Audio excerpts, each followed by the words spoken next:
Hello, everybody. Welcome back to Rob's Gaming Table. I'm Rob. I'm Mel. And we're here to talk about Gen Con Indy, not Gen Con Online. That may come up, but we're not really going to talk about it. This is about Gen Con Indy, which is in Indianapolis, 2022, if you're watching this. But a lot of what we talk about today will matter in the future if you're going to Gen Con in the future. But we're going to talk about what Gen Con is, our experiences going to Gen Con, planning, what we go through, tips we've learned over the last, we went for, I think like 9 years we've been going, but we didn't go the last couple, if that makes sense. The last two. Yeah, the last couple. Well, one was canceled. Well, yeah, one was canceled. But we still went to Gen Con Online that year. We did. Technically, we were there. Technically, we did. We just didn't go to Gen Con last year, is what I want to say. But we were there last in 2019 before that. So we've not been there post-COVID. But today, what we're going to do is discuss everything Gen Con, planning. Like I said, our experiences. We're going to take your questions later. If you have questions about the topics we're going to talk about. We have our topics kind of in a list. And we're going to go through them and basically talk all about Gen Con. And this comes from, there's a couple people, Janet's one of them, who's in the chat right now. Stacy's also in the chat. Stacy's here also. There was a couple of people that asked me if, or asked us if we do another Gen Con stream. Like Gen Con is coming. It happens every summer, early August, late July usually. And yeah, we love going. It's like my favorite place. It's like freaking, like, I don't know. It's like Christmas in Disneyland. August. It's like my Disneyland, Disney World, whatever. It's not always Christmas. No. No. Not lately. But just that feeling of like excitement and yeah, you know? Excitement. There's like yeah, you do get presents if you do right. But you pay for them usually. The first couple years I went, it was more like you know, like a 5-year-old's Christmas where I'd like have so many, you know, I can't see out my back window because I'm driving home with so many board games. But I've scaled back since. But anyway, so that's what today is. If you're watching this later, hello. If you're here in the live chat, hello. Feel free to chime in when we're talking about specific topics. But this is just basically an information dump, trying to pass knowledge on to anyone who's thinking about going to Gen Con like their first time, second time, 10th time, whatever. Maybe there's something we mentioned that you didn't think about, or the other way around. It's a two-way street, live streaming. If you guys have any tips related to some of these things, throw them in the chat. If you're watching this later, turn on the chat archive and you can see, you know, what everyone's chiming in and the questions coming up. So we're just going to kind of like, we have a structure to what we're going to do here, but we will open it to questions later and just do random questions. I'm assuming we'll just have a small group since Gen Con is only like a North American thing, maybe mainly a US thing. Yes, people go there from all around the world, but mainly it's, you know, Midwest US kind of convention. But it is North America's like largest tabletop gaming convention. So we drive down from Canada every year, which we'll talk about all that and how we go. And, you know, that won't apply to everybody, but we'll give it our 2 cents. And then we'll give you some at the end, some resources to take away where you can read more, find out more and all that kind of stuff. So we're going to walk through everything we know about Gen Con. And that's it. So hopefully this helps you out if you're watching this before Gen Con 2020, which is in 22 days or something like that. Or 2022, sorry. 2022 is in 22 days, I believe. Wow. I believe. We'll see it on the website. There was a countdown. I remember when I used to work in an office, I'd always be like going to the website every morning and like refreshing and like, how many days? Counting down to my vacation time, which is spent running around the dealer hall that you see behind us here in this image, which is like, I don't know. I always describe it to people as like, you know, a couple football fields worth of just board gaming goodness and booths and aisles and stuff like that. Or if you've ever been like a large department store, like a Costco, a Walmart, a Sam's Club, it's like a few of those is just the exhibit hall, not to mention the game room and all the other rooms and the attached hotels and all that stuff. It's just huge. And I'll show you like an overhead map, multiple levels, multiple hotels, takes over the city of Indianapolis. It's crazy. That's what we're going to talk about today. So a lot of this stuff is information that we've learned since I first went in 2013. And I went every year up until 2018. I couldn't go because I changed jobs at the time, couldn't get the vacation time. But I went again in 2019. And then we just didn't go last year with the whole, you guys know, with the publishers that weren't showing up. And it was kind of like a smaller con. trying to get back after the COVID pandemic kind of stuff going on. And we'll touch on the new policies this year. So just keep that in mind. We haven't been there since they required masks. Now they require vaccinations and masks and stuff, which we'll get into details on how to deal with that. But yeah, we're planning on going this year. Like, we're hoping we can go. Like, we're still pretty sure we're going, but it's still, things are up in the air. And we have a hotel we booked months ago, but like, we do that every year. And I've canceled my hotel like 3 times and switched hotels and stuff too. So I always buy a hotel for Gen Con like in January and make sure it's like fully refundable, and like I pay extra if needed to make sure I can like back out like, you know, 2 days before if I need to. So, or even the day before, I think you can do it and not get penalized or something 24 like that. hours, I think, before check-in. So hopefully this helps you guys out. I don't know if we'll see you guys there this year. We'll know as we get closer, of course. You know, we already did travel across the border like a month ago, I think it was. Yep. When was that? Like May. It was in May, right? Yeah, it was May. It was May. It was May. Mid-May, for the purpose of going to board game conventions. We were like, let's go on a trip. We had passes for Cedar Fair, which is the parent company that owns a whole bunch of amusement parks around North America. And I think they're expanding like in Europe too. But you can buy like a platinum pass from them and you can go to any of their properties. Well, they have a property that's only a few hours away in the US we liked visiting. It's called Cedar Point. Their home base, roller coaster capital of the world. Love going there, but we're like, let's go there and let's see how it is going across the border with like being fully vaccinated, having our daughter. Like, are they going to give us trouble? Because we haven't crossed the border, the US-Canada border. We haven't crossed since before COVID, and that's what was making me avoid Gen Con last year. It wasn't open, or I'd have to do some crazy flying and stay in a hotel in quarantine, and you have to go through screenings and tests and all this stuff. Well, they got rid of most of that, and we were able to drive through. We just had to show the guys coming in that we had we were all fully vaccinated, and we just showed them on our phone digitally at the Michigan border, and they let us go through. And then on the way back in, we just had to, there's a Canadian government app called the ArriveCan app that you just fill out all your info on there and submit it like 72 hours in advance. And you just like pull up and it's like, it's even easier than before. I feel like it was like, did you fill all your stuff in? They just see it all online already, and they got all your information. It just made it smooth. So we did experiment. That was in May, and I don't think anything's changed border wise since. So we should be okay there. But we drive down, so that was holding us back last year from going. But yeah, that's what we're doing. So let's see here. Interceptor says, I love this stuff. I have so many great board games. I started making my own miniatures for specific games. Super inspiring. Awesome. You, my friend, have fallen so deep into the rabbit hole. You got to come up for air sometime, okay? Oh, I think you were in one of my previous paint streams asking for inspiration on different model stances and things, because I think it can be a challenge for sure. That's awesome. Welcome. All right. So yeah. Let's see. Oh, Camus, if that's how you say it, Camus in the chat saying this will be my first year there. Awesome. Okay, perfect. This is for you. This is for you. Like, all this info will help you, like, hopefully, like, at least 1 or 2 things, but we're going to be talking for a couple hours. So bookmark this or save it or whatever and come back later. You can watch it again. Because we're going to be throwing a ton at you.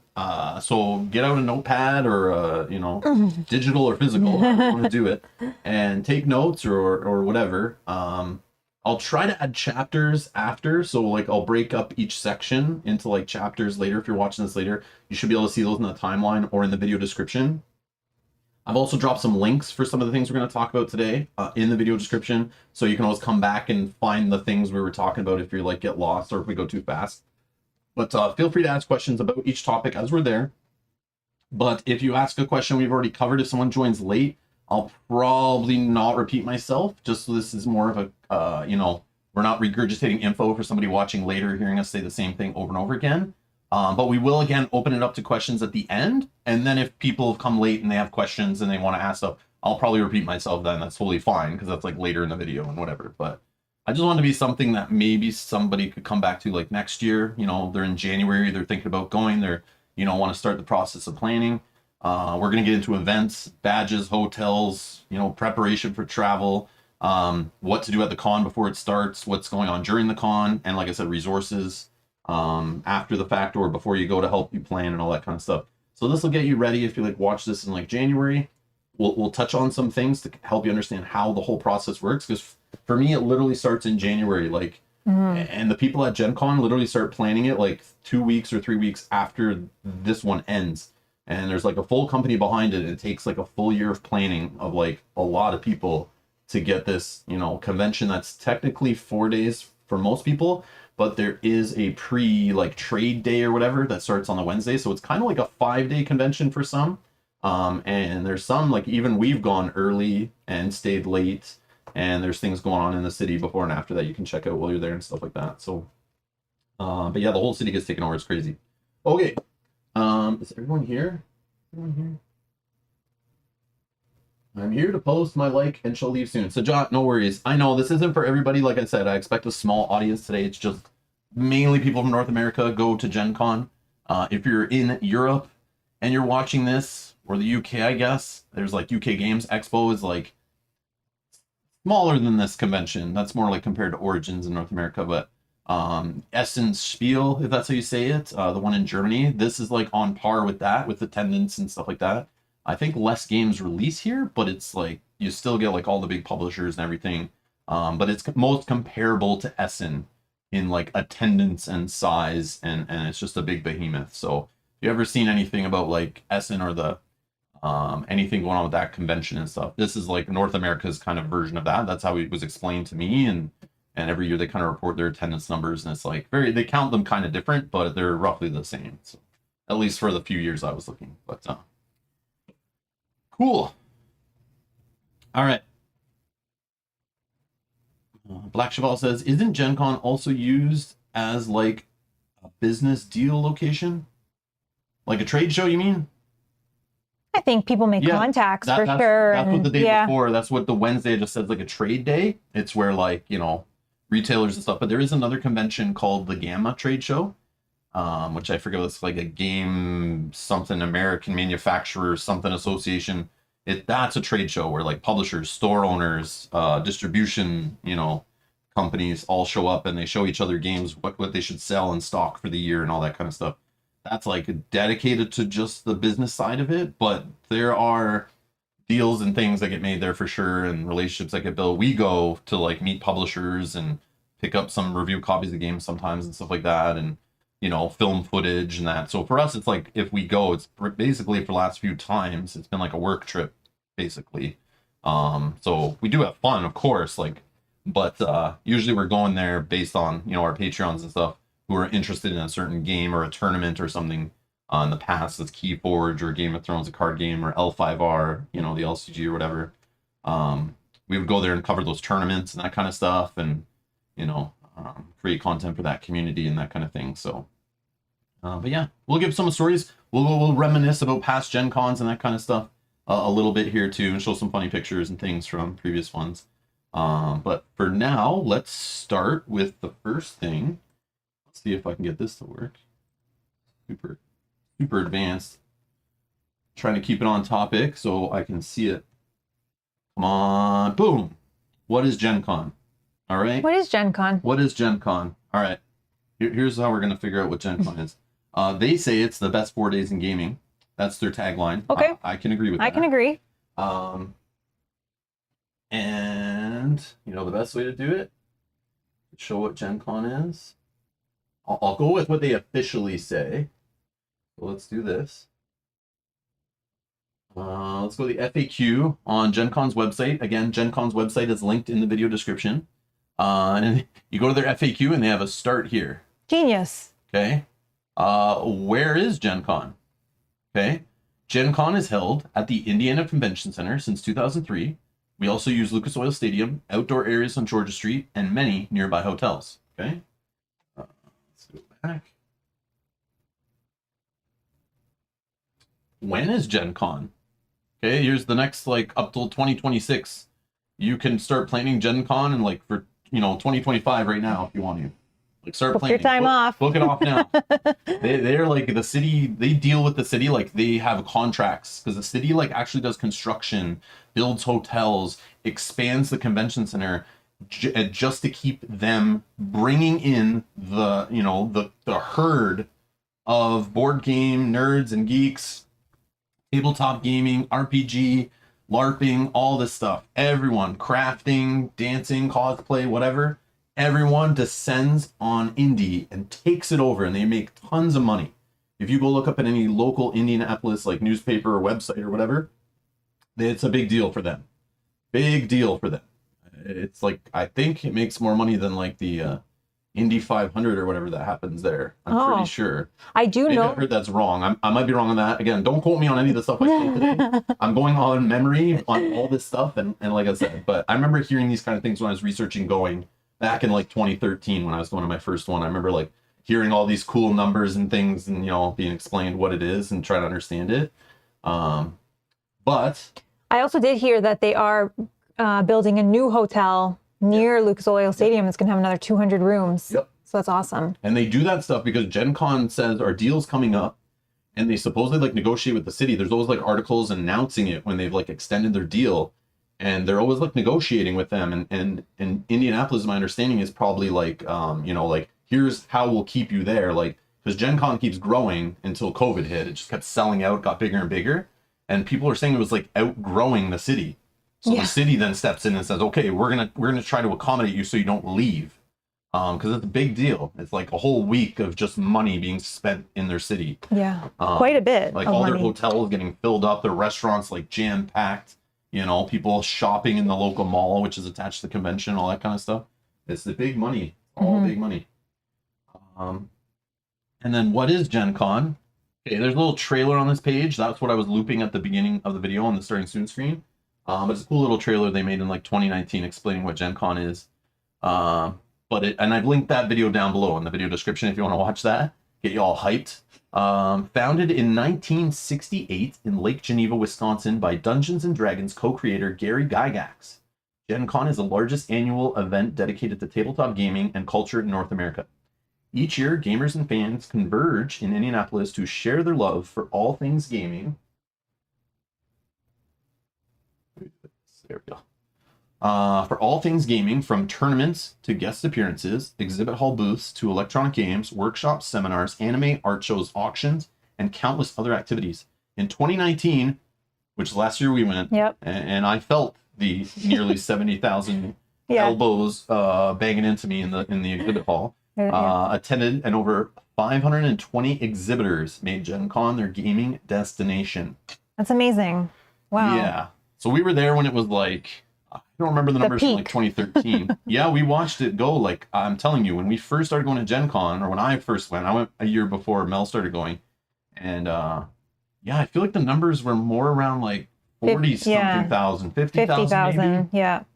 And slowly it started growing till the 50th anniversary, which was in 2017. They were like selling out like months in advance. Like all tickets were sold out. Like they weren't accepting anyone who just wanted to like, who lived in Indianapolis, who was like, I'm gonna go check out the convention this weekend. Nope, you're not allowed in. You don't have a badge, get out. So yeah, in future years, if you're watching this, stop watching now, go see if there's badges available. There are still for this year because, again, vaccines are required, masks are required. Not everyone wants to do that. Probably still publishers not going. So it's not recovered from the COVID pandemic yet fully. So it's gonna take a couple of years probably for it to get back to its, glory of jam packing the whole city. But that's a good thing because I do miss where there's like some room to breathe. Yeah. Because it got ridiculous. Like the Saturday of the 50th anniversary was like, oh my God, like a sweat fest in there. It was crazy trying to like get around to look at booths and stuff. But again, it's not like that every day of the convention, just Saturday's like the day. And yeah, so that's Gen Con. That's how I can explain it as best they say it, but it does like other things I would say is that it takes over the city of Indianapolis. It is just huge. Again, biggest tabletop gaming convention in North America. Yeah, and it also takes over the football stadium next door. Usually, it started doing that the last few years. I don't think it did last year though, but because of the smaller size. But yeah, a whole football stadium. I actually could probably get you a picture of that right now. Let's see. It's also amazing to see how the whole city does transform. The signs, the banners, restaurants, everything. Yeah, It's amazing. we'll talk all about that. Don't worry. Okay, let me show you this. So the Indianapolis Colts, they have their stadium, Lucas Oil Stadium, right next door. It's actually connected underground and above ground, connected to the Indiana Convention Center. This is what it looks like when Gen Con takes it over.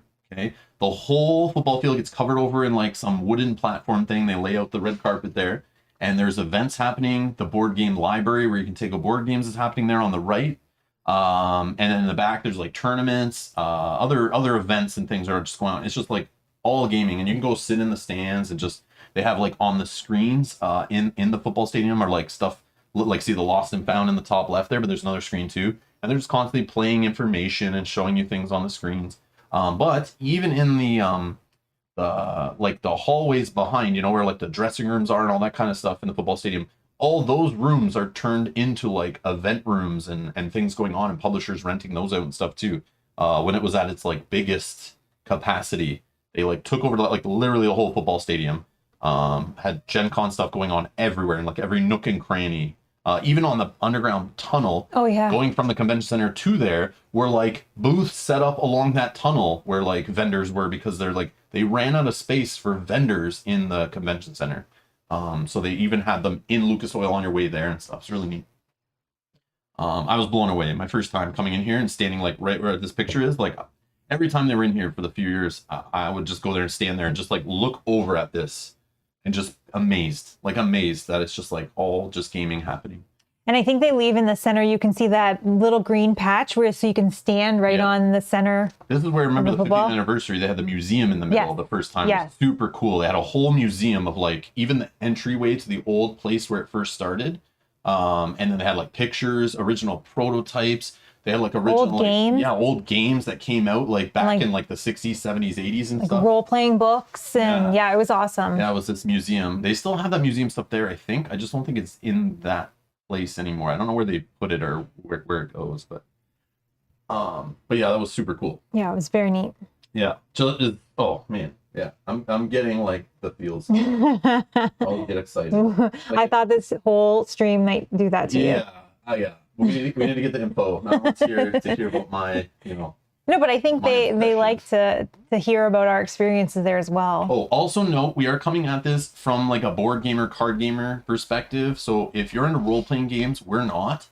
We don't play role-playing games, but that is a huge aspect of this convention. There's like, ballrooms dedicated to it. Tons of fans there for role-playing games. It started out as like a role-playing game, convention.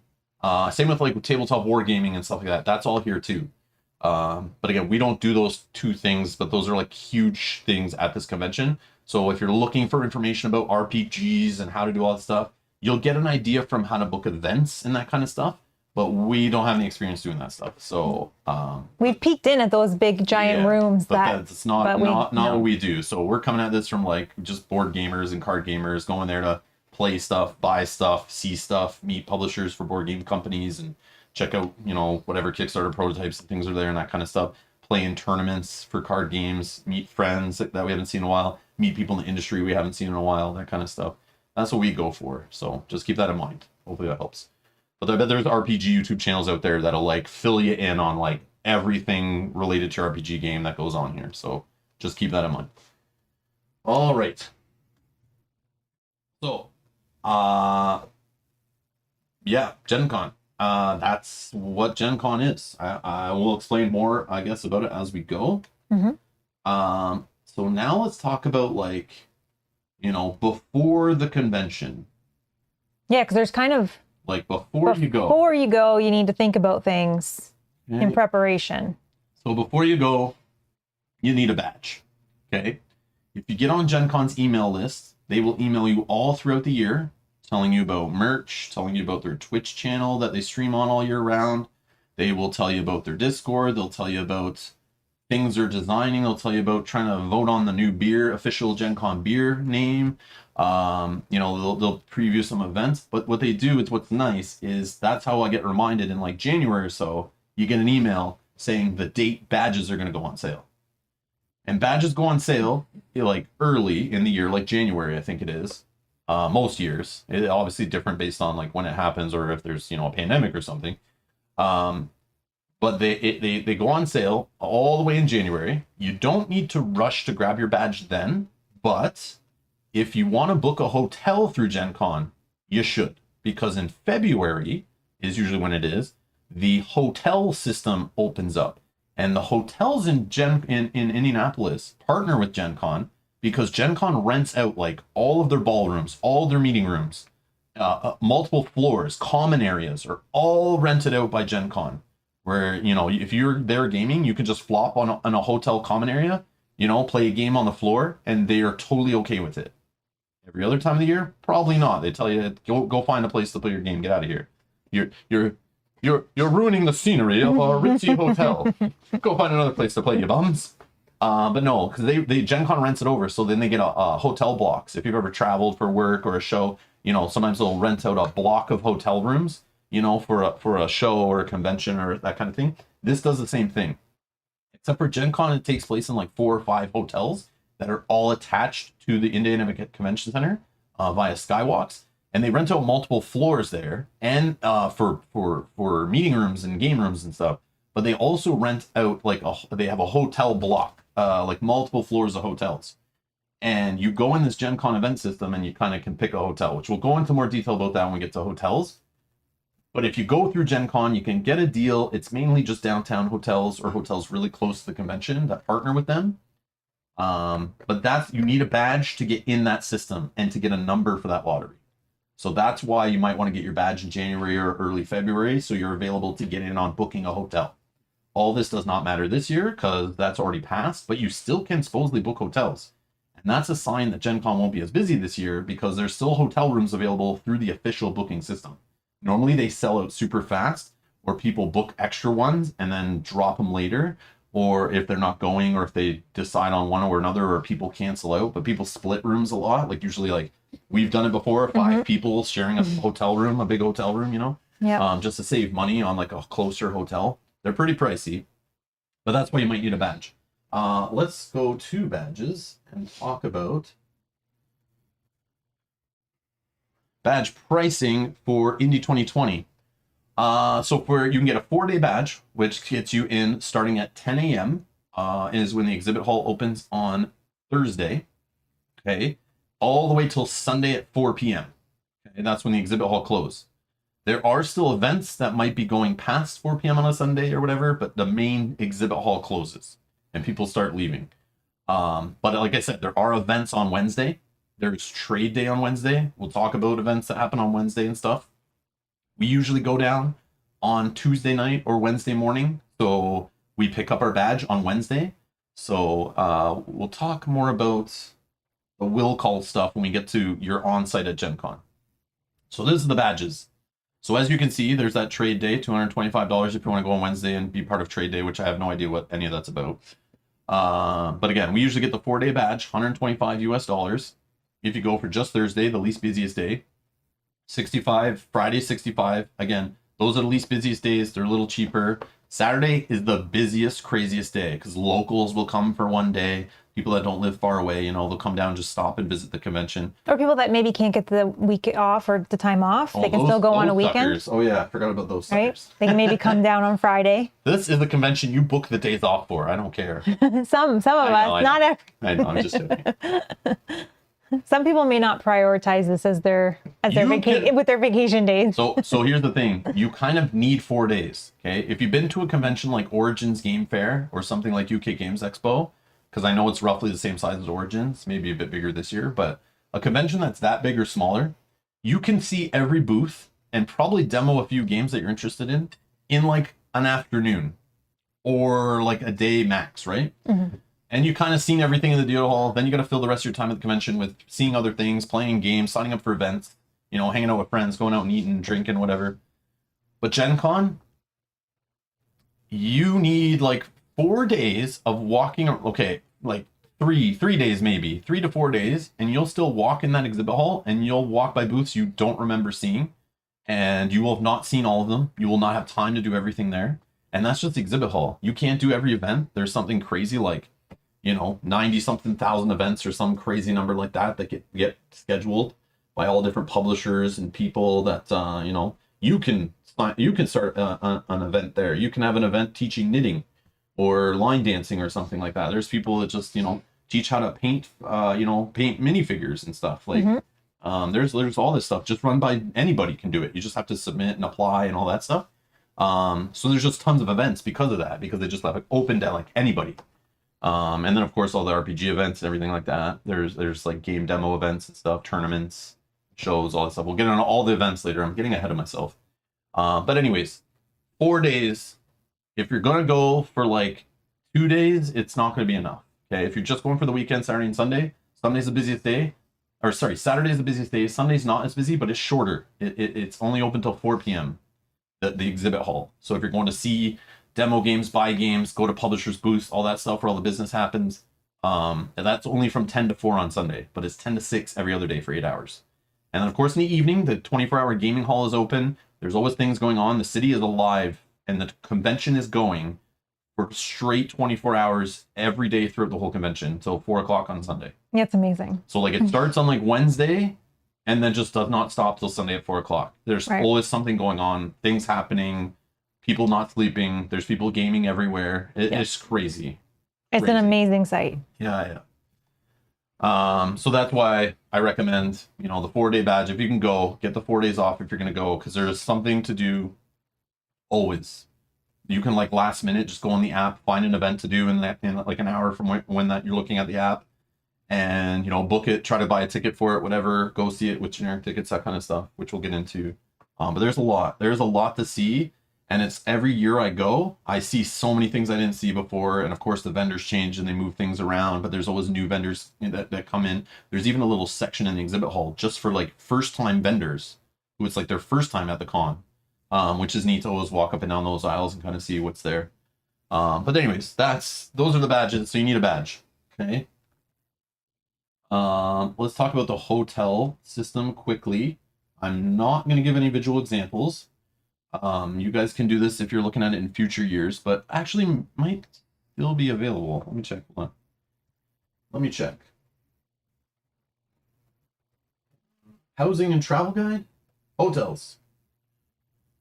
Oh, this is all the hotels. Okay. Oh, it tells how far they are. So you can book and see. Okay, this isn't exactly the system, but how it works, how the hotel system works, like I said, it usually goes live in February. You get email notifications. You get, when you buy your badge, they kind of let you know about it. They give you a number. They give you a number where you're randomly, like at noon on a Sunday when the hotel booking system goes live, you get like a time slot. You'll just get an email saying, boom, you have a chance to book your number 1,373, and you can start booking like at 1:30. So you just kind of sit there and wait, or something like that happens. I forget. It's like similar to buying tickets to like a concert or something, they've right? changed Where over the years. like in a queue. Yeah, they've changed it a couple times over the years how it works. But basically, you get a random number, and then you go in when you get your chance, and you start browsing hotels, and they tell you where they are, like this, how much they cost, links to the hotel, all that kind of stuff, and they're all pretty much right downtown. They're all pretty expensive hotels, 200, 300 plus a night. And plus sometimes you have to pay to like, park your car underground and valet and all that kind of stuff. But yeah, that is all here. So this usually goes live in February and pretty much sells out right away. So that's why people buy their badges early in the year to go in here. But these are all the hotels they partner with. Like, look at this. And this is just the ones like downtown. There's other ones that are like outside of town, which we'll show you. Yeah, look, west side, east side, north side. Like they started partnering with more every year. They add more to this list. And it shows how many blocks they have. And if they're connected via the Skywalk, they're right here. If they're a little bit of a drive, they're right here. You can take an Uber or whatever. But yeah, there are still hotels available, supposedly. I saw a couple weeks ago somebody saying on Reddit, was saying there were still rooms available, which kind of like had them worried that not many people are going to go. And I was like, yes, it'll be less busy. There'll still be a lot of people there, but just less busy is like, I miss those days.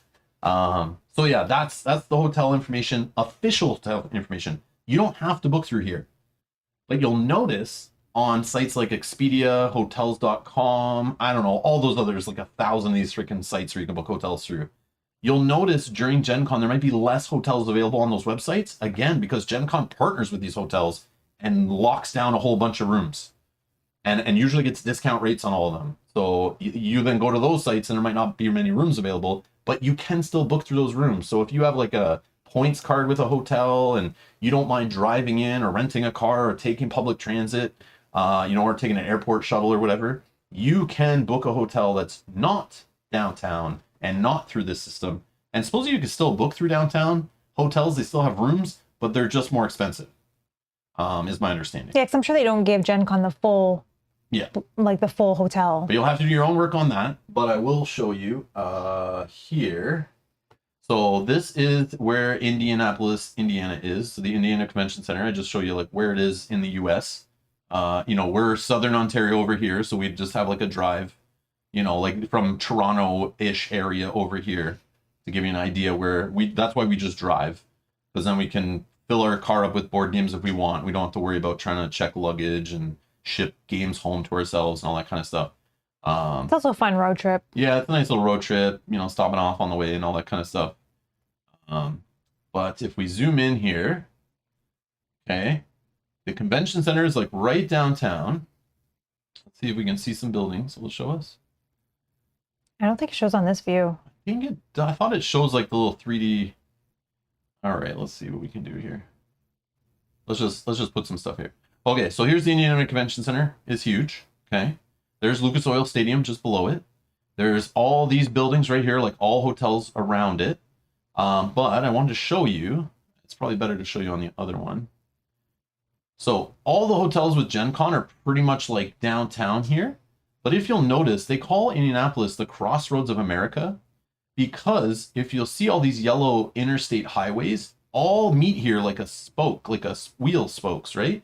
They all pass through. If I zoom out, see how all these there's like 1, 2, I think it's like 4, 5, or 6 or whatever. I can't count, 5 maybe.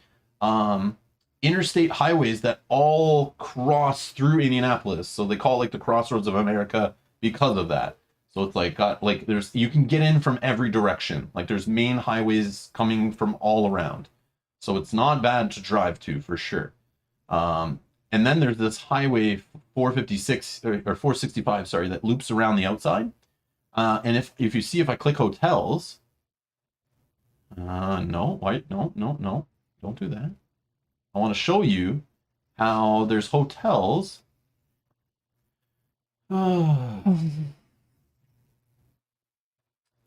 Hello? What's happening? Broke it. Awesome, Google. Good job. Oh, there you go.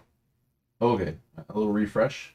But if you see, if I do this and I go search this area, notice the way there's hotels like in the north, the west, southwest. The airport, I believe, is the southwest right here. There's the airport. Look at all these hotels around the airport. Okay, and there's an airport shuttle. Also, the airport decks itself out for Gen Con, has a board gaming area. So while you're returning from your flight or arriving and waiting for friends, you can actually play board games. Gen Con has like an area at the airport. And when you get there, there's like welcome Gen Con attendees and all that stuff, board game advertisements. It's really neat. They like literally take over the city.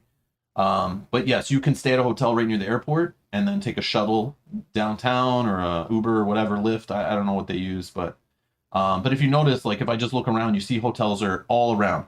But there's like multiple highways that take you in from these surrounding hotels. So you can stay downtown, spend, $200-$300 a night, and especially if you can split with people, it's not bad. But you can also stay like anywhere around this circular highway, and you're like, 15, 10, 20 minute drive in. Let's see if we do this.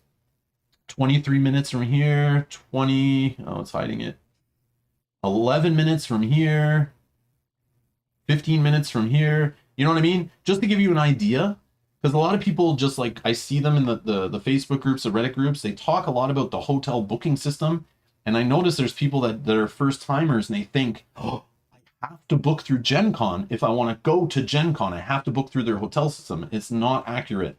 You can book through your own hotel site, get your points, go to a hotel you want. If you're driving, even better, because you'll have your car with you, which is what we do.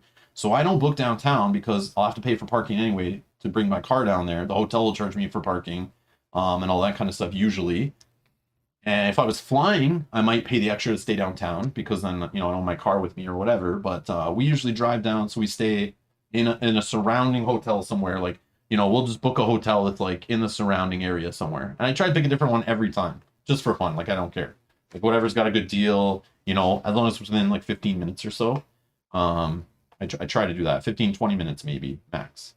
And we'll talk about that too. We'll talk about the experience of staying like 35 minutes away versus 10 minutes away.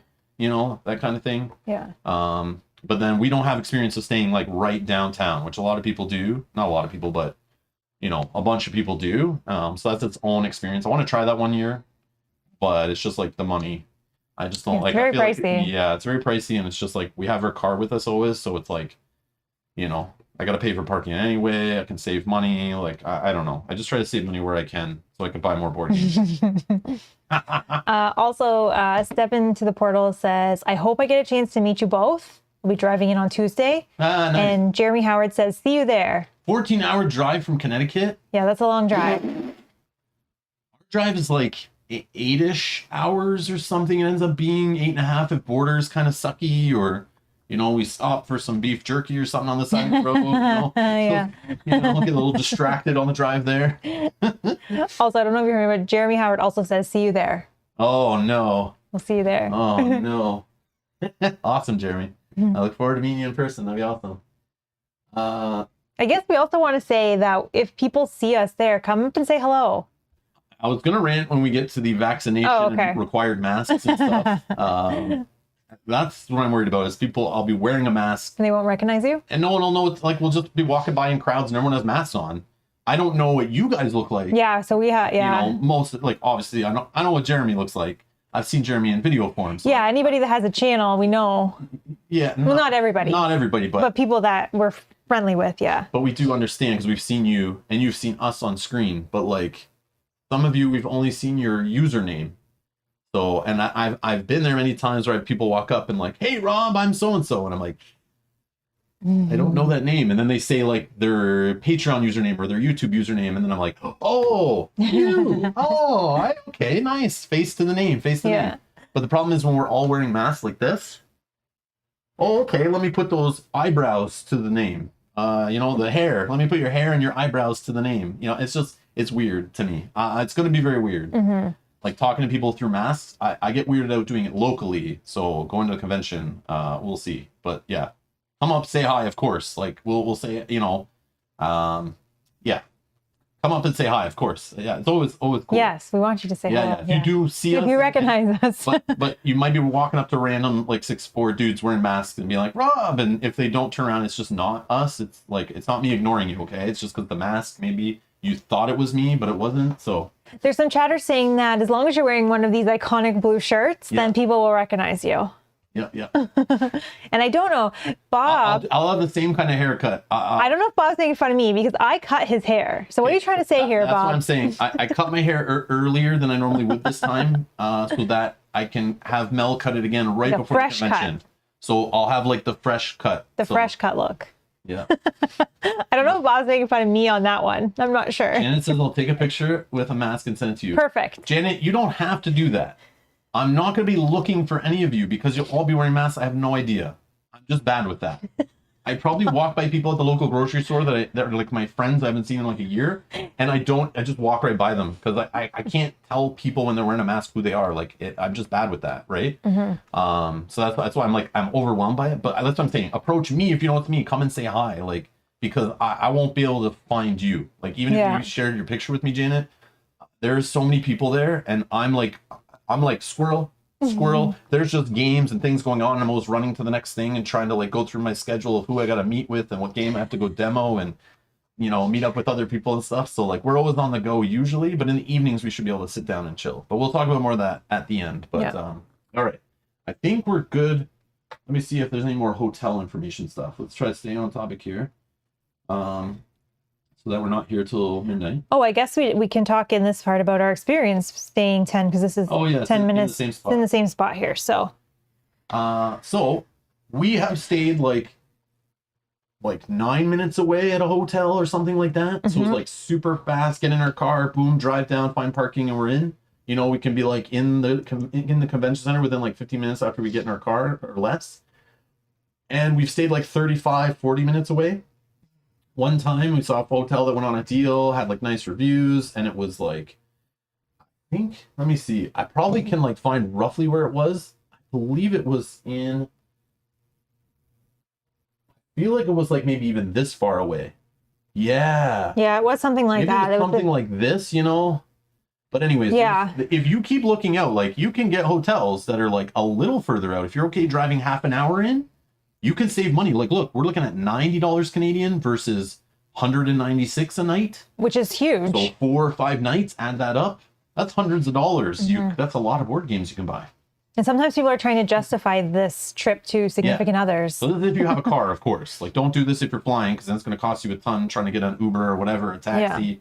You know, finding a bus, good luck, all that kind of stuff. But we're going to still talk about our experience staying in both locations, right? So what I'll say is I'll talk about staying close, because that's what we've done the most. Okay. I usually stay, like I said, within this ring. So I'm like 20 minutes or less, or like 10 minutes, 15 minutes. I do that now because when you spend all day at the convention and you're walking around all day and it's like sensory overload, you're doing tons of things. I might be playing in a tournament from 9 a.m. to like 11 or 12 at midnight, you know, which has happened before. And you're dead. And then I have to go walk out to the parking lot, find my car, drive all the way back to a hotel. And when your hotel's like 30 minutes away, it doesn't seem like a bad thing. No, but it sucks in the evening. Even when we were like, a couple times we were just so tired, as soon as the exhibit hall closed, we went and grabbed dinner and went back to the hotel for like 8 p.m. Yeah. It just was like so much time driving. It was. And Mel, if you want to talk about the morning experience, which is even worse.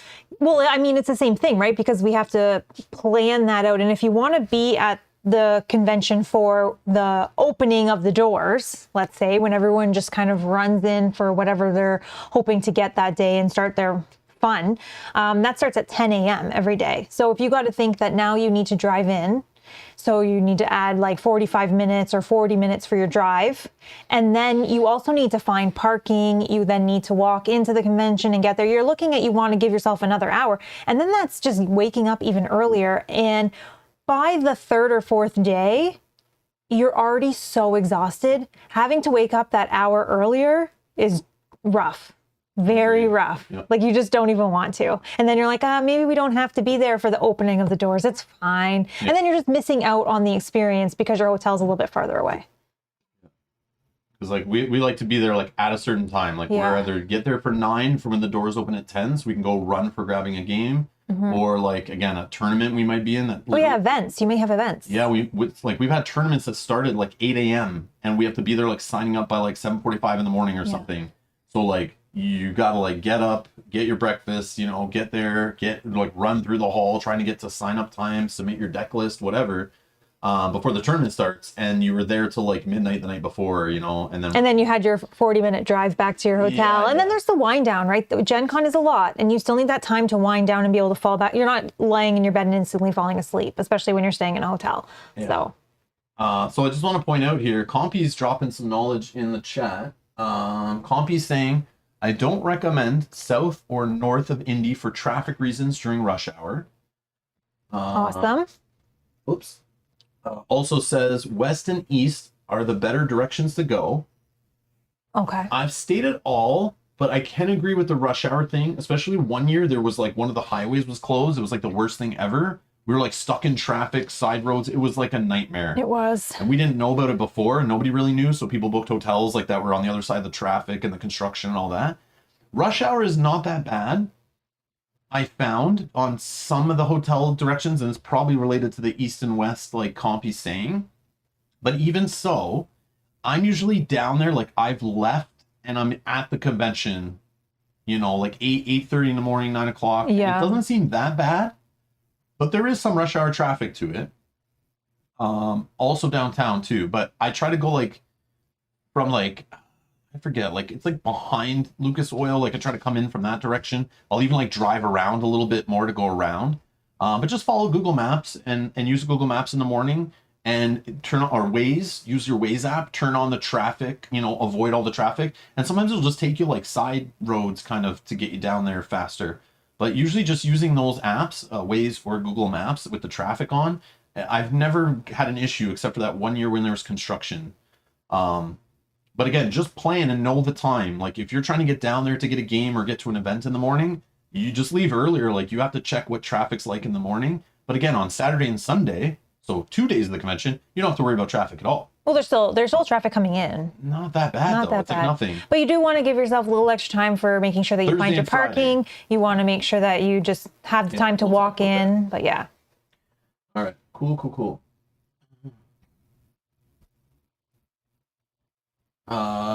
So Osiris says just during the chat, where's the meet and greet with Bob? Yeah, right.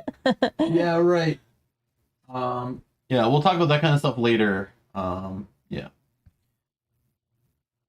Oh, can I pop this up? Oh, I can. Oh, look at that. Shining gold there. Oh, look at that. Kanji with the super chat says, thank you so much for doing this. Great information as always. Oh, we just scratched the surface, my friend. Angie, thank you so much. We just scratched the surface. Thank you Yeah, for we the haven't support. even got into Gen Con itself. We're still before we even go. Buckle in. Yeah, we got a theme here. We're going like in order. We have a whole point form note going through like, the steps of getting to Gen Con, planning for Gen Con. A lot of this stuff still matters if you haven't booked. You can still book a hotel. There's still lots of hotels, as you can see here on the screen. Mm-hmm. You can still buy badges. They have not sold out this year. Some years they've sold out by now. So you can still book. There's still events available. There's still hotels through the official system that are still available.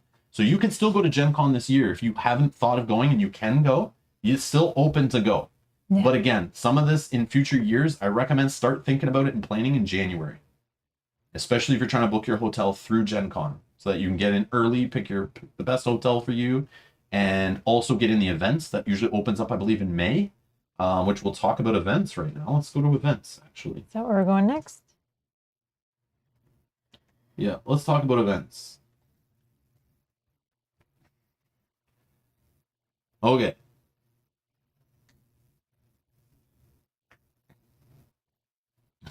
Okay, so events. Let's see here. Oh yeah, there's also back on hotels, Airbnbs. People I hear book Airbnbs, but we don't do that. No. Just as a side note, we don't do the Airbnb thing. But supposedly those exist down there, especially at that time. Like I said, the city gets taken over, so the locals know. They know when the Airbnb time is or when the Gen Con time is. Okay, so events. Okay, events are a big deal about Gen Con, but you can completely ignore them if you want. What I've learned for going for the last like 9 years or whatever, you can not book any events and you'll be fine. You can also book hundreds of events and you'll never get to all of them, and you'll waste money. But there is so many events. Let me bring up the system.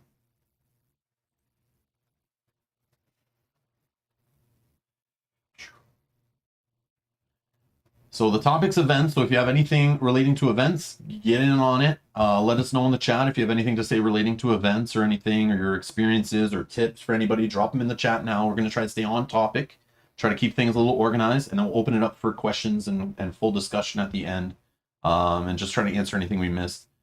All right. 22 days to go right there. So you can go search through the Gen Con event system right now. You could do it without having a badge. Obviously, I'm not signed in right now, as it's telling me I need to buy a badge and buy event tickets. I'm not logged in on this browser, so this is just anyone can browse this. So if you're curious about going and like what the heck is going on there, you can look through their event system. So there is events that are related to anime, board games, electronic games, entertainment events, film festival events, historical miniatures events, Isle of Misfit events. What the hell is that? No, there's lots of them though. Kids activities, LARPing, miniature hobby events, non-collectible tradable card games, non-historical miniatures, role-playing games, seminars, supplemental activities, tradable card game, trade day events, true dungeon adventures, and workshops. Okay, so these are all the kind of things that go on there. Like it's like a convention, they got panels and activities and things that aren't even related that you can go do to just take a break, go learn something new. Yep. Or try something that maybe you've wanted to try. Yep. Yep. Yeah, if you want to go learn how to paint miniatures, you can go. There's like events probably teaching that stuff for sure. I think there was a how to paint faces event for mini painting, and yeah, I think it sold out real fast. Okay. So there's how to do a lot of different things. Right. So you can show ones that haven't sold out, have already happened, whatever, because you can book events, and events are constantly being added to the system all the way up until like 2 o'clock on Sunday or something like that. You know, like there's people still adding events last minute, canceling events, changing events, whatever, and people booking events. So you can just go through here and be like, all right, I want to go buy game system. I want to play. There's a Feast for Odin event. Okay, let me see here. Okay, oh, it's sold out. That's the problem. We're doing this 22 days before the convention. Like I said, the events normally go live in May, and it's similar to the housing hotel portal thing. You will get a certain time at noon. You submit a wish list. You go through the event system ahead of time. You add events that are important to you to a wish list, and you prioritize them. And you say, do I need a ticket for, do I need a ticket for Mel, or just for me, or just for Mel? Because I buy Mel's badge from my account, but she also has her own account, but they're linked, so we can buy tickets for each other and stuff. It's really neat how it works. But you can select a wish list before the event system goes live, and you submit the wish list like right when it goes live at noon, and it goes into a queue, and then it gets a random number, and you're in this queue. Once it hits your time, it presents to you what events weren't taken by other people earlier in the queue, and then you can book the events you want and pay for them and whatever. But you can book events all the way through the convention, right up until Sunday afternoon. You can still be booking events, buying events, whatever. They're even here by company. Select all. Wait. Oh, I see. I have it filtered in here. Yeah, you can filter like in multiple menus here. Okay, let's do this. You can go by company. So let's just scroll here, random. Czech Games Edition, 941 events. These guys are psychos. Wow. Okay, let's see what that company has for events. Boom. Here you go. It shows all the ones that are sold out, which ones are free, how much they cost, how long they are. And then get this, watch. You want a Galaxy Trucker demo? You click on this. Tells you who's doing it, what's involved. Do you need certain experience? Do you need to bring anything? Do you need to bring your pocket protector and your pens and pencils? It'll tell you. It'll tell you materials are provided for the game. What experience do you need? What minimum age is accepted, how long it is, where it is, location, who to email about it if you need more info or there's an issue or something. And it says does not require tickets. Ticketing method paper. This is not a tournament. Minimum number of players is 2, max 4. And then you just click here and get tickets. And you kind of add them to a cart and then you buy them. And usually I buy some in May when I book events. And then closer to the convention, I look to see if there's any new events that were added that are interesting or anybody canceled their tickets and stuff. Even during the convention, I've on a Saturday gone in the app and found that there was a space available all of a sudden or they added new events for something that I thought was sold out months before. So you constantly check the system, constantly look through here, find stuff for you. But the events side of Gen Con is huge. And that's what's filling a lot of the side rooms. The big gaming area, the hotels next door are just full of rooms running events and demos and things. It's very overwhelming. There's a lot of stuff. You can't do it all. So just find something you love and book some events. We can also think. Let's see. So here's the app. I don't know if we can go through events on here, but I download the app. And you can go through the event system on here. I'm not logged in, but you could go in here, log into this thing and in the app and kind of browse events while you're at the convention on your phone. But you can look through the event system on here and filter and all that kind of stuff. And you can save your app, your events and all that kind of stuff in there. But that stuff does exist in the app also. So if you're going, download the app. Lots of helpful stuff in there.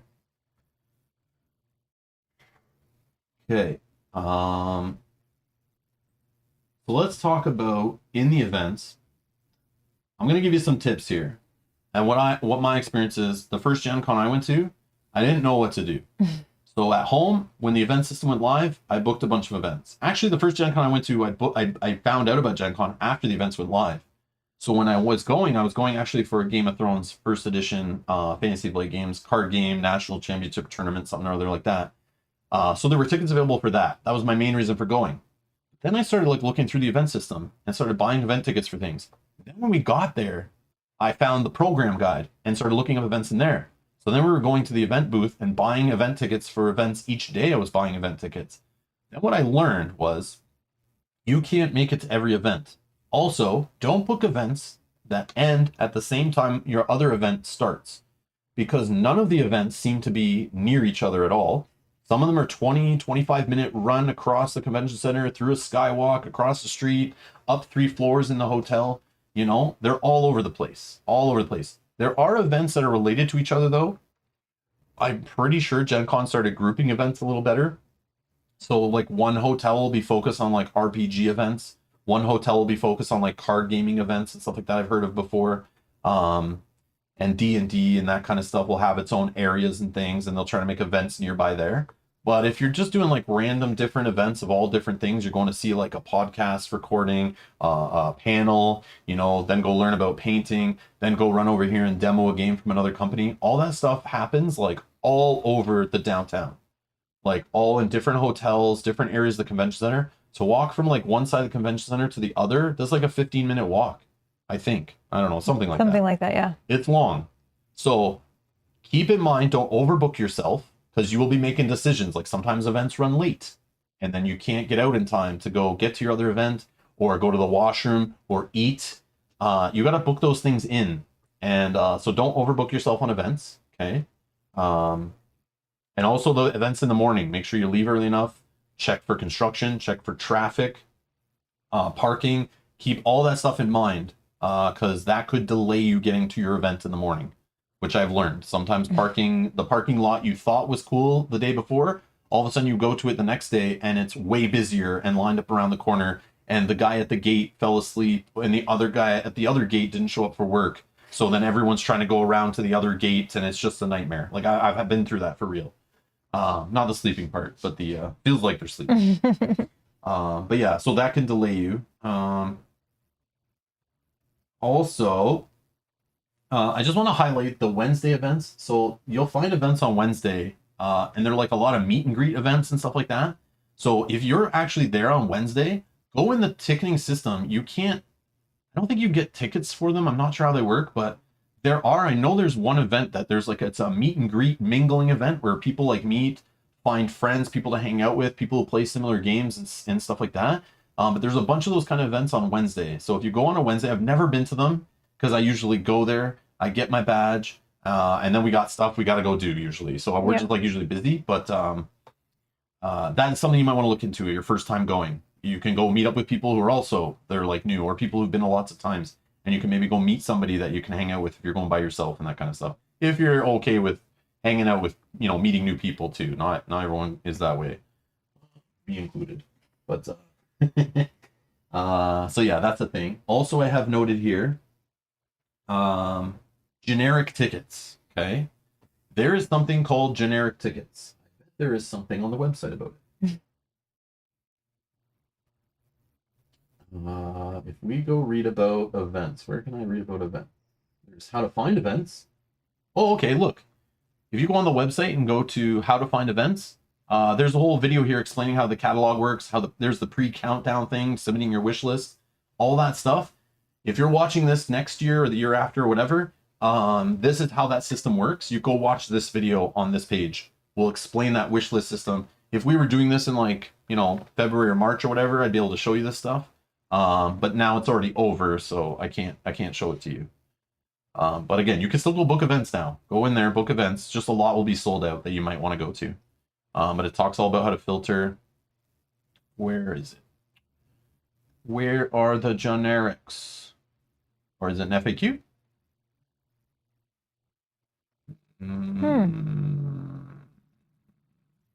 Ending the convention?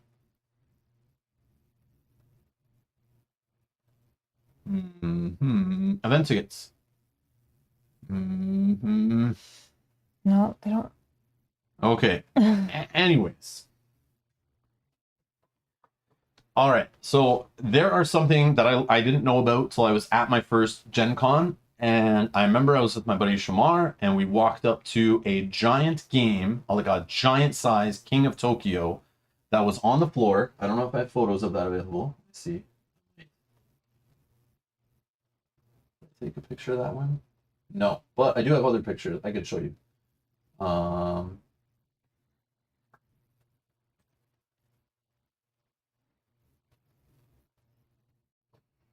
So here's a picture of a giant Settlers of Catan on the floor, or some version of it. I don't know, looks like a USA map or something there. But anyways, this is just an example. But these exist all over the convention gaming hall. There was a giant King of Tokyo. Like literally the character standees went up to like my chest. And there's dice that were like this big. And you like, you know, throw these big foam dice. And we went up and we wanted to play because there was like a promo you could win by playing. So we had got this game at home recently before going back in 2013. I remember playing it with our group. We had fun. Yep. You know, it was a fun party game to play. And we were there and we saw a giant version of it. And it was in the evening. We had nothing better to do. We saw it and we're like, can we play? And the guy said, do you have event tickets for this? And we went, oh, we didn't know it was event ticket. I didn't know. And the guy said, well, do you have generic tickets? And I went, what the heck does that mean? And the guy explained the generic system to us. And that's when I first learned about it. And I wish somebody had taught me it before I went. So it is a huge deal to know this, okay? How it works, and they're not very open with this. It's not very explained very well. But generic tickets, you can, I think, buy them online. And if not, you can buy them at the convention. There is an event ticketing booth area right after you get your badge and your tickets and you pick that up at will call. Right next to it, there's like events and customer service and all that. You can line up in the events thing, get to the front. There's people with laptops there. And you tell them an event you want to get in on, if you didn't do it through the app already. You can tell them, I want to get into an event, but you can also say, I just want to buy generic tickets. And they'll say, how many do you want? Because they're worth, I think, $2 each. Okay. So if you notice, all events are in increments of 2 usually. So they're $2, $4, $6, you know, even numbers, right? Because if you ever walk up to an event and there is an empty seat, someone didn't show up. Which is going to happen. Which is going to happen. So we walked up to that King of Tokyo event and they had room. Not everyone showed up who had their tickets. They had space available. The guy explained to us, go over to the event ticket booth down the hall over there by will call. And where you got your event tickets, you can go buy generic tickets. You just need a $4 worth of tickets to come and play each time. And we're like, well, let's do it. We got nothing better to do. Let's play this game. Okay. So we ran over there and we bought a whole strip of them because once we realized what they did. So for example, we showed up to AEG has it's called Big Game Night or something. It's on Friday evenings. They have a bunch of volunteers that demo a bunch of AEG games in the gaming hall from like 8 p.m. to midnight. And you can win games and they give you a swag box of games to go home with. And it's just fun. I got to play with like random people from all over the world, you know, and all different accents and stuff. It was so fun. People drinking. We're just playing silly games of like mash up and stuff, whatever AEG games they have at the time that they're promoting. But it's just something to do. It's just for an example, that's one of the events. But I went up to this one and I went, what is going on here? What is this event? This is what I did my first Gen Con. I would just in the evening after the exhibit hall closed, I would just walk around the gaming hall and go up to when I saw a lot of people having a good time. I walk up and find the person with the shirt on that had the company name on it or something, or it said volunteer or, you know, game master or whatever. I walk up and I say, hey, what is this and how do I get in on it? And then they go, oh, if you have an event ticket, line up over there and you'll get in on the next spot. Or if you have generic tickets, line up over there. And what they do is they let everyone who has their event ticket, they get seated first. And if there's space left, they then take generic ticket people from that line. So for example, Fantasy Flight Games does their in-flight report we usually go to. They're not doing that this year, I don't think. Not that I know of. But they have a lineup for people who have the event ticket to get in and get a seat and watch their little press conference. But then they also have a lineup for people who line up with generics. So basically they let all the event people come in once the doors open. So if you're late, you're not getting in. So they let everyone get in. They give it a few minutes. If nobody's left in the event ticket line and there's still empty seats, then they start letting people in from the generics. But the same thing will work at an RPG session that you want to go, or a game you want to demo. Let's say, I don't know. Let's say, what's that company? Arc Nova. Let's say you couldn't get Arc Nova at your game store. You want to try it out. Go to Gen Con. I guarantee they have demos of Arc Nova. I bet I can probably find one right here for you. Let's see. Let's go in. Arc Nova. I just want to show you this. This will help for example. So only one? Okay, this is the Arc Nova special event party. I don't know what the hell that is. Might not be related to the board game. But for example, you go there and it's sold out. Whatever event it is. Fill in every event. This is just examples. Oh, it is Capstone Games. Yeah, Capstone Games, Arc Nova, special event. Oh, Gen Con exclusive player boards. Okay. Oh, this is cool. Yeah, let's say you wanted to do this. 80 people. 80 people, right? This sold out super fast, I bet. I bet they shared this on their Twitter and their social media, so all their hardcore fans went and bought all the tickets right away. Okay? Doesn't mean all those people are going. Because some of those dummies don't know better, and they probably booked an event right before that, or they forgot that the restaurant they're going to is a little further away, and also was a lot busier than expected, and they didn't get seated as quickly, and their dinner took a while to get to their table. All of a sudden, it's 7:55, and they're at a restaurant 3 blocks away, and it's going to take 15 minutes for them to run to this event room, wherever the heck it is, it's in the Indiana Convention Center on the first floor in one of those it's a couple of side rooms that are joined together, 143 to 145, okay? It's just outside the exhibit hall, or the gaming hall. Exhibit hall, I think those ones are.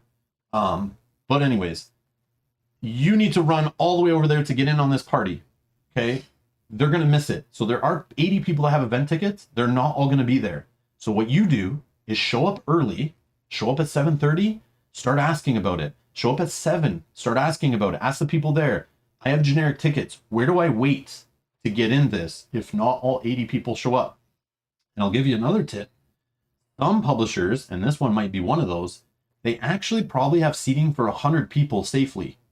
Fire code and all that stuff. Yeah. There are other events. I actually talked to the guy at AEG, and he explained to me one time, they have like seating for like 300 or something, but they only sell this was a few years ago. This might not apply anymore, but he explained to me that they actually only put like 200 seats available in the event system because they know all the people who rush and buy them all out and then don't even show up. It sucks. So they purposely leave 100 seats open just to take on people who walk up and who have generic tickets, because they want to be fair to those people who maybe didn't know and just saw an advertisement when they got there in the program guide or through word of mouth, or they're just wandering by and see the big sign. They want to make sure that other people can get in who weren't savvy enough to be there on the May weekend when the event system went live. So you can bring generics and just ask. Just go and ask. Find the event you're interested in, even if it's sold out. Find out where it is. Go there early, even the morning of, the day before. We've done that before. Yeah. We go to FFG's booth. We couldn't get in the Lord of the Rings event the day we wanted to. So we go and ask, what do we do? What time should we show up with our generics? Can we put our name on a waiting list? And some places will let you put your name on a waiting list in the morning. So if you show up, you'll be in the first order too of people who can get in with generics as long as you're there. They'll start calling your names out off a list because they understand they don't want you to just hang out there for like an hour waiting. They don't want you to waste your time. They know you're busy. Yeah. So some places will actually take your name on a list so you can go the day of, go there at 10 o'clock in the morning, find the room it's in and say, hey, I want to be here tonight for the 6 p.m. event. I know it's sold out. Can I put my name on a list, or what time should I get here? Where do I need to wait with my generic tickets? How many tickets do I need? All that kind of stuff. You might find out they actually added another event at 4 p.m. Just come back for that one. We just added a new one. Or we have 2 new events we added tomorrow. Or, we found some extra space, or we got some extra chairs. All this stuff happens. Things are like ebb and flow there. And again, there's people that book events and don't show up for them all the time. Yeah. And the generic ticket system is the way to deal with that. Okay. So buy a whole bunch. I believe the generic tickets, if you go before the end of the convention, you can refund them. They might put it on your account as credit for the next year or whatever, but I'm pretty sure I've got them fully refunded before, as long as you go before the convention ends. So they really want people to buy generic tickets before you go. Buy a whole bunch, buy $20, $30 worth of them, whatever you want, if you're going to go hunt down events. So for this one, it's just $2. But I wouldn't just buy one generic ticket, I would look at other events I might want to go to and plan out a few, and then try to get that many generics, plus a little bit extra, just in case you're walking down the hall and you see a billboard or a little an easel outside of a room that has a sign on it like, your favorite game happening in here, brand new expansion, come and demo it, early prototype, whatever. And you're just like, oh, I want to do that. And they're like, ooh, sorry guys, you need an event ticket for this. And you're like, wham, I got generics. Is that good? And they're like, sure, we got room. Come on in. So just keep that in mind. You don't necessarily have to have an event ticket. They just will prioritize people who have an event ticket for the event. Does that make sense? Does that make sense? Hopefully that makes sense. It's a little weird, a little confusing, but it's a nice solution, but it's just not very obvious. Because people will look in, I know people probably look in here in the event system. They come in there in July, they hear about Gen Con, and they go in here and go, oh, all my favorite games I want to demo are booked. All the events are sold out. Yeah, why bother going? I'm not going to go to Gen Con. I can't get into any of my events. You know, it's not true. Yeah. There is so much to do at Gen Con. The events are just a smidgen of it, right? I think also, too, everything we've gotten in the generic line for, we've gotten into. Yep. I don't think there's anything that they were like, oh, sorry, Well, we're one turned away. time. One time? One time, the in-flight report, I had an event ticket for it, but I was running Oh, and I got there. No, maybe I had generic tickets. Maybe I couldn't get in because it sold out, so I got generic tickets. But I had an event that was all the way across the convention center, and I was running. I even skipped the skywalk. Actually, like ran across traffic because I wanted to get there as quick as possible. I went in the hotel. I thought it was on one floor. It wasn't. I went to the next floor to find it. Oh, there it is. They had already let everyone in with event tickets, but they had already started letting people in with generics. I got in line, and it was me and the guy in front of me. Right, the guy right in front of me was the last guy. They said stop. So it was this guy in front of me, and then a few other people that ran in behind me. We're all told, sorry, we're full. And, you know, we're at fire code capacity, whatever. So I did miss, but if I had just like given myself 3 extra minutes to get there, I would have made it. I would have been in line early enough to be let in with a generic ticket because they had room. So. Yeah, and the things that we've done too is that for in-flight report, I think this was the last one that we went to actually. We could only get 1 ticket. So Rob got a ticket for himself because we were filming it. I remember you sat in the front and I only had a generic ticket. And I was like, if I don't get in, it's fine. I don't get in. I remember I had to sit in the back. I did get in. They let all the people in. But then I was worried because You got to sit with me. No, there was one that I didn't, and I sat on the back. Wasn't the last that wasn't one. the last one. Okay, there was one. I can't remember. Yeah. And there were, but I did get in. That. And then there was a whole bunch of us that they're like, we can let you in, but there's no seats. You have to kind of stand and lean on this thing. And we were like, yeah, we want to come in, so sure. And they I think did. That was the one that I filmed. Yeah, you did film it. Yeah. I remember that, So and that's why I was like, we wanted him to get my camera and stuff. Yeah, I wanted him to get a ticket and a seat and everything. And I was like, I'll get in if I get in. It's only an hour. It's fine. I'll do something else by myself. But I was able to get in. So I feel like if you're there with generics, let's say 99% of the time you can get in with what you want. So Compy says you really don't need to do events to enjoy it, just like I said. Yep. And Compy says I rarely do them. Demo games is sit down with random people wanting to fill spots for a game. That is my next point. Yep. The randoms. Okay. So I want to reiterate, you know, the statement I said. You don't have to touch the event system. So like I was telling the story before I went in 2013, I overbooked myself. Then I learned in 2012, I just booked in 2014, I just booked the events I was really interested in, and I bought some generics. And even some of those events I still didn't go to because I was busy doing other things. I didn't drop out of the tournament as early as I thought or whatever. Or I had to film something, you know, or I had a meeting with a publisher or whatever. So I just like found things on the go. Plans change. People want to go for lunch at a weird time. Whoops. What do I do now? What do I do now? You'll also lose track of time just in general. Yeah. So now when I go, I pretty much book like 0 events, except for like if I'm playing in a tournament, I'll book the tournament I'm playing in, and that's it. Mm-hmm. I usually book the like Lord of the Rings event, but I stopped doing that. Or you know, I would probably book the Arkham Horror LCG event to get the little pack early. But the ones they're using this year are the same ones from 2020, which you can already like get through retail and stuff. It's just that convention got canceled, so I think they're using the same events or whatever. Okay. But that's why I'm not really interested in them. But yeah, so I would only book a couple events now. And then this year, I think I'm booking 0 events. I'm going to book 0 because you literally can fill your whole time. I remember one day I had no events booked, and my day was like this. I got up whenever, we drove down, we grabbed breakfast, we get to the convention around 9, you line up for the exhibit hall, it opens at 10, you go in, somehow you get in there, it's like being a casino or Walmart, you know, no windows, no lights, no clocks, no nothing, you know, they want you to just stay in there forever. Time just flies. All of a sudden, it's like 2 p.m, your stomach's grumbling, and you don't know why, because you think it's 11 a.m. still, but it's really 2 p.m, and you missed lunch, so you need to snack, but you're just like, go, go, go. The dealer hall, you're in there, all of a sudden, or the exhibit hall, all of a sudden at 5:45, they announce that the exhibit hall is closing in 15 minutes, get your purchases in, you know, get ready. Kind of what a large department store does when they're getting ready to close. And all of a sudden it's 6 p.m. You're getting kicked out of the exhibit hall. Now you're trying to find dinner, whatever. And you go eat dinner. Then you come back. You go in the large gaming hall. There's a 24/7 giant gaming hall. I don't know if I have pictures of that one readily available. Do we know if it's going to be 24/7 this year? Because last year it did close at midnight for COVID cleaning. I haven't heard anything like that. But I haven't heard anything. Yeah. I just thought about it when you said that. I don't have a picture available. Easily available, but anyways, but it's just a giant open gaming area, tons of tables, but most of the tables are rented by publishers, but at evening they're not. There's a whole bunch that aren't, and you can just go sit at them. But I've had experiences where I'm just walking through that room by myself, just walking to go find my group, or I'm my friend's in an event and I'm not, and I'll walk through that hall. There'll be random people ripping the shrink off a game, reading the rules, and they'll be like, hey, excuse me, because you're just looking around lost. You're like this. You're just like, I don't know what to do right now. I'm tired. I just ate. Like, what do I do tonight? I got to find something to do. And they can see it on you. There'll be people that are so friendly that'll just be like, excuse me. And you're like, yes. And you're like, we have a spare seat here if you want to come sit down and learn this brand new game with us. And I'm like, thank you, but I'm good. I'm just going to do this. But like, I've seen people do it. I've been sitting there playing a game and I see people beside me go, excuse me, you want to come and sit down and play with us? And people just randomly will sit down and play with people. And then you're sitting there all night, like that AEG event. I met tons of people, played tons of games that night and had a blast. And I had no idea that was going to happen until 8 p.m. on Friday when I walked by and saw the event.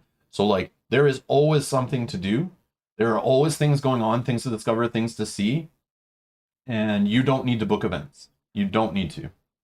But I recommend book a couple at least, to kind of have something to plan your convention around. But you don't need to. You don't need to. So I've learned that. I've gone with both the extreme of booking a ton and then booking none, and still had a blast every time. So hopefully that helps you. All right. So let's try to get through this next section here quickly.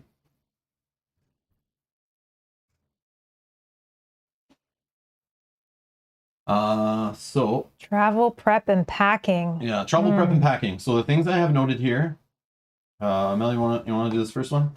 Yes, first one is comfortable shoes. You are going to be doing tons of walking. Do not bring shoes that are uncomfortable. Do not buy new shoes and wear them for the first day at Gen Con. You will be in so much pain, you won't believe it. Wear comfortable shoes. They don't need to be, you want them to be practical and comfortable, right? I know sometimes you see cosplayers wearing shoes and you're like, how are you walking around all day in this? Just think, you're going to be walking all day for 4 days plus. You want to be comfortable. You don't want to have lower back pain, feet pain. Wear comfortable shoes. It is all cement there. Yeah. It is all convention cement floor with like some of the areas have the thinnest carpet ever, it seems, on them. It's just like that thin industrial carpet. In the dealer hall right behind us, you can see the red path there is like thin little carpet. And then beside it, a lot of the booths will use like foam so that their employees and volunteers have foam they stand on all weekend to help them with their feet and their back and stuff. But you're not walking on that the whole time. You know, you're only in there doing that when you're demoing or talking to the people at the booth. But most of the time you're walking on nice thin carpet and very hard cement right underneath that thin carpet. So it's like a lot of walking on cement. Not to mention outside in the sidewalks and the skywalks and the hotels. Yeah, it's just a lot of walking back and forth to your car. Yeah. Yeah, make sure your shoes are comfortable. You don't want to get blisters first day. Yeah. Keith says, when I judged Magic tournaments, I would wear 2 pairs of socks and Dr. Scholl's. Wow. Oh, 2 pairs of socks. I never thought of that. I've never done the 2 pairs of socks, but I have done the inserts, the shoe inserts. Yeah, we've done that. Yeah. Yeah, and you want to break your shoes in if you did get a new pair of shoes maybe before the summer. You want to break them in so that your feet are used to them. So that when I've bought new shoes for the con, thinking about it in advance, I usually buy them in like May, and then I start going on walks and stuff to kind of work them in. Yeah. So that, you know, if I find out if there's any spots that are like rubbing or they don't fit properly or whatever, then you kind of learn that beforehand. Yeah. So don't buy new shoes like the week before to go there and walk with. You don't.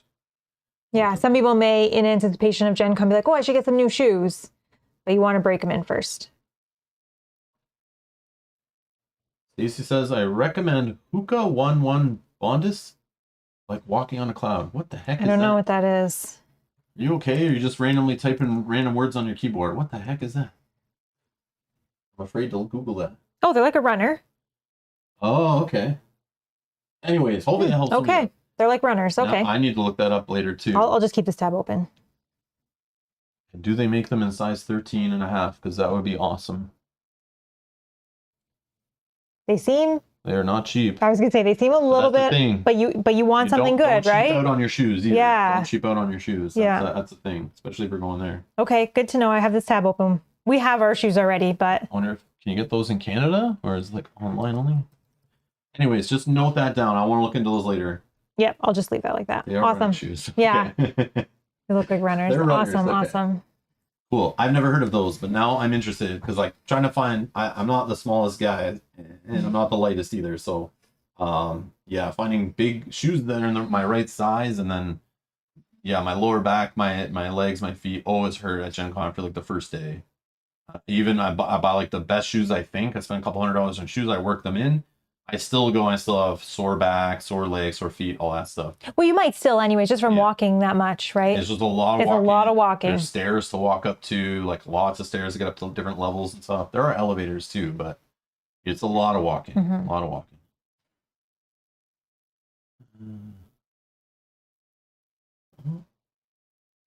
Justin has a tip, says, I'd recommend, and Justin's been to Gen Con once before, but also knows about lots of walking and being on his feet all day. I'd recommend for after you are done walking for the day, if you can bring a baseball or some other circular object, just to roll the bottom of your feet over top. Helps with pain and makes it feel good. Yeah, you could do that with a tennis ball too, I think, right? Yeah. Any round circular object. I did not know that was a thing. I didn't know that was a thing.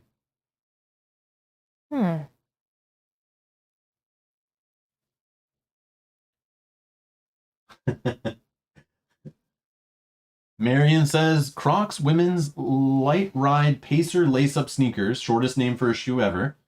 All the comfort of Crocs without the embarrassment. Yes.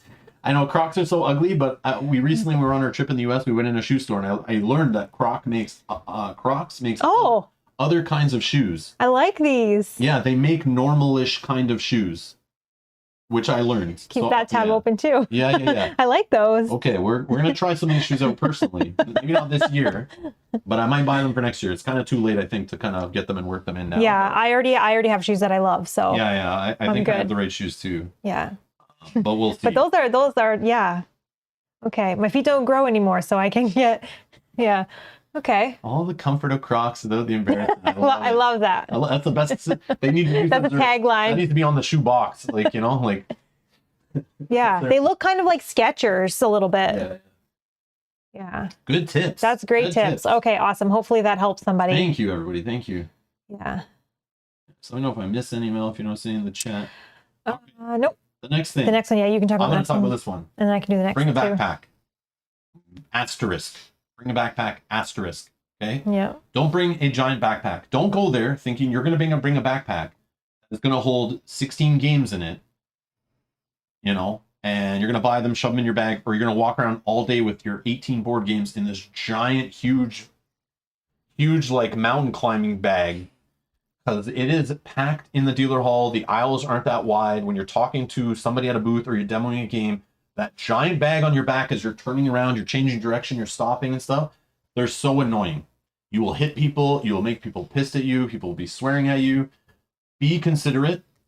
Wear a backpack that is kind of like not too big and doesn't stick out from your back that much. I'm being serious. And what you do, the trick is you either put a bag inside, like a reusable kind of bag that you can carry your stuff that you buy in.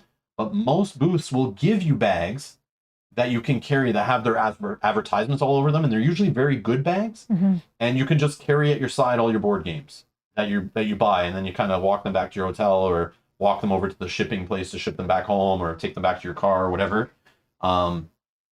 Don't bring a giant bag that you're going to just shove giant board game boxes and RPG books and all that you're buying. Don't do that.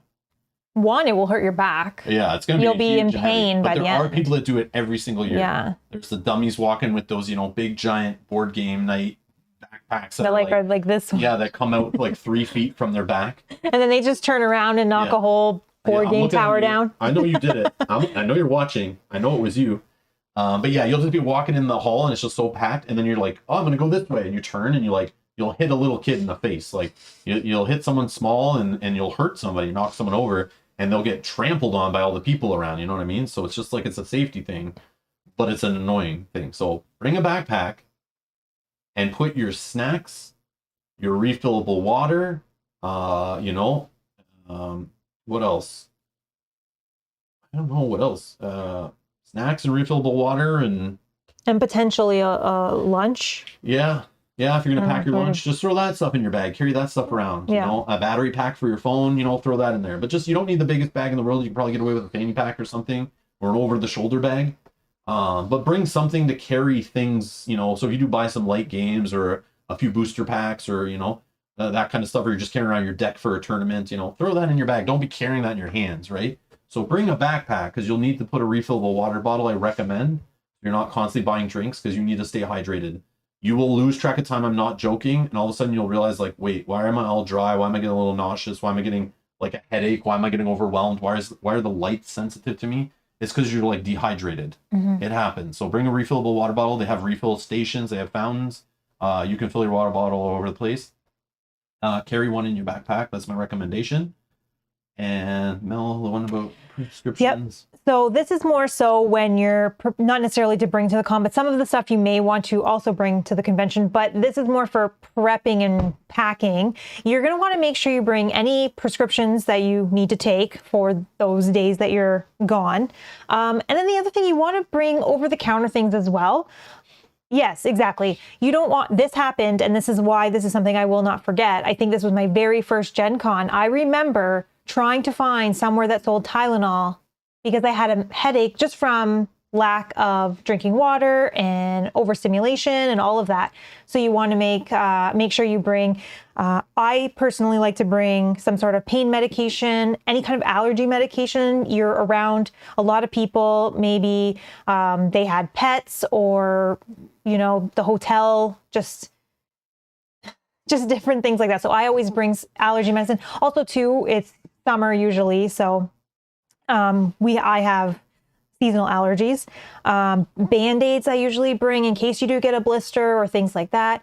And then just, you look through your medicine. Exactly. Like nausea medicine, or maybe you have trouble sleeping in a hotel. So maybe something that will help you sleep, things like that. So I like to look through our cabinets and like back pain medicine, things like that. You just kind of want to look through just so that you're not, don't need it. Yeah, you'd rather have it. Bring it to be prepared. Yeah, exactly. Because it might be a long walk to the nearest drugstore or supermarket or whatever. You're in downtown in the city, so the mall doesn't have everything. I remember walking the mall one time. Yeah, we were looking for Tylenol. Yeah, we were looking for Tylenol, and there was the guy at the information desk was like, I don't know where sells Tylenol in the mall. I'm so sorry. We had to go out of the mall, and there was a little drugstore, but it was about a block away. Yeah, we were looking, we couldn't find it, but it was so frustrating. Well, my head is throbbing. Yeah. Your head's throbbing. We're we just please, why is it so hard? And think about too that you're going to be eating a different diet than you're normally eating at home. So maybe if you need Tums or just things like that, just start thinking about those things and make sure that you have them on hand, and then you don't have to worry. There was also, I saw a comment from Comfy about baby wipes, those kind of things, travel size deodorants or a full size deodorant in your backpack, gum, hand sanitizer, all that kind of stuff. You want to just make sure that you have. You might be at the convention literally from 9 a.m. in the hot Indianapolis sun in the middle of the summer, and not leaving till 2 in the morning. You don't know, depends on what you're doing, what game you get involved in. You might do an event in the middle of the night, whatever. So you might start to stink at some point. So yeah, reapply. Yeah. But one thing I wanted to say, let's see, hold on.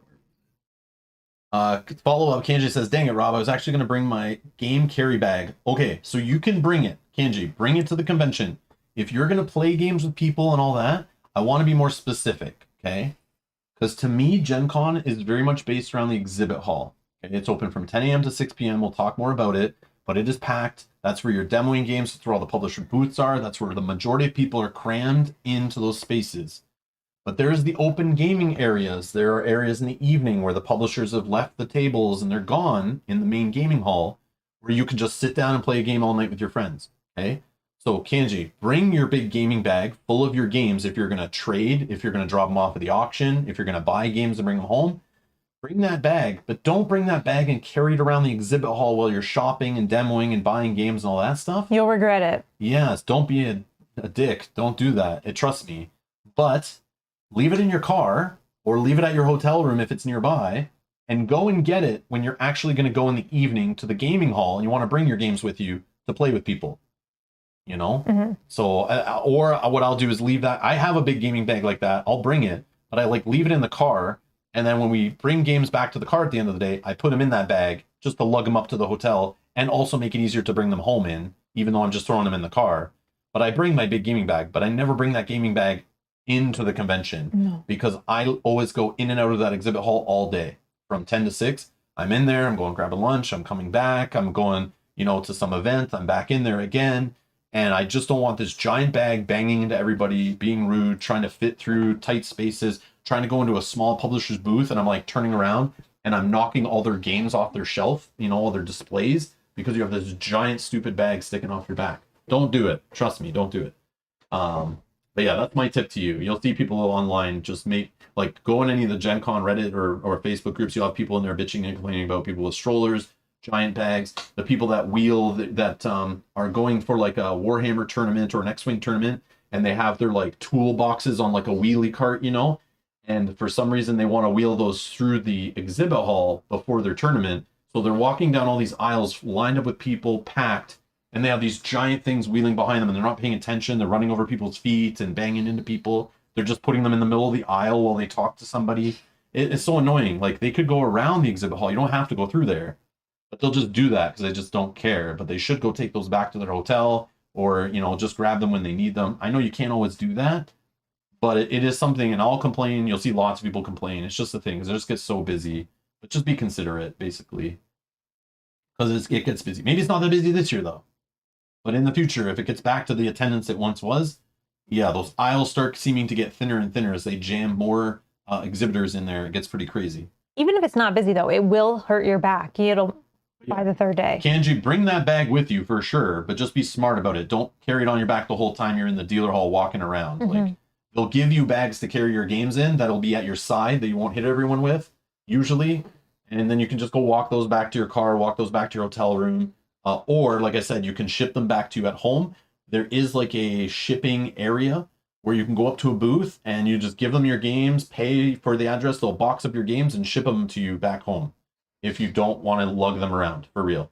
I always debated it, but usually we park not that far away, and then I'll kind of just lug games back at the end of the day to the car, and whatever. But yeah, that's just me.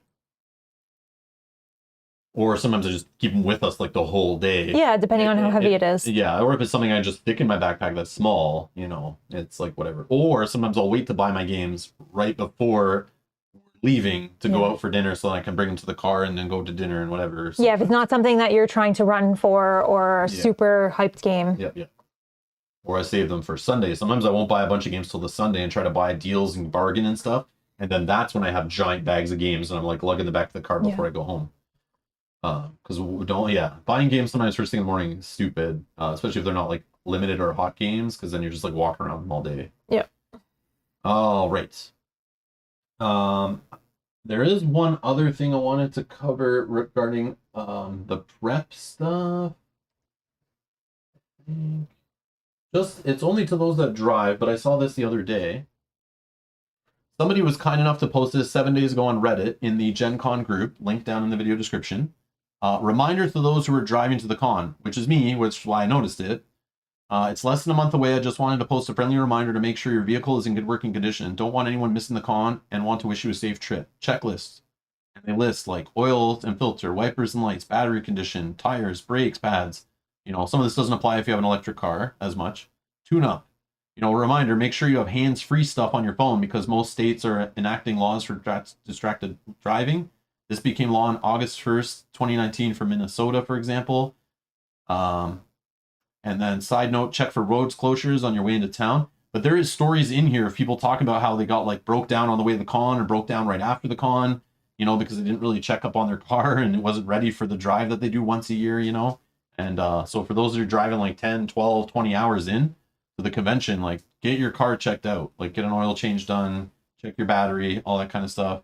Make sure your automotive membership or whatever, your CAA, AAA, whatever is in good standing and has been renewed. You know, so if you're broke down the side of the road, you have somewhere to call.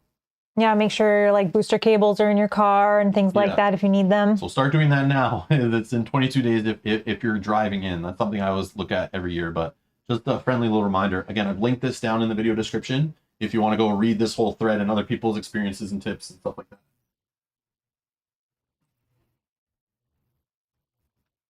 All right. We're still not at the convention. No. So we're not at the convention yet. This is still pre-planning. We're almost at the convention. We're almost there. Okay. The next thing I like to do closer to the convention, I'll probably do in a week or two. Planning your attack. Okay. So we'll talk more about the exhibit hall in depth when we get to when we're on site at the convention, all about it. But I said, like at the beginning of the stream, how I don't go there to play RPGs with people. I don't even go there to play board games with people. I go there to demo games because, again, I do this stuff on YouTube. Now that I do it full time, I go there to meet publishers. I go there to meet fans. I go there to research games, grab review copies, buy games early if I can that I'm interested in, learn about the games that I've never heard of, meet publishers I've never heard of, you know, exchange business cards, all that kind of stuff. And then I also go sometimes to play in tournaments. If Keyforge was still a thing, I'd probably be playing in a Keyforge tournament this year. But that game is kind of dead for now. We'll talk more about that in a future stream. It's coming back. But I'm trying to avoid tournaments this year. I'm doing something different. It's the first year I'm going that I'm not in like an all-day or a day-and-a-half tournament of a competitive card game. So it's going to be a little weird. I'm going to have a little more time, I hope. But plan your attack. And what I mean by that is things like, which I've linked down below. Over on Board Game Geek, on the dashboard, I think, no, the Explore page, I'm not sure. Right now, you can go here and you'll find this. It's called the Gen Con 2022 Preview. They do this for Spiel. They do this for Origins, where they talk to the publishers, and publishers submit their list of games they're bringing to the convention for sale, demo, whatever, okay? And slowly the list grows all the way up until the convention. So the other day I went on here, it was like 200 and something games. Now it's 333. So slowly this keeps growing. And usually most Gen Cons, it gets up into the 500s of new games that'll be there for sale or demo or whatever. Okay. So you can go to this list and you can organize this list by publisher or by things people are thumbing up or by the price or by playtime or by category or recently added. So recently they added the game Gasha by 25th Century Games, okay? Whatever. Not all of them are going to be for you. Yeah, these aren't all going to be winners in here, but these are just how you find out. So let's say I care about a certain publisher, and, you know, let's say I care about, I don't know. Let's scroll till we find another publisher. Adam's Apple Games, okay? Let's say you want to know about Adam's Apple Games. They're in location 1930 in the exhibit hall, which we'll talk about the exhibit hall and the map and all that stuff. But you can go in here and look at these games. You can click on these games and go to the BGG pages and read about these games. So what I do is I spend, what did I just do? I spend like a day or two before I go through here and I scrounge for games. I look to see what publishers are bringing. You can find out if the game is for demo or if it's when its release date is, or sometimes they'll say it's for sale and how much. Release date in August, release date Q3, 2022, whatever. Yeah, right here. Sometimes you'll see a price, so you know they're selling it there. So Dice Hunters of Therion, English edition by Richard Garfield, published by Amigo. If you were like, damn, they don't bring this game to Canada, or my local store doesn't carry this game, or I can't seem to find it online, or maybe it releases in September. But they'll have it at the con. But they'll have limited copies at the convention. I need to note that down, and I need to make a plan of attack of which games I'm running to. Do not run. You're not allowed to run. which games I will speed walk to, and which games Mel will speed walk to, and which games Shomar will speed walk to, and which games Judson will speed walk to, and which games Kyle will speed walk to, so we can all get to the booths quick, get in line, buy the limited copies they brought to the convention, and bring them home early. In the past, I've done that, but I don't always care about that stuff, because what I've learned lately is sometimes you can get games at home, and sometimes games will come out the same day that they come out there, and they'll come out to the game stores at the same time, or sometimes they're out 2 weeks before Gen Con. But then they'll still have the game at Gen Con. They'll have limited copies. So if you don't have a local game store, or your local game store sold out, sometimes you might be able to grab a game at Gen Con that you couldn't get at home. But I have linked this down below. Go check this out. It's they're constantly adding games all the way up till the convention. This usually gets started about a couple months before the convention. So use this list. It doesn't always have every publisher's thing though. So also you need to go to your favorite publisher's Twitter page, social media, whatever, because they will usually post on there if they have any sales, what events they're opening, what games they're bringing, what has limited copies. So go use this, but also follow your favorite publisher. Okay, let's look at the map of the dealer hall. Where is this? Exhibit hall map. Okay, exhibit hall map. Look how big this freaking exhibit hall is, and look at all the booths that are listed here. Okay? See how tiny that text is? I'm not going to zoom that in. You are going to play with this. You're going to figure out what you care about, but it is huge. There is an artist alley over here. There's the newer entrepreneurs, the people who go to Gen Con the first time, is over here on the right. There's a family fun pavilion, which is all booths that have games focused at kids and families, are all near each other. So that keeps all the strollers away from all the hardcore gamers that are going to bitch and complain about it. And yeah, you can just wander around all these named booths. So Asmodee, Upper Deck, Greater Than Games, Pandasaurus Games, Paizo, Renegade. These are companies that have paid money and sponsored Gen Con to have their name all over the convention, on stairways, on doorways, on chairs, on huge overhead signs, on the exhibit hall map. Like these are guys who pay good money to make sure Gen Con happens. So that's why their booths are highlighted. They're usually all by the front doors as well, yeah, right when you come in. And you'll see them. That's why they're bolded in black down here in the list of publishers. But go to the website, bring this map up. I believe this map will be in the app eventually. You can print this out. It's clickable, I think, or it used to be. Maybe the PDF, if you download the PDF, is. But you can go on here. Maybe I'll zoom in a bit. But you can see the booth sizes and plan your attack. If you noticed, they have exhibit hall entrance, okay? So the entrance, you got to figure out which entrance you're going to line up at. And that entrance, when it opens, you're going to walk as fast as you can to try to get to your favorite booth to get their limited copy of 100 copies of such and such game or promo or something. You need to find out where their booth is and what's closest entrance and get there early and line up. That's what I mean by plan your attack, okay? Because you can't get everything. You're not going to be able to buy all the games you want, and all the limited copies, they're going to be gone. People are crazy. You can't get to everything in time. Sometimes you'll be stuck at a booth for an hour waiting in line to get your game, so you do not have time to get to the next booth on the same day. But some companies have limited copies and allotted for each day so that they don't sell out, and people who just go to the convention on just Friday, they have a chance to get games that may be sold out on Thursday. So that's what I mean by plan your attack. Do this before you get to the convention. Yeah. You can start planning this like the week before. Go through here, start highlighting your favorite publishers, because you can't see everything. And if you're only going to the convention for a couple days, you need to highlight the booths you need to get to, because you might miss them. You might not go down that aisle. You might just get busy. You might run out of time. All of a sudden 6 p.m. comes and they're kicking you out of the hall. Plan your attack. Find your favorite 5 publishers. Find your favorite 5 games. Go look at that Board Game Geek list. Find the favorite demos you want to try, and just make a list and plan your attack and try to get those things done when you can, because the convention is going to freaking fly by and you can't do everything. So prioritize, or you'll just get lost, okay? That's how I do it now. You don't have to do that. You can just wander aimlessly and stumble into demos and find games you never heard of and have an awesome time. You can also get turned around very easily in this hall. It looks very up and down, but you can see that sometimes booths are this way and then you kind of have to go around and then you're all over the place. So having an idea of where you want to go is a good plan of attack. Okay, that's all the pre-planning stuff I can think of. Now let's talk about See if this works. Yeah. All right. Now we're going to be on site. You're at the convention. You got there. Woohoo. You bought your tickets, and you can still buy your tickets. You can still book events. But understand, going back, just a recap, badges go on sale in January every year because the hotel system goes online in February, which you don't have to use, but if you want to, you need a badge purchased already for that. Then event system goes live in May. So if you want to get your events, you need to get in on the wish list system. You have to have a badge to do that. So that's why you need to get your badge early. And sometimes badges sell out a month or two before the con. Sometimes it's only 40 badges sell out. Sometimes it's only Saturday badges sell out. Saturday and Sunday badges sell out. It's been weird some years. Some years, no badges sell out.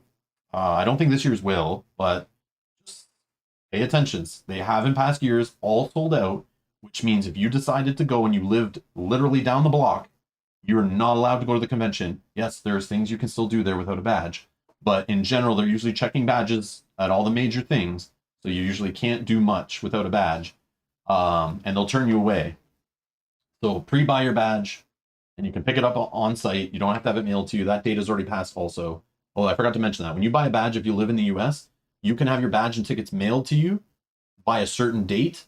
But if not, or if you're international, you have to pick them up on site at will call, which we'll talk about that in a sec. So parking. I'm excited to hear tips from people here, but I might have them covered. I don't know. They have partnered, and I don't know if they're still doing this, but a few years back, they partnered with a company called Gate 10 Parking. I think these guys do parking for the football games and stuff that happen downtown, but it is a company that has a whole bunch of shuttles. They have a whole bunch of parking lots that are not too far from the convention center, but you basically go through the Gen Con event system that we already talked about. You can go in there and buy tickets for parking with Gate 10. And you basically go to the lot, you park your car. Sometimes they park you in. So to get your car out might be a little bit of trouble, I've heard, but I haven't done it.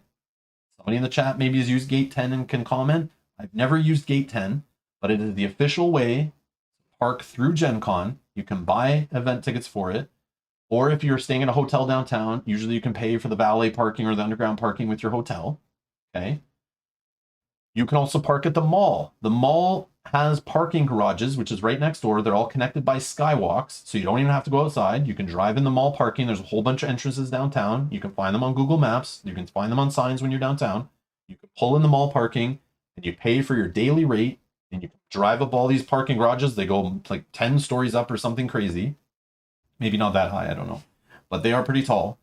And you can park, and then you just walk across the skywalk right into the convention center. So you never have to go outside, and if it's raining or whatever, or you want to avoid the sun or whatever, you can. But mall parking does fill up, and we have had nightmare stories of trying to leave the convention, go back to our hotel early because I wanted to like edit a video or go get dinner offsite or something. And we were just tired, and we had no evening events. We tried to leave early one time, and we were literally stuck in our car in the mall parking because there was a football game that closed the Lucas Oil parking where we normally park now, which I'll get to. Mall parking is fine. Lots of people use it. And if you're leaving at like 11 at night, it's fine. You'll get in and out, no problem. And in the morning, it can get kind of backed up if you're all arriving around 9 or 10 a.m. because there are people that work downtown that park in those parking lots. There are people that shop at the mall that park in those parking lots. There are people that go to events at, downtown and other things that will park in those parking lots. But they can get pretty busy and filled up pretty quick. But usually there's lots of parking there. And then there's also local parking lots all around downtown, just like any other metropolitan area. There's little parking lots all over the place. Some of them get filled up really fast. Some of them don't have many free spots. Some of them, they cost a lot. Some of them jack up the prices for the convention, and they're just like, you don't even want to go near them. But the one that is officially partnered with Gen Con 2 is Lucas Oil Stadium. So the big football stadium has big parking. I've never seen it fill up fully. It is only like a 10-ish minute walk from the parking lot to get into the convention center, but it's mostly outside. You can go into Lucas Oil and then walk underground if you want, but you're outside parking. There's no cover, so your car will be cooking. But it's like $20 for the day. You just go in once. Once you leave, you don't come back. You have to buy another ticket to get in. So it's not like come and go parking. It's like you come in the morning and you leave whenever, and it's just one flat rate. But it does get pretty busy in the morning, and I've seen the 2 entry gates get really backed up. So again, leave yourself time. But that I found is the most balance between like price and convenience, unless they accidentally book Gen Con on the same time there's a preseason football game, and you just drive downtown and you don't know about it, and all of a sudden you find out you can't park there, and then the mall gets ripped like rammed, and all the parking lots downtown, you can't find parking. You're like driving so far away.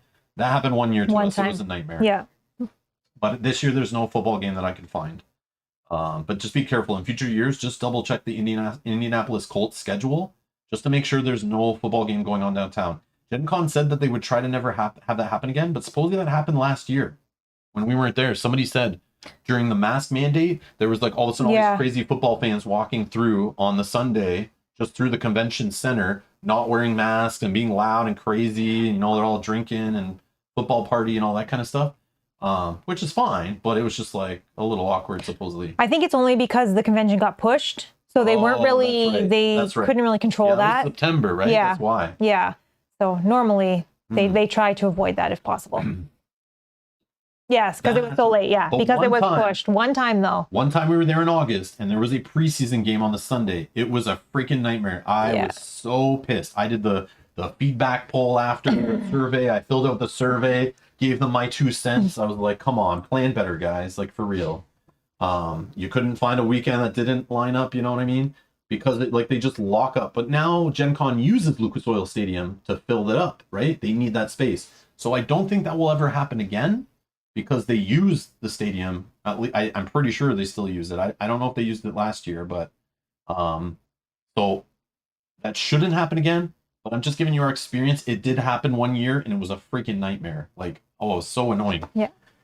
But yeah, so Lucas Oil Stadium, if you're driving in, it's just a safe bet. But again, mall parking, lots of people use mall parking. And there's other lots and stuff like that. And the Gate 10. People use Gate 10 and say it's great. Just sometimes you have to wait for your shuttle and stuff. But yeah, I've heard lots of people use Gate 10 and it's fine. So, and you can book that through the event system. So those are like parking options. So don't be afraid to drive your car down there. We do it every year, and there's parking, and it's all seems safe, and there's security and everything. So, yeah, I never see an issue. And most people that go to Gen Con are pretty friendly people. There are a few jerks, of course, that go and there's stories in the past of a publisher punching a YouTuber in the face, or somebody stealing somebody's purse from a volunteer's purse from a booth, or some people stealing games, or some people stealing people's magic card collections and scamming them out of that stuff. There is some crime and some shadiness that goes on down there. There are some scumbags that do go to Gen Con, but in general, you guys know the community in general as a whole. We're all very welcoming. We play a game that is generally social in nature, and it's about meeting new people and playing with people usually. Well, there are some scumbags, but in general, the parking and stuff has seemed to be pretty safe and good. There's people around, people are friendly. I'm usually walking away from our car and I see people that are like, hey, Rob, like waving, or somebody I played with. I remember walking and I passed a guy. I used to work in an office that had a comic store around the corner. We used to go to weekly board game night. I hadn't seen this guy in 2 years. And I'm just leaving my car and this guy walks by and he's like, Rob? I'm like, whoa, what are the odds? I haven't seen you, and you happen to be at Gen Con, and I'm at Gen Con. Like, whoa, weird. So anyways, usually there's like people around who are just friendly all over the place. So someone will help you out if, just don't go under the shady looking bridges in the middle of the night or anything. But the train tracks, don't go under the train tracks at night. It's very sketchy looking. There are homeless people and stuff down there. Not I mean they're dangerous or anything, but there are some sketchy areas, of course. It's a major city. It's a downtown city. Just be smart. Stay in the lit up areas. There are police around all over the place. There's police outside. There's police walking through the convention. There's police at the beer gardens and stuff. There's hired security all over the place. There's people who work for the convention, walkie-talkies and name things and stuff. They can help you out and stuff like that. But in general, it's pretty chill. Let's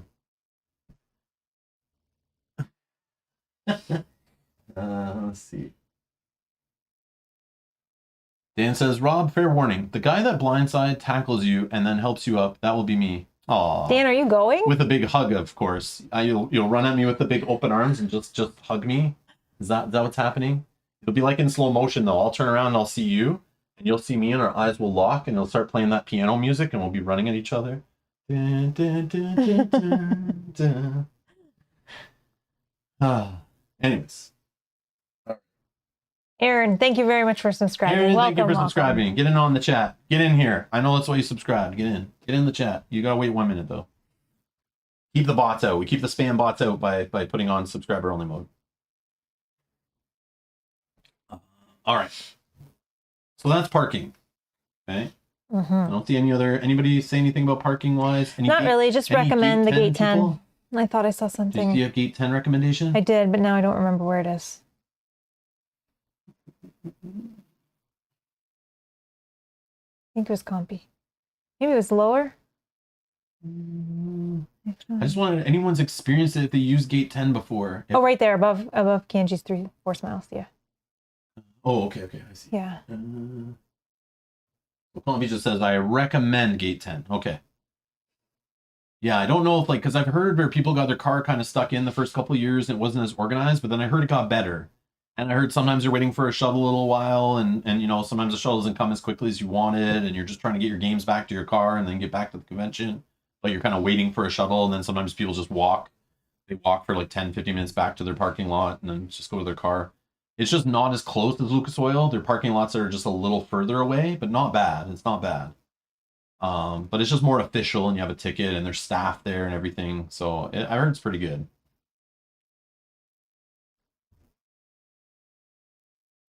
Okay. All right. So I see Dan's comment when they drop the Max and Vax stuff. I'll be there, not this year. Okay. Okay. Perfect segue. Perfect segue. You have access to our document, Dan? Let's see if what this does. Probably goes way off the screen. Yeah. I will do this. All right, proof of vaccination and will call. So you got to the convention, you figured out parking, or you bought your event tickets before going down, or your gate 10 stuff, or you went to Lucas Oil in the morning, or you went to the mall and got parking. Now you're at the convention, and this can happen on Wednesday. You can go get your proof of vaccination because vaccine proof is required this year to get a wristband, to get your badge. You need to show proof of vaccination and you need to be wearing a mask all the time, or I guess you'll get in trouble or they'll boot you out, or you'll be, people will yell at you, I guess. I don't know. But if we go to, I've linked this down below, but there's a health and safety page somewhere. Here's this one. There was a health and safety right here, but I have linked this down below, the actual health and safety page where you can read this stuff.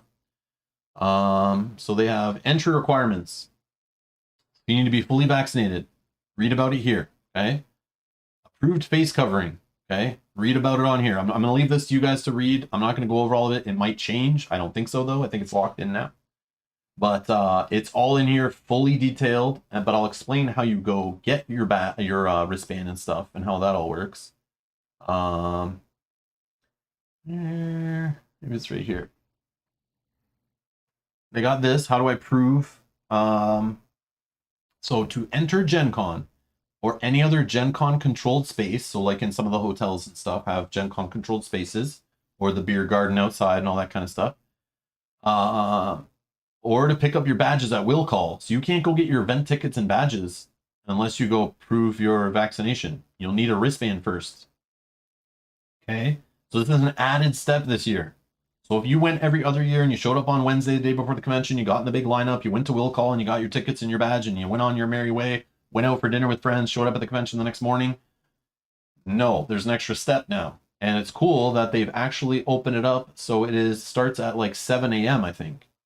So even you can go Monday and Tuesday and you can get it vaccinated that early. They're going to have employees there. So there is no bitching and complaining that there is not enough time, that the lineups are too big. You can go early. If you're in town, go get it early. There's even on the event and trade day, Wednesday. It's Wednesday only for trade day attendees because they want to make sure it's not too busy for them. But in that spot, in that area, there's a specific area. If you're going for the trade day or you're an exhibitor, they have a special area for you. But if you're just regular attendee, you can go to the Sagamore room or Sagamore room on the second floor. I'll show you that on the map. Starting Wednesday at 7 a.m. till 2 a.m. And then it's open from Thursday to Saturday, 7 a.m. to midnight. And even Sunday, if you're just going for Sunday, 7 a.m. to 4 p.m. So you can go super early. So don't feel like you're going to go there and you're going to miss getting into the hall to get your new hot game early on Thursday or Friday morning. You can go 7 a.m. on Wednesday morning or 3 in the afternoon on Wednesday and get your wristband. Then you go line up in will call and get your badge. Okay? You need this wristband or they're going to have people, I'm sure, walking up and down the line at will call just saying wristband, wristband. If you don't have your wristband, they'll just kick you out of line and tell you, go get your wristband. And Kanji has a good question. Says, so what if I got my badge to be a male? Do I still need to have proof of vaccination? Yes. Yep. There's questions answering that in here somewhere. So you need to present government-issued photo ID and approved vaccination record. Approved vaccination record demonstrating proof of full vaccination. And you can click here and they explain what full vaccination means. They're just saying it's 2 doses. Yeah, they're not saying you need any boosters or anything right now. You just need boosters. This is like super chill. I think because not everybody has boosters, do they? Everybody could? I don't know. Here in Canada, they're talking about the second booster. Yeah. They're going to do a second booster round soon.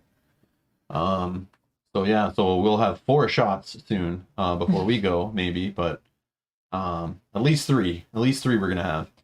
But yeah, so you just need a second dose of a 2-dose vaccine, either Pfizer or Moderna, and then a single dose of Johnson & Johnson.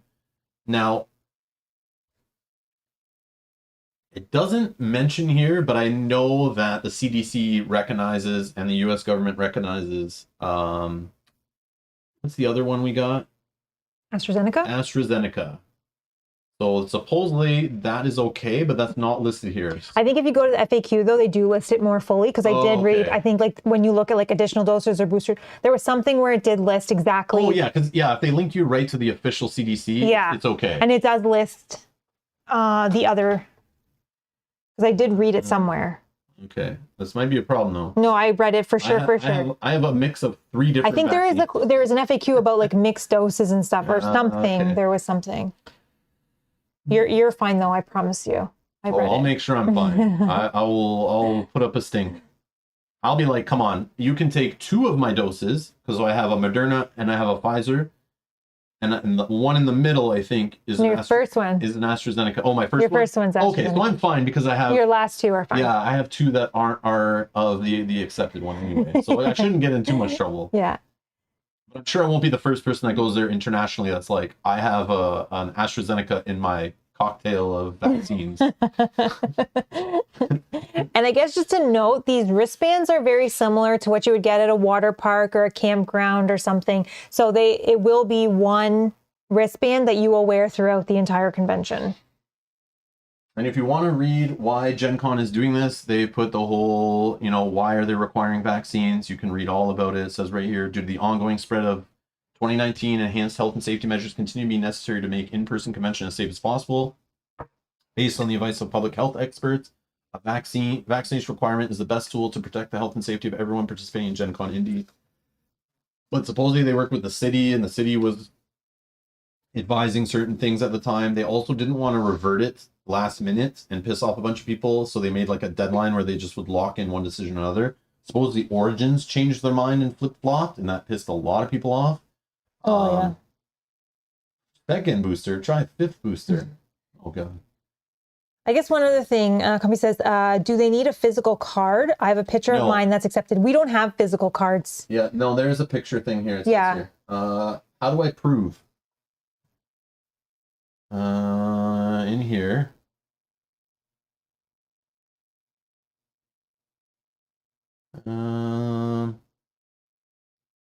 Right here. Government issued vaccination record, paper or photo. Yep. Or the clear health pass, whatever the hell that is. That might be something US because I think they physically got a card that said, yeah. Okay. But we don't even have cards here. Yeah, but they let us like at the border literally show the PDF of our thing that our government sends us. Yep. And they're just like, yep, cool. They just need to see that the name on that matches. Yeah, they just match it with your card and your photo ID or whatever to make sure it's your name on that card and whatever, and you're good to go, I think. But again, this is the first time I've gone with all this involved, so I'll report back. I'll let you guys know how it goes. I'll definitely talk about it. If we do go and we go through this, I'll let you guys know how it is. If not, next year, hopefully this isn't a thing, but... Oh, Clear is an app. Oh, okay. Oh, I wonder if we can even use that. I bet it's like US, though. Clear Pass? Clear Health Pass?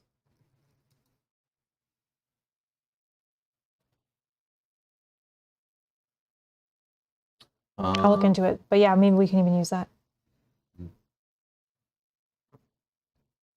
Tiny says PAX U used a cool app that you can load your vaccination card info and you can quickly get through using that app. Hopefully Gen Con does it that way. Which might be the same one that... It doesn't sound like it. It sounds like you just got to go to this room and do this thing. Like, there's no scanning for entry here.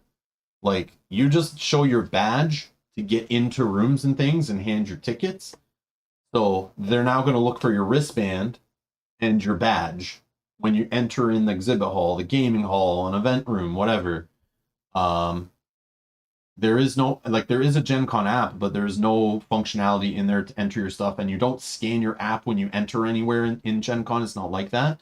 They are trying to go to, they were trying to do digital event tickets for a while. I don't know if that system, like, failed or if they still do it or not, but there was a way they were doing digital events before where you're buying it on the app. You can show the app when you get to the event and stuff. Yeah. But I don't know. see mention of that anymore. So I don't know if that failed or they're not doing that anymore or I just missed it. But that was something I don't know about, so I can't really talk about either. Some events are digitally ticketed. Yes. Oh, okay. Oh, that's why we saw some say paper. Yeah, that makes sense. Okay. And maybe some of the free ones would be the maybe the more just digital versions. I don't know. But again, we're only going from our experience, and we haven't dealt with that stuff yet, so I don't know. Yeah, as well as all of this vaccination and wristbands and stuff, we don't have experience with this yet. Okay. All right. So that's all about getting vaccinated, wear a mask. You can read all about that stuff, the health and safety page. I've linked it down below in the video description. You can read all these FAQ pages and be super clear on what is involved so you don't show up and feel stupid because you didn't bring this or you didn't bring that. It's needed this year. It's very important. I don't know if it's going to be a thing next year too or in the future, but I would recommend going on Gen Con's website, check out the health and safety or the FAQ section. Just find out what they're requiring in your year before going. You don't want to go all the way there and find out, like, you don't have your vaccination thing, so you can't even get in. Yeah, especially if you're not local, right? Yeah, that's what I'm saying. Yeah. All right. Let's talk about the will call. So will call system at Gen Con is pretty crazy. There are volunteers. They're open 24/7 starting at Wednesday at noon till Sunday at 4 p.m. 24/7 between that time. The will call is open. Tons of people working it. At 3 in the morning, you walk up and there's a whole bunch of people working it. They're just constantly there. Make sure if you need to pick up your badge and you need to pick up your event tickets that you bought ahead of time, you can go up. You show them some ID, they'll run away with your ID, they'll go through a big giant catalog of envelopes, they'll grab your thing, they'll run back to you, they'll double check your ID. Maybe they don't take your ID, they just double check it when they come back. I think they do, double check it. Yeah. So and then they also check your email. They check your email address, making sure it's you, even though your name might be the same as someone else or something. They triple check. Then they give you your badge and your event tickets and the lanyard to carry your badge on. They give that to you at will call. Will call opens Wednesday at noon. That's when we go. We usually go like 11 a.m. We start getting in line. Mm-hmm. And the line sometimes goes through the hall, outside, around the corner for like an hour to 2 hours long. I've seen it. We've waited outside the building That's before, what I'm saying. yeah. Outside and around the building. No joke. There are pictures online. You can find pictures in some of the Facebook groups and stuff of previous years when it sold out, how it went outside and around the corner. It was like super long. Took an hour or 2 hours to get through. Usually it takes us about 30 to 45 minutes to get through the line when it's like lined up pretty far. And so usually we have our badge by like 1 p.m. and then we're out and we go do stuff. But I have experience of going at that time. That's our experience going at noon or 11 a.m. or 1 p.m.-ish. It's lined up. They have people directing traffic. They're flowing you through quick. The line is moving. At that time on Wednesday, there's probably like 30 people working there just grabbing next. They're just constantly running around, grabbing tickets and badges, getting people through, keeping the line moving. It's like a crazy system, but they really are passionate and they really try to get you through. But If you go to will call at like 5 p.m. on Wednesday, 11 p.m. I've gone at 1 in the morning on Thursday morning. Like I drove in on Wednesday night, drove all the way in, got down there around midnight, parked, walked in for 1 a.m., went up, there's nobody there. You walk right up, there's still like 10 people working there for some crazy reason, and they just get your stuff super fast and you're out. So if you don't go middle of Wednesday, you probably don't have to wait in this crazy line I'm talking about. But the last few years, we've gone as early as possible to get it done, get it out of the way, and then go do other things. But just keep in mind, if you do go on Wednesday when it first opens, there will be a line. Get in that line. The line moves. Okay. So just FYI. But it is open 24/7. So if you're going and meeting friends, you're going out for a beer, you're eating at the food trucks, having a good time, go do some of that stuff. I think you do some of that stuff without your badge. And then just go grab your badge after when the lineup's not so big and get in the will call line, or you can even go Thursday morning and try to grab it. It might be a little busy in the morning, but there's lots of people working when it's busy and just pumping people through. It looks like actually it won't be 24 hours this year, and Marion has posted the hours for us and says Wednesday noon to 2 a.m. Hold on, I'll bring it up. Oh, you bring it up? Okay. I didn't know they were changing it this year. Okay. Maybe with less attendees as well. I had it open. I was looking at it earlier, actually. One sec. Where did I have that? Here. Yeah, I was going to bring this page up and I totally forgot. It was on the badges page. That's why I kept it open, but then I closed it already. So there's mail option, but it's too late for that. You can pay to have it mailed to you. Will call. Oh, wow. Okay. Yeah, so they're not saying open overnight. You know why? This is another sign that they are not as busy this year. This worries me that there's going to be way less people there. Not worry. I'm actually excited for that. But if the publishers are showing up and less people are showing up, I'm happy. Maybe the publishers aren't, but I am. So will call opens at noon on Wednesday, so that's still the same. All that I said about that was relevant. I bet next year it'll get back to full size and they'll be back to the 24/7. But it says the hours are Wednesday to 2 a.m. Okay, that's nice. That's that's nice for people coming in late that night. And I've been there at 1 a.m. to get my badge before. The first year I went, I didn't know, and I was just like walked in and I was like, wow, it's open. And there's people around, they're doing things. And then Thursday to Saturday, it's 7 a.m. to 11 p.m., which is a lot. That's fine. Yeah. And then Sunday, 7 a.m. to 3 p.m. Okay, so you still can go super early, get your badge, and still line up and get in the exhibit hall and everything.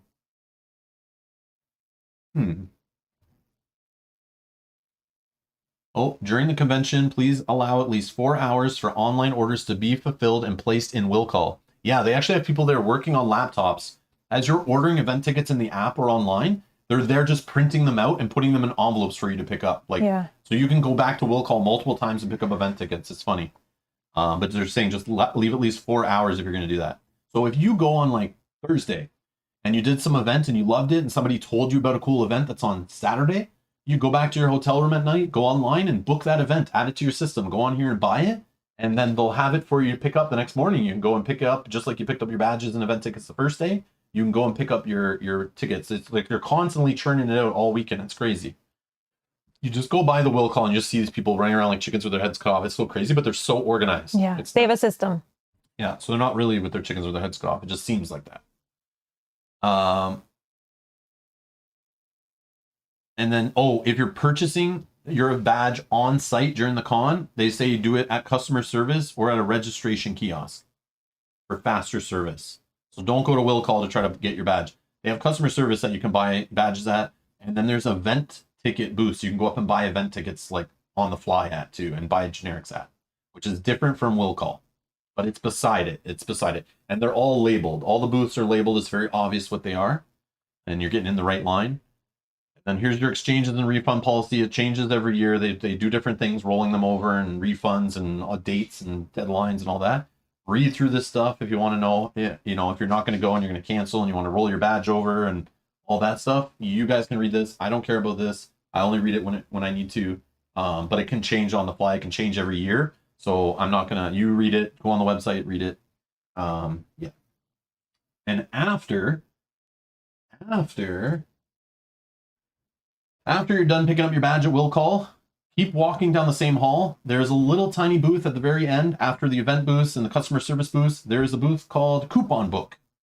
Go walk up to this booth. There's a guy with a big pile of boxes. He's constantly piling up all these coupon books. on a little shelf, and you just walk up and grab one. Sometimes they have a little bag you can get to carry your stuff around in for the weekend that has like some advertising on it. And that's just free. You walk up, show your badge. I think you're supposed to have a badge. I think so, and yeah. You just grab a coupon book. And in the coupon book, we'll have deals and advertisements for different booths and limited events and free dice and promos and sales and blah, blah, blah. It's a cool little book that just might direct you a little bit. Maybe there's a sale you didn't know about or a new game that came out you didn't know about. And they might have a buy one, get one free at that booth if you show a coupon from the coupon book. So yeah, check out the coupon book, get the free bag if they have one.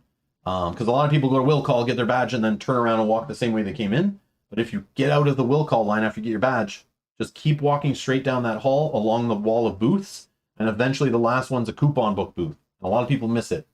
And then sometimes the program guide's around there somewhere too. And they have a big paper program guide, and in there's events and all that kind of stuff. You can find that and browse through that, and that might direct you on what you want to do, and might have advertisements in it and things you didn't know about and companies you never heard of and all that kind of stuff. And yeah. And yeah, if you're in the convention center, it's big. There's multiple entrances and exits all over the place. It's huge. If you walk in, you're new there, and you don't know where to go, just look for somebody. Anybody will help you.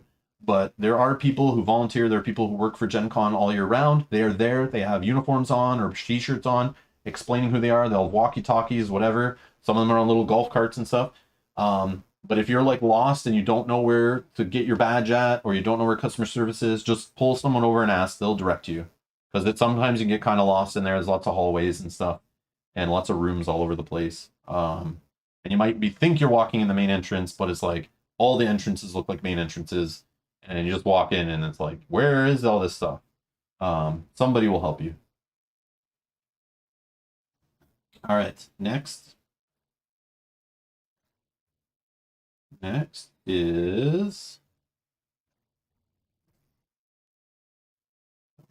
I feel like this might bring some tips from the chat as well. Okay. Hopefully. Yeah. So if you're watching this later, turn on the chat archive, read the tips in the chat. I'm not posting them all on the screen, but there is some awesome stuff in there. Like Compy's mentioning a St. Elmo's shrimp cocktail will clear your sinus really fast. I've heard that stuff's amazing. I tried to go get that one time. I was just busy, so I left and said I'll go back later, and I just never went back. But I hear that stuff's good stuff. Here's from my experience and Mel's experience and what the options are I know of. But we don't wander around, go to many different restaurants. We try different things, but the main places you can eat. And remember, sometimes we're in the middle of a tournament or I'm filming something and I just need to grab a quick bite. You can go to the little booths, the concession stands that are all throughout the convention center. It is like crappy, like baseball stadium, hockey arena kind of food, like hot dogs, nachos, pretzels, pizza. It's got that moldy hot dog rolling on the little heater thing, that kind of stuff. All overpriced, crappy coffee, energy drinks, pop, all that stuff. It's just like those kind of concession stands. They're overpriced. The food sucks, but it's convenient and it's there. Mm-hmm. There is a kind of restaurant thing kind of in the middle that makes pretty good food and sandwiches and stuff that changes every few years. There's also carts around the convention center sometimes making like fresh Philly cheesesteaks or something like that. You'll smell them, follow your nose. Sometimes I put those on the second floor outside the big RPG ballroom that Paizo has. That's what you can do in the convention center. Mm-hmm. You can also, there is services that will kind of like Uber Eats and stuff, but people who will bike the food to you actually in the convention center. I've heard of this. I've never done it, but that supposedly exists. There is the Georgia Street Beer Garden. Outside of Gen Con, there's a closed down street where all the food trucks are. There's a beer garden. There's a hot box pizza stand that sells like an official Gen Con pizza. There's an official Gen Con beer every year that gets named by the community, that gets made by a local brewery. And then there's the food trucks that rotate throughout the day. They're all different ones showing up all the time throughout the day. All different ethnicities of food and desserts and crazy carnival kind of food. They're all over the place. Tons of these streets. There's police around, people having a good time out there, music playing, bands playing. It's a party in the street outside of Gen Con. It's super cool. It actually starts on Wednesday, but you can go out there and grab some food, grab some pizza, grab a beer, and hang out outside in the sun. Go to a food truck, grab a taco, whatever. It's good stuff. But it gets busy out there, especially during dinner time or when the exhibit hall closes. It gets crazy, and all the lineups at the food trucks gets pretty crazy.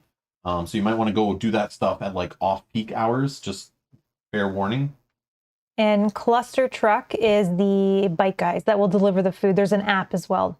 Is that who it is? I've heard of them. I just never have used them, but somebody told me about that. Cluster Truck.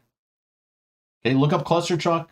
They have an app, but they will get food locally for you, and they'll actually deliver it to you in the convention center. If you're like stuck playing a game or you're in a tournament or whatever, they'll bring food to you. It's crazy. Or I guess if you're probably staying in a hotel downtown too, they'll probably bring your food there. The other thing is local restaurants. Okay, we've been to a couple local restaurants. Ones that are like within a block from the convention center get super busy and super rammed. Ram? Anybody? There is a local restaurant that people talk about a lot. It's called the Ram. I've always gone over to it with friends. We're trying to go in to eat, and it's just like lined about the door, and I'm like, no thanks. But people always eat there, say it's a good time. I'd recommend going there before the convention starts, maybe after the convention ends, but not at prime time. Supposedly get super busy, but I have found success, and I've been told people find success. Walk like 2 or 3 blocks away from the convention and find a restaurant. Look up on your phone, find restaurants in downtown. If you walk like 2 blocks, 3 blocks, board gamers don't normally exercise, I think, and also don't want to leave the convention and don't want to lose precious gaming and shopping time. So people don't usually walk 2 or 3 blocks to go eat their meals. They'd rather stand in a lineup across the street for food for an hour rather than walk 10 more minutes and then get their lunch and be back at the convention center before they would have eaten at that local restaurant. But we have had experience where we just walk a couple more blocks, you find a restaurant, tons of empty seating, you sit down, you get your food quick, you have a good meal, and then you walk back and you're good. But the ones that are within a block are usually pretty rammed all the time. You have to walk a couple blocks and you'll find like pretty empty restaurants. So the cool thing about local restaurants, I remember my first Gen Con, I was blown away. I walked in a random restaurant, I was walking out on the street to the mall, and was walking back, and I was hungry. So me and my buddy, we went in, and the whole menu was named after like Dungeons and Dragons things, was all super themed. And now what companies are doing, they're sponsoring these restaurants and taking them over and like renaming the whole menu based on their games and IPs and properties and stuff, and putting up advertisements all around the place. So it's pretty fun when you're in there and you're like reading off the menu and it's all like fantasy themed board gaming entrees, which is cool. So just check out the local restaurants, because they know Gen Con's there. They have Gen Con specials, Gen Con themed food, and they're all welcoming. They know the board gamers. They have a good time. It's all fun. I've seen interviews on TV from like waitresses and waiters and stuff that love the board gaming crowd, because they're all like super friendly. They tip well, and like, they all have a good time. And yeah, they like that crowd. But there's other crowds that go there and they're not as cool. So just so you know, they want you there. They like you. They look forward to this every year. Just also to note, it looks like the chat is also telling us that the Ram is closed. They didn't want to tell you. It got rammed in the ground. And there was some chat about Bee's Coffee that is also closed. I know that's out of business. But I think there was something that said there's another coffee place taking over that spot. So I think we should be good, all of the coffee drinkers. So what's Goodwood, Marion? Marion's saying something called Goodwood now. Stacy says, pretty sure the Ram is closed. That's fine. I'm okay. I've never been to the Ram. I don't care. It's fine. It's just something that always was mentioned. I always saw was busy. It's an upbeat destination offering Southern-style favorites and a bar with 28 beer taps, and weekend brunch. Where is it? What did it replace? Like, what is that? This replace. What were we saying? Hold on. Did that replace where the Ram was, or did that replace where the Bee's Coffee was? No, this replaced a different one. Because I think Scotty's or Scott's. Scott's is also closed. Oh, that's a Japanese place. Oh, Scotty's, I know that closed. I heard about that a couple years ago. I saw that in like the Facebook group or something, that Scotty's went out of business, but people like that place a lot. I didn't know the Ram went closed. I heard about like there was some kind of parking garage leak thing that like messed with the noodle shop and something else. That place with like the angry waiters that like yell at you and I think that's Dick's, right? Isn't that what that's called? Oh, Goodwood replaced the Ram. Okay, thank you. Okay, Goodwood replaced the Ram. Japanese place replaced Scotty's. And the Japanese place closed. Oh. Supposedly. Oh, this is and so then it fun. closed. This is fun, yeah. That's what happens when Gen Con doesn't go there for a couple of years, right? Like, Oh, Japanese closed, and then I think it's going to be Mexican. but this is what I'm saying. Just go and explore restaurants a block, 2-3 blocks away. Find something that's not busy and go try it. I'm not an expert with that stuff. I've eaten at different places. I've now known I've eaten at places that aren't there anymore. I bought coffee at that Beast Coffee a few times, and I heard that closed down. So yeah, just explore. You'll find places. Again, people will let you know closer to the convention in the Facebook groups and the Reddits and stuff, on local things. But also, one of my tried and true places for lunchtime when I didn't pack a lunch, which I started doing recently when we go there, we'll talk more about that, is the mall food court. So there's the mall food court. The mall and most of the buildings downtown are attached by skywalks. So you can literally walk through a couple skywalks, or through a parking garage, go through another skywalk. I have it memorized now. I can do it with my eyes closed.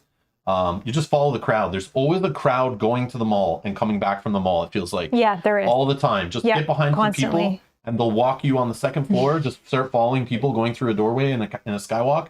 They're most likely walking to the mall to go get food. If they get in an elevator to go to their hotel, maybe turn. Yeah, but there are signs. There are signs telling you which way to the mall through the skywalks. But in the mall, they have a food court. They staff up for the convention week. They are, they're cooking lots of food. It's quick. There's usually seating. You can get some mall food. I don't know what's there now, but I remember before there's mall Chinese. There's I think was a Greek place before, a Subway. I think there's some Italian places. I don't know. It's mall food. Chinese. Go look at the mall list of what foods are there. That's what's there. I don't know. I haven't eaten there in a bit. But that's what we used to do, because you can probably walk there in 10 to 15 minutes, grab your food, eat in 15, and walk back. And especially when it's super hot outside, you didn't have to really go outside, because you can just go through the skywalks and then come back. So the mall is a pretty safe bet. So you don't get so you're at least walking somewhere there is food. Yeah. And options, right? If you're going with a group of people, maybe not everybody wants the same lunch. And then Steak and Shake just got an amazing remodel. I heard about that, $1 million or something that they spent to remodel that. There was a whole article in the Indy Star. I think I saw it on Facebook. I think I saw this. It looks nice inside.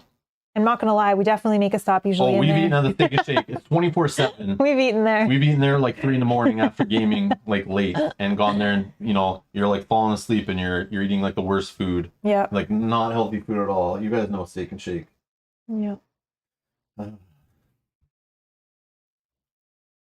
What is this lady? Get off here.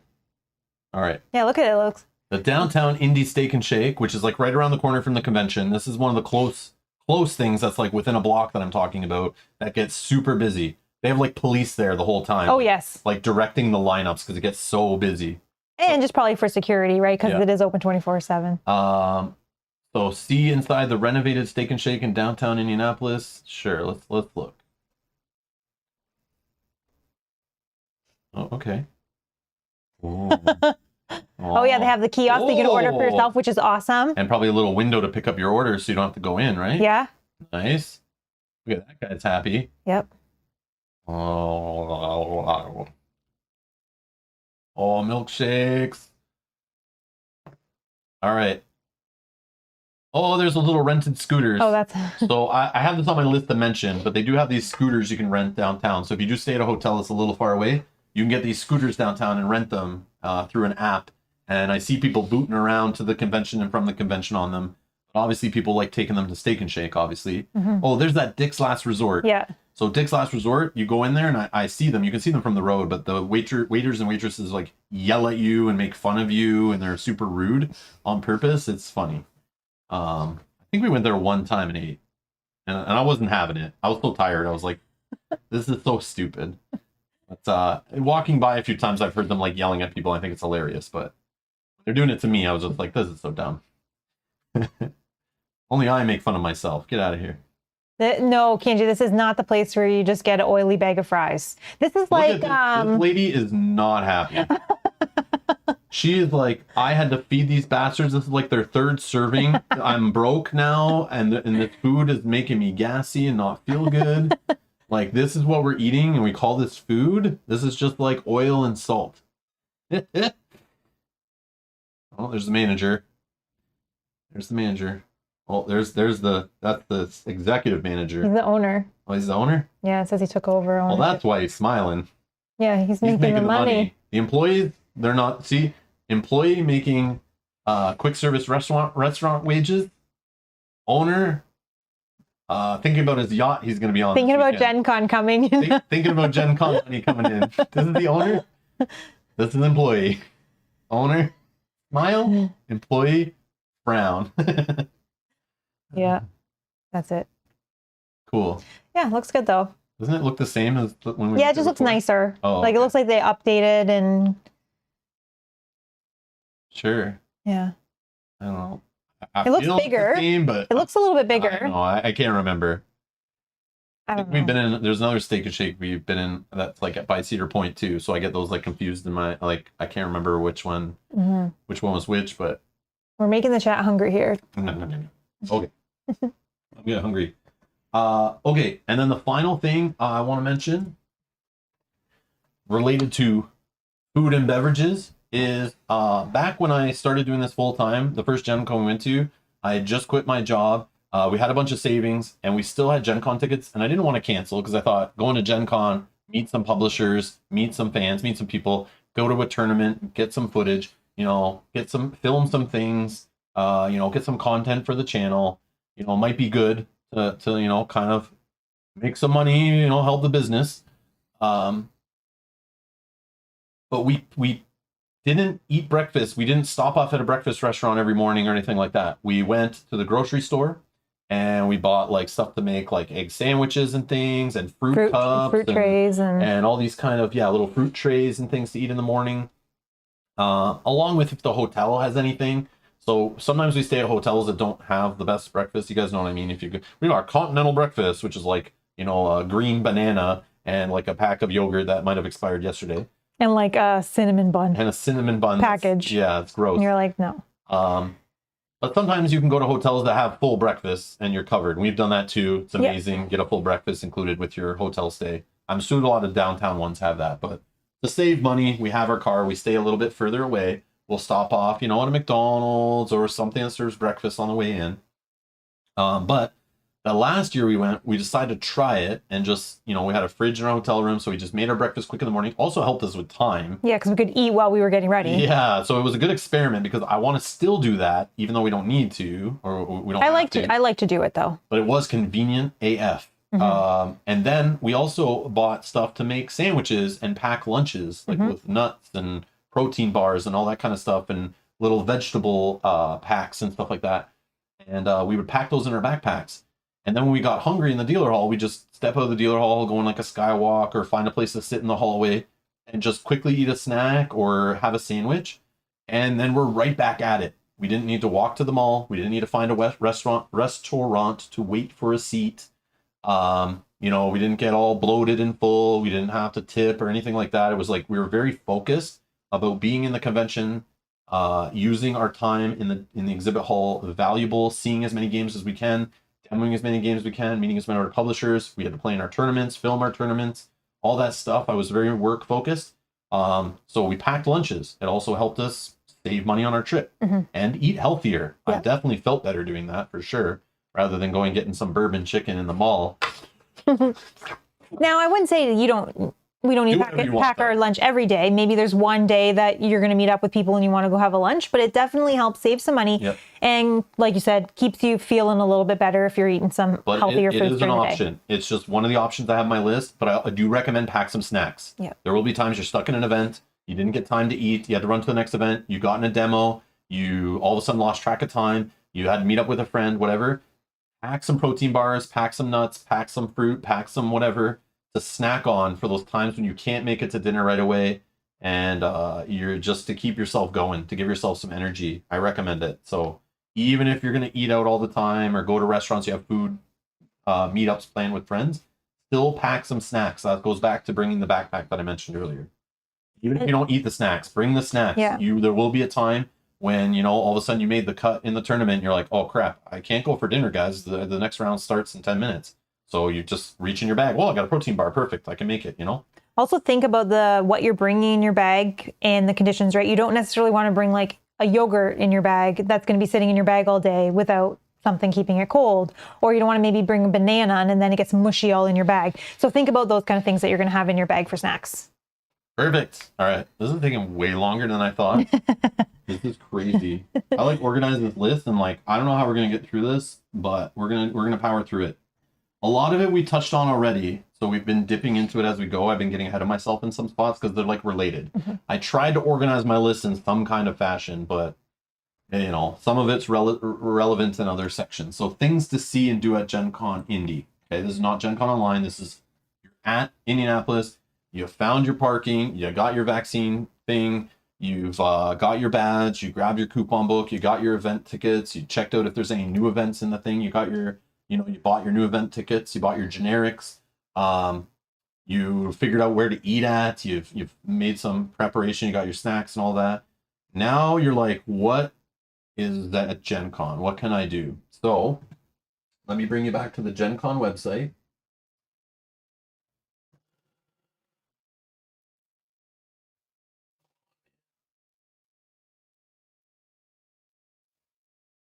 Gen Con.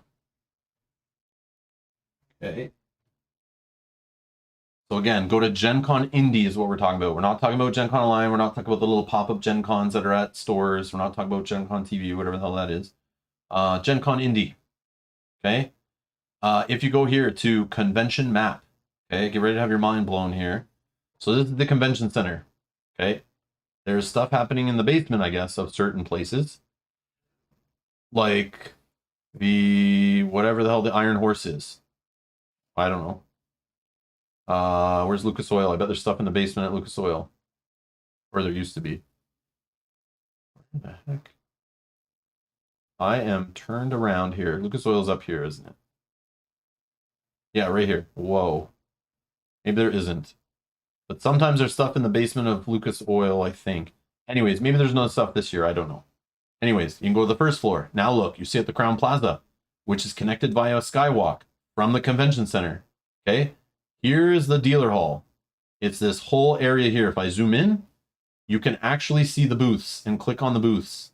Okay, there's Rio Grande games and CNC games. Okay, that's the dealer hall. There's the entrances to the dealer hall or the exhibit hall. Okay, there's an entrance over here for it.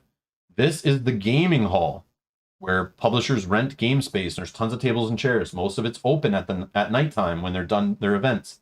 And you can go up and kindly ask, hey, Steamforged, can I use your tables now that you're not using them? And they usually all be gone home in the evening. Maybe they're running events on those tables. There's Magic the Gathering tournaments over here. This is where all the tournaments, demos, events, open gaming, all that stuff is like in this gaming hall, EDC. It's all wide open, tons of gaming. It's good times. Tons of washrooms. Look at all the washrooms, like all along there, tons of them. But yeah. Yeah, I think there's one in each hall for when they're normally broken up. Yeah. Right here is where we play like our L5R tournaments and our FFG tournaments in the past. There's Fantasy Play Games area, which is much smaller than it usually is. Aw, sad times. So many of their competitive LCGs just went down the crapper. Keyforge went down the crapper until it got sold and is going to come back. But Keyforge, stay tuned. We'll be talking about it on the channel in the future. But I just get sad thinking about how FFG used to have like pretty much this whole area here. This whole area was all FFG tournament area pretty much. But that's the old FFG, not anymore. And then in all these side rooms, so there's like GMHQ, there's press room, there's the first exposure playtest hall, the VIG lounge, the streaming stage. You go in here and watch stuff that's streaming from home. You can go in there and watch those things, I think. There's like RPG rooms all down here and stuff. True Dungeon is somewhere in here, somewhere. Isn't that? It was in Lucas Oil before, yeah, but it was also... Oh, there's the main stage. Here's all the side rooms right across from the exhibit hall where Catan Studios, Funko Games has a room, Renegade Games has a room, Greater Than Games have their own room, which Retro is Arcade. separate from the exhibitor hall. Okay, but if you see, they connect via skywalk. So in Crown Plaza, there is stuff happening here in the Grand Central, the Victoria Station. Again, you'll find things happening there through the event catalog, but we can go like to the second floor in the Crown Plaza, and maybe they have stuff happening, maybe not. I don't know. There's rooms there. I don't know what they're doing there. Maybe this year they didn't fill them. I don't know. But there's stuff happening in the Omni, Union Station. There's stuff happening here in the Westin. You can go in the Westin and there's things happening in all these rooms. You can go here in the Marriott. There's things happening in the Marriott. You can go to the 3rd floor and maybe there's stuff happening in the 3rd floor of the hotel. The Hyatt Regency, it looks like on the 3rd floor, there's things going on. The Cosmopolitan Ballroom has some stuff. Studio 1, 2, 3, 4, 5, 6, 7, whatever. You know? Okay, so there's stuff all over the place. Like, I just want to show you, it takes up like the whole downtown of the city. I don't know why I can't zoom out more than just that, but I guess I have to go to the Google Maps. I guess I did already. But yeah, it's huge. But a lot of skywalks connect all the hotels. Okay, so there's a skywalk right there, skywalk right there, skywalk right here, skywalk right here to the Westin, skywalk into the Marriott, skywalk into whatever these are. The JW Marriott has a skywalk, but you have to go through this other building and then through this skywalk. Okay. Oh yeah, JW Marriott has a whole bunch of stuff going on. The White River Ballroom. Maybe there's stuff in the basement of that place. No. I don't know where the basement parties are happening, but supposedly basement level is a thing. Yeah, but maybe you don't want to go to the basement. I don't know. But there used to be basement stuff. I promise you. I think it's just this Iron Horse place, whatever the heck this is. Dale to Gen Con, see you there. Maybe Dale. If we bump into you, we have no plans of meeting up in a certain space. We have a small private chat with some of our producers we know that are physically going there. That if we do go there, we're still up in the air, but we're probably going. Like, things are looking okay right now, but again, we're still like 3 weeks away, and I fully can refund my hotel room, which I've done in the past if I need to cancel out. But Mel did get the time off work, so that's okay. It's just like, you know, if you'll see us online streaming that weekend if we didn't go, for sure. But what we're gonna do is just keep in touch with those we know in a small private chat we have going on Discord, in our private Discord, about who's physically there, and we'll see how time is going. Again, I haven't been in a couple years. I don't know how much time we're gonna have, but I'm sure some evening we will have time where hopefully it lines up with other people's schedules. I don't want to say a specific time because I don't want to lock myself in. If I find an event I need to do, or a publisher I have to meet, or a game demo I'm going to see, or my feet just hurt and Mel and I are going to go out for a nice dinner and relax that night, I want to leave it wide open. But what I'm going to do is, while we're at the convention, if we have some time, we're going to just message in that Discord live and say, kind of keep it loose. If all of a sudden it's like Friday night, we got nothing going on, we're in the gaming hall, we're sitting at the purple tables, you know, we're just sitting relaxing, we're opening a game we just bought, we're reading the rules, you guys want to come and join us, or, you know, we're just filming our thoughts in the corner of some room, come and join us. Come and we'll film you, you know, we'll make a little vlog and we'll talk about what you saw that day. Come and meet us, hang out with us. But we just want to keep it tight and local. Just for like safety and security and that kind of stuff, and to respect other people's time. I don't want to say like we're gonna have a meetup at this space, because like there is no space you can guarantee that's open for sure. So how the gaming hall works is all the tables in there are paid for by publishers, and some publishers are using them all the time, and some publishers let you use them when they're not using them, and sometimes you're using them and they'll come over and kick you off even if you have a full game set up. Yeah, they'll be like, you can't use these tables, they're ours, get off of them. I've seen that happen before. So yeah, so some publishers are dicks about it. Even if they're not really using the tables, they just don't want you using them. It's kind of lame, but most are okay. If you're in there like 10 o'clock at night, there's usually a spot you can go find to sit down and pop open a game and play. But sometimes there's areas in the hotels you can go do that at that are totally okay for you to play at any time. And there's tables around the convention center you can just play and eat at and play on and stuff. But yeah, we'll just kind of play it by ear. It might be something where if we're somewhere, we might say, oh, we're over here. Mm-hmm. Anybody has time and wants to meet up and play something. I have a feeling, because we don't have tournaments this year, I'll have a bit more time, and it'll happen after the deal hall closes, after we grab dinner. Yeah. It'll be like 8 p.m. and we'll be like, we are in this hall, sitting here in this corner for the next hour. Yeah. We're writing down our thoughts. We're going over what we did. We're filming, you know, our thoughts for the day or whatever. We're cracking open a game, reading a game, researching a game on my phone. I'm watching YouTube videos to like research a game I saw but didn't get a chance to demo, whether I want to buy it or not or something. We might still be in the hall and we can just message who's in our Discord and then meet up with them on site. And if someone's going that's not in that private chat, do you want them to message you privately and let you know to add? Like how? Yeah, if you're a producer in our Discord, you know, message me and I can add you to that group. But I kind of have to know it's like you. I don't want to add randoms in that I might not like trust or know, because like I just don't need the trouble. So long story short, anyone who wasn't here during our Descent Legends of the Dark playthrough series, but there was another YouTuber that came in one of our episodes. It's still there. You can go see what they said, but basically this content creator said that they would hope to meet us at a convention and they would give us what we deserved. And then supposedly on his live streams talked about slapping me in the face and punching me and hoping he sees me at Origins or Gen Con and it's going to give me what I deserve and is going to pop me in the face and jump on a plane and doesn't care about the police and all this stuff. So this angry old guy, he has it out for me. And I'm sure some of his fans maybe do too. So I kind of want to not, you know, kind of be open where I am and stuff. I talked to the people at Gen Con about it, about what to do in that kind of situation and stuff. You know, I'm in a foreign country, like what can I do to prevent, you know, being attacked by, you know, somebody who doesn't like criticism and you know, resorts to violence and that kind of stuff. Someone who likes to, you know, do it old school. So yeah, so I'm just kind of like, you know, I don't want to deal with that if I don't have to. So I'm just going to kind of this year not be fully open about like, we are meeting here at 8 o'clock. Everybody on the internet, come and meet us. You know, I don't want to do that. Because I'm like an introvert. I don't really want to have like a large crowd of people that I'm trying to like entertain, which is funny. I sit here on the internet with a crowd of people. And I can talk publicly. I can publicly speak, no problem. Presentate in front of all my peers, no problem, with no pressure, no stress.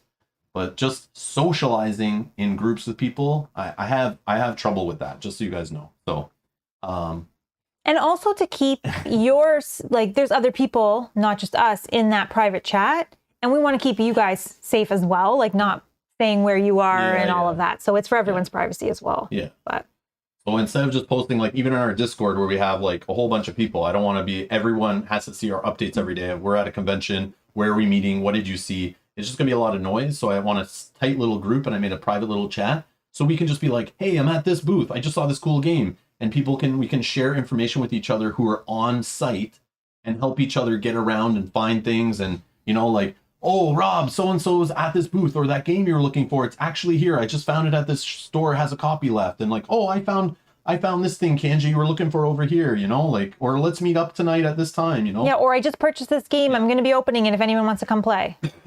Yeah. Yeah. Justin, I wish you were coming this year to Gen Con too. I do. I missed that. That was an awesome year. Yeah, I was looking back through pictures and I have pictures. One sec. But did I send you that one? I don't know. I have one here. Oh, Justin's. Oh yeah, I have pictures. Yeah, but do we have the one? We'll go over them in a sec. Hold on. Let's just finish. I have the window picture. I don't think I sent it to Rob. I talked about the exhibit hall. I talked about the gaming hall. I talked about the skywalks. There are other things happening there. There's a cosplay parade on Saturday. I don't know what time it is. You have to look it up online.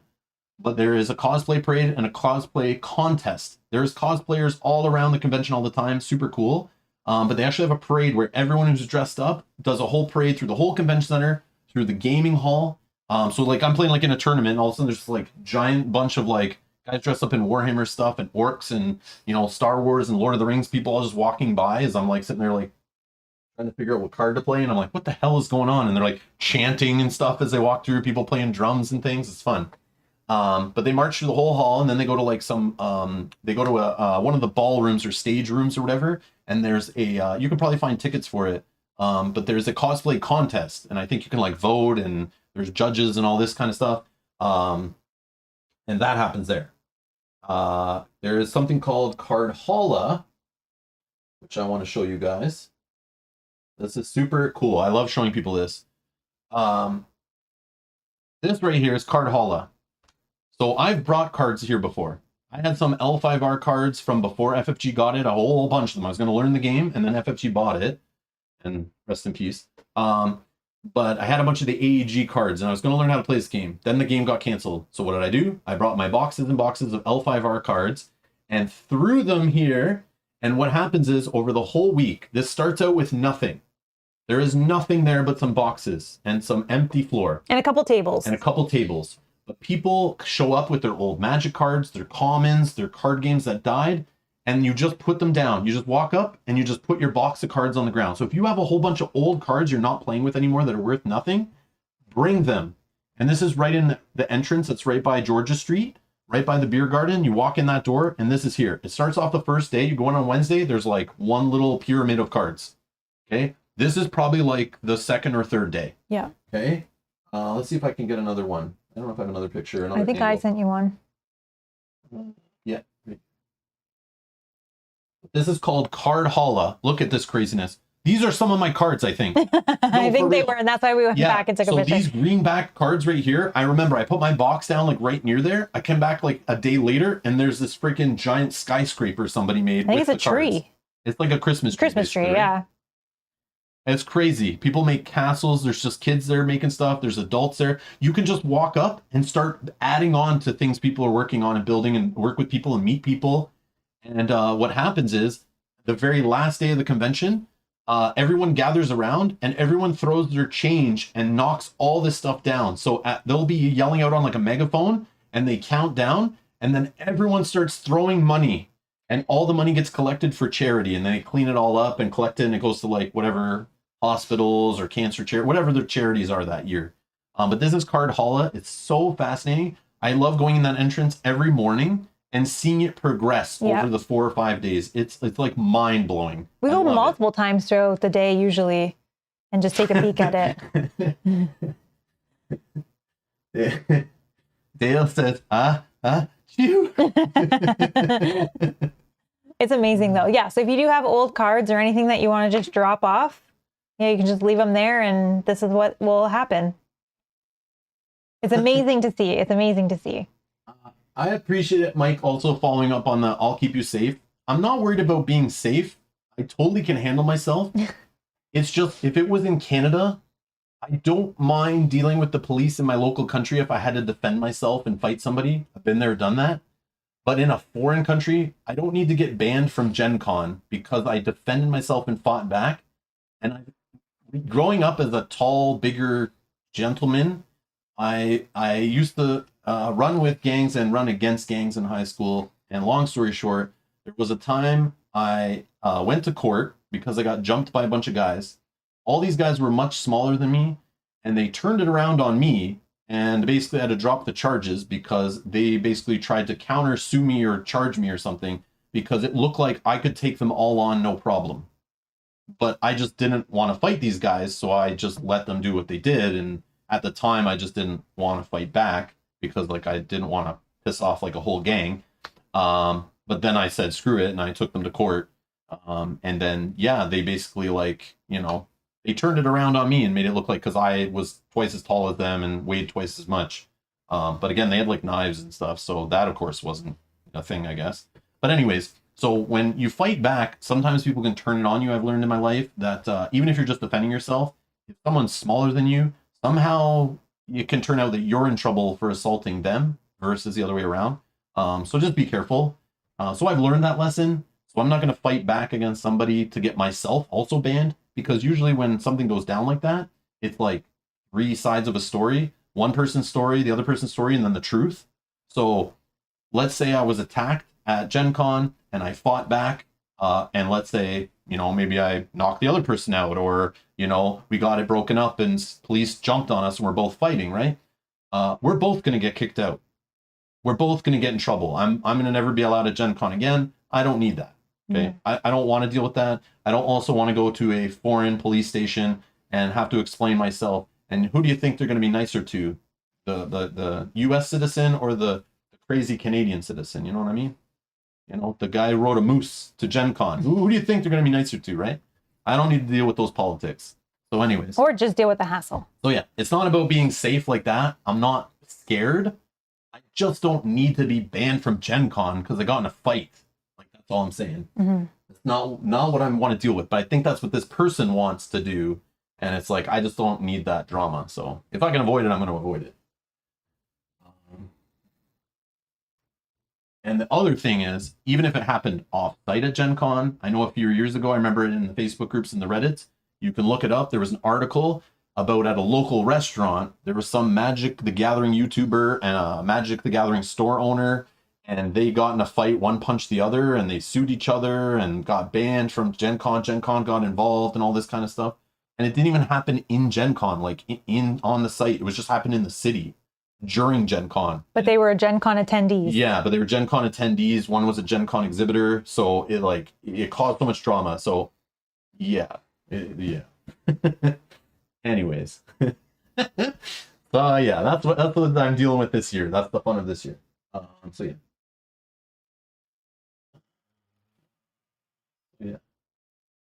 Where was I? Nope, we already went through that. Oh, where were we here? There is the balloon? Oh yes, the balloon one. That's what I want to do. The balloon guy. The balloon guy. Watch this. So there is a booth there where a guy sits there all weekend making balloon sculptures. Whether it's a giant dragon, a big Cthulhu, a castle, Game of Thrones throne. Okay? And what happens is this guy's making the balloon things all weekend. And also for charity, on the last day or the Saturday or something, all these kids get to come up, and I guess their parents donate or something like that. And whichever kids get the most donations, they get to be the first kids to run in and slay the dragon or slay the Cthulhu and pop the big balloon monster or whatever. And it's super fun. You can watch it from the second level and just watch all these kids like converge and scream with their war cries and destroy. There's videos online. You can for sure find videos of this of past years. It's always a different big monster thing that they're slowly building all weekend. But super cool. Super cool. And yeah, you can go and like and check it out and see all weekend. But that's something cool to see. It's just in one of the hallways as you're walking by. You'll see it. Assuming it's still a thing. Assuming it's still a thing. Hopefully. Yeah. And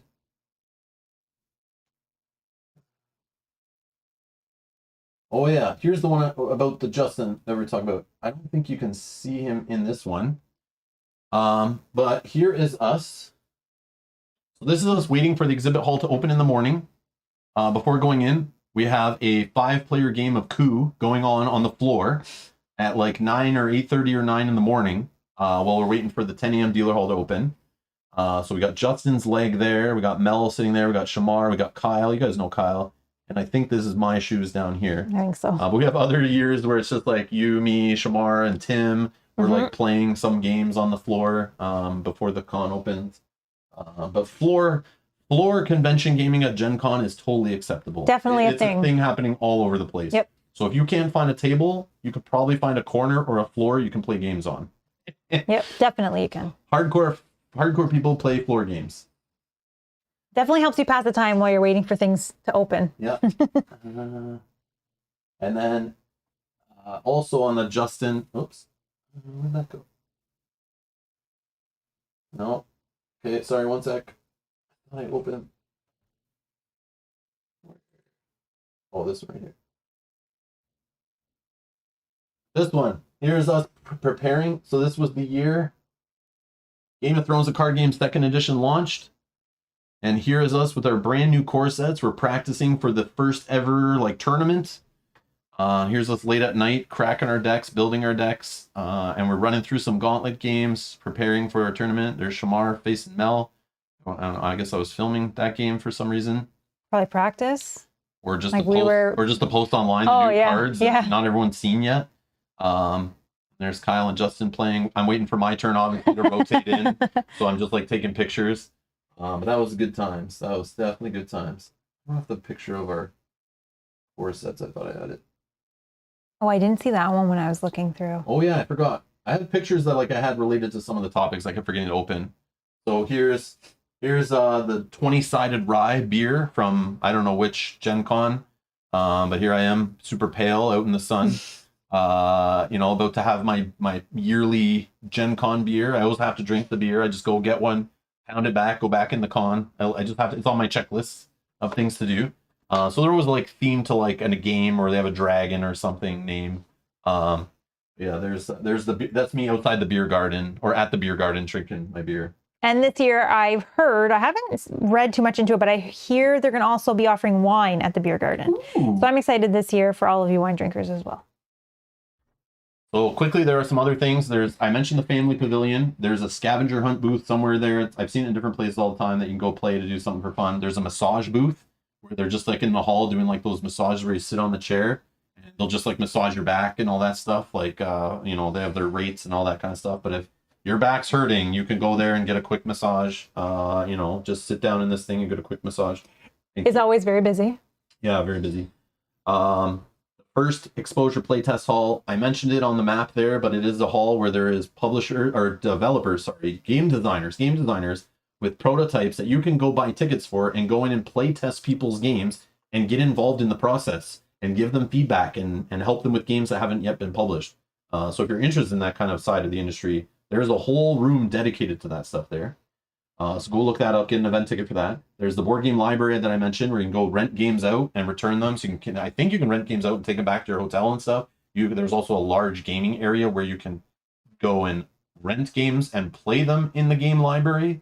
So you can always buy tickets for that and, you know, rent games and play your games there too. There's Artist Alley, which is an exhibit hall where it's just a bunch of artists from RPGs and card games and board gaming and stuff that have their art and sculptures and crafts. There's a whole section of that in the exhibit hall where you can go get things signed. You can buy art prints and stuff. There's the BGG Hot Games Room, so the BoardGameGeek.com Hot Games Room, where supposedly they have a bunch of games that are maybe there in limited or brand new games that they get one copy or a couple copies of each and put them on tables in some kind of room that you can go out and try some of those games before you go buy them. There is video game focused stuff there, which I'm always surprised when I see it. But there is rooms usually dedicated to LAN events, arcade machines, console rooms that I think you can get tickets for and go play in these events. So if you're into video game stuff or want to just like have a change of pace, you can go play like Golden Axe on an arcade machine or whatever with your friends, you know, and just kind of get away from the busyness of the con and just go in a dark room and play in arcade machines or play on PC gaming or you know, console gaming and stuff. There's usually those rooms there too. There's a board game auction where you can bring some of your games there. You can give them to the auction. You put the price you want, the descriptions, and you come back on Sunday to see if your game's sold or not, or pick up your games. You can go bid on games. You can go just buy games that are there just to look at on tables and stuff. But it's just about getting rid of and buying and collecting used games. Usually it's pretty lined up. Lately it's gotten pretty popular, but it's kind of right around the corner from Card Holla. But that is the board game auction. Go look into it. There's tons of information about it online. How it works and all that kind of stuff. We've never done it, but I've gone in there and like watched the auction, look through the collection and stuff. But I've never brought my own games there. But I know people do that, and it's a thing. I think we thought about it before the 2019 one, but I think we were too late to submit our games in. So. Yes, I think you have to submit games early online, or you have to fill out a bunch of paperwork on site, which takes a while. Yeah. So there's different ways of doing it. So if you're watching this and that's interesting to you, go research it. I don't know enough about it, but it is a thing people do there, and there's lots of talk about it online and stuff. If the con is overwhelming for you, they do have a quiet room, and you can also go upstairs in the convention hall, and it's less busy up there, and I see people relaxing up there all the time, just getting away from the noise and stuff.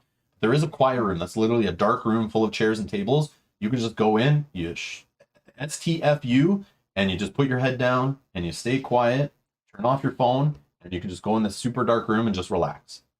But there is a quiet room there. So if you know, the crowds, the lights, the noise get to you every couple hours or something, you can go to that. So the quiet room, look that up. So general tips, if you want to we mentioned some of this, but related to just what I said, the first one there under general tips. Yeah. This affected you more than it affects me. Yeah. So I remember Rob went to Gen Con the first time by himself. Him and Shomar went together. And then the year after that, I joined in. I hyped you up to the great thing. So Rob told me all about it. Yeah, he showed me videos, showed me pictures. It's awesome. So great. There's nothing wrong with it at all. We went online, all of that. When he told me all of that, I had an expectation of what I thought Gen Con was. And I was very wrong. Gen Con is very overwhelming. There is so much going on. Lights, sounds, people, games. It's a lot. So know that it's going to be a lot. Know that it's going to be overwhelming. It's sensory overload. Like Rob said, there's no windows or anything. You get turned around. You don't know what time it is. You're not eating properly. So just know to take care of yourself. while you're there. If you need time to step away, as Rob said, go to the quiet room, just go sit upstairs, take 10 minutes, have a snack, like sitting at a table or sitting against a wall even. Take that time for yourself because it is a lot. And I think that was the first time that I needed, we were looking for the Tylenol and everything too because my head was pounding and yeah, it can be a lot and overwhelming. So drink lots of water. Oh, he doesn't know what that is? No, but somebody in the chat can probably fill you in, Dan. I'm very shocked no one's ever told you this before. I'm very shocked. I swear I've told you this before. I think you're trolling me. But somebody in the chat, you can tell Dan what that stands for, I'm sure. I'm sure YouTube will block you. Mel the moderator, will unblock your message, though. Don't worry. What, if I write it? Just okay. Anyways, someone writes it. I didn't mean to get you off track. No, that's there good. So people can read. You don't have to stop. I didn't know if it was something related. Anyways, no. So it is sensory overload. Make sure you're drinking lots of water. There's fountains and refillable water stations. So bring your water bottles, like your refillable bottles, and make sure that you're drinking. And then again, bring any kind of Tylenol or anything if you do have a headache or, maybe your back is sore or your legs or feet are hurting. You might want something to help with that. One thing I saw James mention, so James obviously was not here for the event section or was not paying attention. Well, I don't think we specifically talked about price. I did. Yeah. I mentioned everything's like by $2. We were looking at free events. Some events get up there, but not many. So I think, yeah. What I was emphasizing, you need a ticket for any event. So when I say get a ticket for the event, I keep saying that because I don't want you to make the mistake of walking up to an event, even though it's free, and you don't have a ticket for it and they tell you go away. Or some of the events don't need you to have a ticket and they're fine, but they'll tell you. Or some events, a lot of events are just $2. Yeah, a lot most of events are $2 and you just need a generic ticket or a ticket for the event. So why I keep saying that is because if you want to walk up to some of these events, they're already full, they're sold out, it's too late. So when I say get a ticket for that, get a ticket for that. It's probably free. You just still need to get a ticket. A lot of the events. So if I go here, I'm not even filtering yet. Not even filtering. And I just start scrolling through events. Free. Oh, these are all the Wednesday ones. Free. Okay? Yeah, a lot of Wednesday events are free. You need a ticket though. Get a ticket. Yeah. So when I keep saying get a ticket, it's not the price is adding up. It just means be responsible, get a ticket. Yeah, you have a ticket to a free event. That's the way they stop people from just overcrowding it and give some priority to people who plan properly and so they don't break fire codes and stuff. Mm-hmm. Yeah. So when you get a free ticket, you're not paying anything. Oh, you're saying if I go to Thursday events? Yeah, Thursday will be better. Okay, let's see Thursday events. $4, $8, $2. Okay, $28. I think those are more if you are $14. like building something or doing something with materials that are provided. Or the game. So when we go to the Lord of the Rings ones, you have to buy the pack to play the actual official Gen Con scenario, which costs you $14. But that's all the event costs you is $14 because you're paying for the pack. The event itself is free. So if they're giving you free miniature to paint and some paints, it might cost you $4. But there you go. $4, $6, $8, $2, $30. Okay. Yeah. I think most of the demo-ish games are $2 Look, if I go to intro to miniature painting for $30, I bet it's because they give you a miniature, a bunch of paints. I think it's in the description. And learn to paint miniatures with Kefa. I'll guide you through my process painting tabletop level minis. Oh, that's what you paint. Tabletop level minis. Oh, that's what I should call it. Okay. Yeah, not table ready, table level. No, I'm just tabletop level. Tabletop level.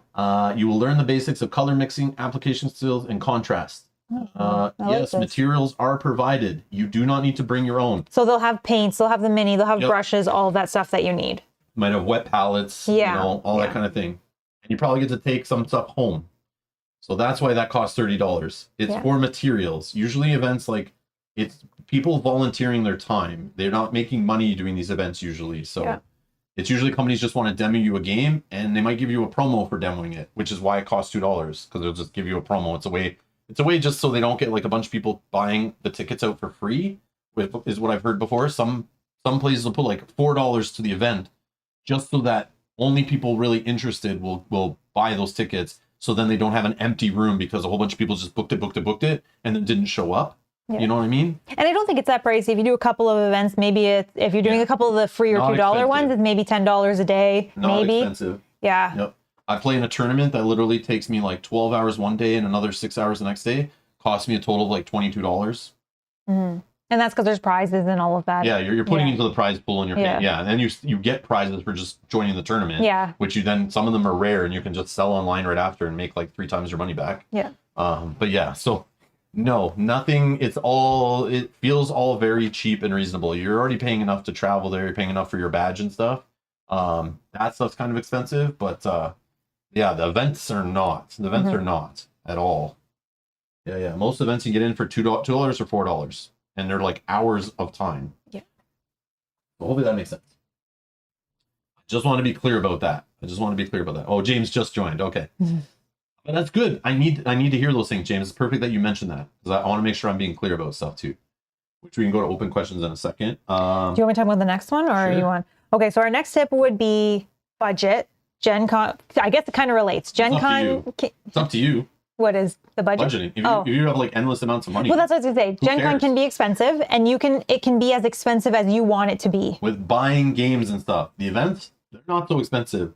Well, as a whole, if you walk down one aisle in the dealer hall, all of a sudden, magically, money floats out of your wallet, and all of a sudden you have bags in your hands full of giant boxes of games. Yeah. I don't know how it happens. It just seems to happen. Yeah. And there is like 20-something aisles or something like that. 30 aisles, I don't know. And they're all long. And a lot of them have publishers in them that are selling cool stuff, and they will sell you stuff sometimes. They will have bundle deals. They'll have new limited things. There'll be people lining up. They'll be giving away free promos. And all of a sudden you're like, whoa, this game on the table that looks so amazing. I just have to have it. It could be the crappiest game ever. But somehow their demo on the table looks amazing, and they play one round with you, and they make you seem like it's the best game ever. And you'll bring that box home, and then you'll play it, and it sucks. It happens. But for some reason, you just buy when you're there. So Mel's saying budget. Yeah, so budget, and you may want to budget in all aspects of the con. So for games, one of the things, and I don't know if you had it noted on here, but one of the things is check the price of games at your local board game store before you go for games that you're interested in. Oh, I can't talk all about that. Okay, so we'll let you talk about that. So go ahead. Yeah, go ahead. So Mel was also going to say use cash. Sometimes you can save on tax or barter if you're paying with cash, but a lot of booths just take, debit or credit or whatever, and they have like their little pay swiper things on their phones and stuff there. But I have gone up to booths on Sunday and been like, hey, I want to buy that game. Give me a deal. I'll give you cash. I know you don't want to ship that game home, and you usually can barter and get deals on the Sunday, because it costs these publishers and these stores a lot of money to ship these games back to their home stores or their home distribution warehouses and stuff. So usually you can go and like haggle deals on the Sunday, and sometimes they just have deals. They have big signs like, 30% off everything, that kind of stuff. Yeah, they don't want to carry them back home. Yeah, so bring cash, because sometimes you can haggle and save on tax and stuff like that if you just give them cash for a game and things. Might also be easier for you to visualize your spending on games that way too. The magical credit cards that you can, the endless credit you don't realize until you look at it later. So what I learned by going over the years, there's trickery that happens there. And you guys have seen it lately with Asmodee, for example, how games sometimes will show up in Canada early, weeks before the US. Sometimes they show up months later. Products show up, expansions from FFG will show up like months later in Canada than they will in the US. Sometimes there's Target exclusivity deals and things like that happen. So sometimes you'll be at Gen Con and there'll be a booth saying, we have 100 limited copies of this game and it's here early. You can get your copy early and it's at MSRP. And you're like, cool. And then I check my app and do my conversion to Canadian. And I realize, oh my God, that's how much that game costs. And then I check my local game retailer's website back at home and I go, oh, they've had this game for 2 weeks and it's like 40% cheaper. Add to cart, buy, ship to my home for when I get back, pick it up on the way home, done. So what I've learned is a lot of publishers, they don't necessarily anymore. This used to be more of a popular thing. A lot of publishers would air ship over a few pallets of games to bring to Gen Con to sell early. That costs a lot of money. Sometimes they would try to get stuff shipped to Gen Con to have stuff early, and the truck just wouldn't make it in time, or games wouldn't show up till Saturday or Sunday and stuff like that. But some publishers will bring limited amount of copies of games and try to make a big fluff about it. And now the trickery they do is kind of like Kickstarter. They'll throw in a promo, and it's usually old Kickstarter promos. They'll throw in with a game and try to say, if you buy the game here at the con, you're going to get this free promo that was only available through our Kickstarter before. That's why usually on Kickstarter now, all the Kickstarter exclusive stuff, if you read the fine print, it says it's not truly Kickstarter exclusive. they will print extra promos and they'll use them at conventions and game meetups and all this kind of stuff and give them as prizes at tournaments and stuff. So if you feel like you missed that exclusive Gen Con promo, you can go to like Simon's booth sometimes and get promos from past Kickstarter campaigns that you thought were Kickstarter only, and they have them there. If you buy like 3 games, we'll give you this special Kickstarter only expansion we had. We'll throw it in the box or whatever. But the problem is you're paying MSRP there. You're buying directly from the publisher. It's just like Kickstarter. You're not getting a deal.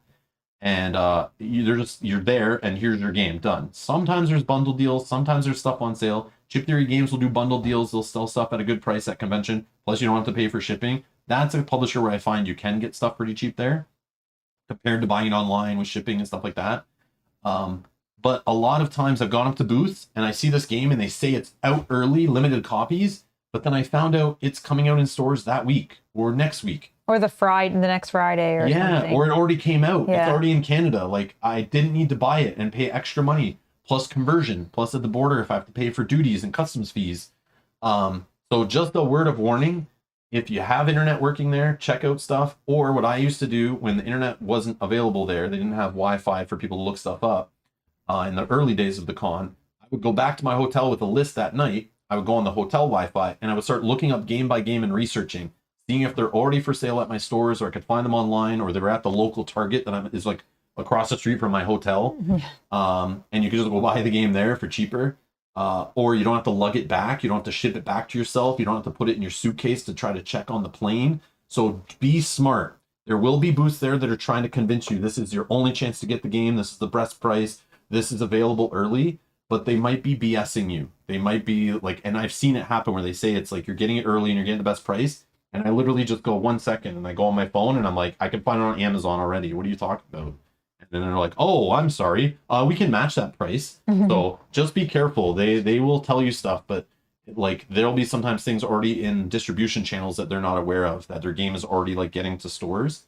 And sometimes games that they say they have early just come out a week later, a month later. And if you can wait, you can support your local game store. So don't always feel like you have to buy everything at the con, because most things are not a deal. You're probably paying more for them there. And plus you have to lug them around, pay to have them shipped, pay to check them on a plane, lug them back across the border, you know, fill up your car, whatever you got to do. So just be careful, be smart. But sometimes you'll find some rare stuff. Like I find playmats for games like there that I didn't know existed, promos, expansions, sometimes new games that I get there and I find out the game isn't coming out till like November. Maybe I'll buy it, try it early, you know.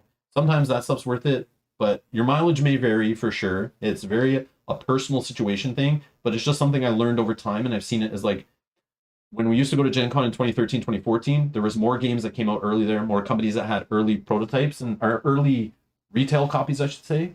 But I think what has happened, that just costs them too much, and the Gen Con booths cost a lot, that they've stopped really doing that. So it's like, it's more rare of a thing to happen. So FYI. Another thing you can do is you don't have to go to Gen Con and buy games and go crazy. I've done this before where I go to Gen Con more of trying games. So just like we say, you don't have to book events. You can literally demo games all day in the dealer hall and in the exhibit hall from 10 to 6. You can just go demo games, try games, get games explained to you, see games, and look at stuff. You can just do the whole convention of that. Make it a research mission. Find games, try games, find new publishers, get business cards, grab flyers, you know, ask about these games, write them down, add them to a wish list. And you can buy these games later online, your local retailer, Christmas time, Black Friday deals, whatever. You don't have to go there and buy games. So don't worry if you're like flying there and you're like, I don't want to pay to have all these games shipped back or put them on my plane in my suitcase and whatever. You could just go there and try games like crazy. There's demos all over the place. There are people working at the booths that are like trying to pull you in. Hey, you, I see you wandering aimlessly. Get over here, play my game, come and see my game, try my game. You know? Like at a carnival. It's like at a carnival, yes. They all want you to try your game, play your game, and all that stuff. But you could sign up for events and try some of the games in the dealer hall or in the gaming hall. So you could just go there and literally demo hundreds of games all weekend and not even demo all the stuff you want. So you don't need to buy it all, but you could. Sometimes there's deals. Sometimes they're like, come and demo our game. Then after they're like, hey, you can get our game 20% off right here. And you know, you're like, okay, well, I liked it. Sure, I'll buy it. It's right here, whatever. But that's up to you. But you don't have to. Some other final couple tips before we get to open Q&A is the 6-3-1 rule. Mel, what's the 631 rule? I guess this rule can vary, but I think for us, 631's fair. So at least 6 hours of sleep, at least 3 meals a day, and at least 1 shower every day. Or reapply the deodorants. No, at least 1 shower. Reapply is additional. Yeah. 1 shower is a must. Reapplication of any kind of hygiene products are as needed. So there are people who look forward to this con all year, and it's where they see friends that they haven't seen since college or since growing up, or their game group they play with online all year long. This is their one time a year to get together and play games. Sometimes people do it too hard. Yeah. Where they play all night long, all day long. They never stop, and they're getting exhausted. They're passing out in the hallway. They're falling over. But they're stinking it up. They're dirty. They smell. You're walking by these people in close quarters and they reek. And you can tell the people who are up gaming all night and haven't showered or didn't reapply their deodorant later on in the day and didn't carry it in their backpack. It's a thing. It's summertime in Indianapolis. It gets hot. And you will get hot and drink lots of water, but you'll still get hot and you will sweat. And you're walking, and sometimes you're speed walking from one end to another. And baby wipe shower at a minimum, says Connie. No, I'm full shower once a day at least. The baby wipe showers are as needed. What's the other one? I know it's probably not right to say, but the Italian shower is one that I remember growing up that kids in school would make fun of because Oh, is that just when you spray yourself with cologne? All the cologne to mask up the smell, you're just spraying cologne on. I don't know why it's called the Italian shower. I don't know because everyone, all nationalities use cologne. I don't know, but I remember growing up, people just used to say oh, he does the Italian shower. I'm like, what the hell is that? And I'm allergic to that stuff, so I know when you did the Italian shower. I guess that's another thing too, is I don't think Gen Con is a scent-free environment. I don't know. But I think people should respect that and not layer on cologne and sprays. 6 showers, 3 hours sleep, 1 meal. Got it. No. Dan, I think you got things a little messed up here. You're writing your notes wrong, Dan. You're doing this all wrong. And I know people are 6 hours, Bob, 6 hours. How old are you? 3 meals in the shower while sleeping. That's what it was. That gets things done quick. Let's do it that way. Yeah. Bob, I need at least 6 hours. More is preferred. But they say that too. And going into the next point, con crud. Yeah. I didn't know what that was till about my second or third Gen Con. I knew what was happening. I didn't understand that it had a name. So every time I go to Gen Con, the first Gen Con I went, I was so excited. I was barely sleeping, not drinking enough, not eating, walking around till my body killed, hurt. Your immune system drops, okay? You're seeing tons of people. You're sharing air with people. You're passing board game components back. You're sharing business cards. You're shaking hands. You're doing whatever. Constant connection with people. It's just all people, lots of people. You will pass around germs and viruses and bacteria. It just happens. It's a thing. And what would happen is the next day after I get back from the con, I feel great the whole con. No problem. I pop my multivitamins every day. I try to do my same routines, but you just are constantly on the go. You're maybe not eating as good either. So your immune system's not getting the vitamins it needs. So what I found was, the Monday after the convention, I'm home. I wake up the next day, all of a sudden, my nose is a little stuffy. I'm achy. I just don't feel 100%. You just feel kind of grungy, like you got a cold or something, some people it hits a lot harder. Some people it hits a lot more. For me, it only lasts a day or two and I'm usually over it, but I don't always get it, but it's just, I've gotten it. And I didn't understand what was happening until I heard somebody describe it as con crud. It's just immune systems drop, people pass viruses. And of course, that's why now we know through COVID and the pandemic, that's why they call these things super spreader events. So imagine we didn't know about COVID and I went to a Gen Con in the past, everybody would have got it. Everybody. So that's why they're doing vaccine required and masks mandated, because everyone gets con crud every year. It's a thing. So then you throw in COVID in the mix and all this stuff. Obviously, everyone's going to get it because everyone gets everything else by going there. But con crud is a thing. So what's different is I heard last year masks were required. And I saw a whole Reddit thread after Gen Con, people saying, did anyone get con crud? And there was a ton of people who were like, I actually didn't get it this year. So masks work. Surprise. So yeah, the I hate the idea of wearing masks. I hate it. I hate it. I hate For it. social reasons. For socializing, for board gaming, for meeting people, for talking to publishers. And I'm wearing a mask like this. It feels so insincere, feels so disconnected, feels so weird. I hate it. But for my own safety, I do sleep better and I feel better. And I'm not coming home with con crud is going to be good because then I'll be able to get back, stream faster, you know, edit videos quicker, get back online with you guys.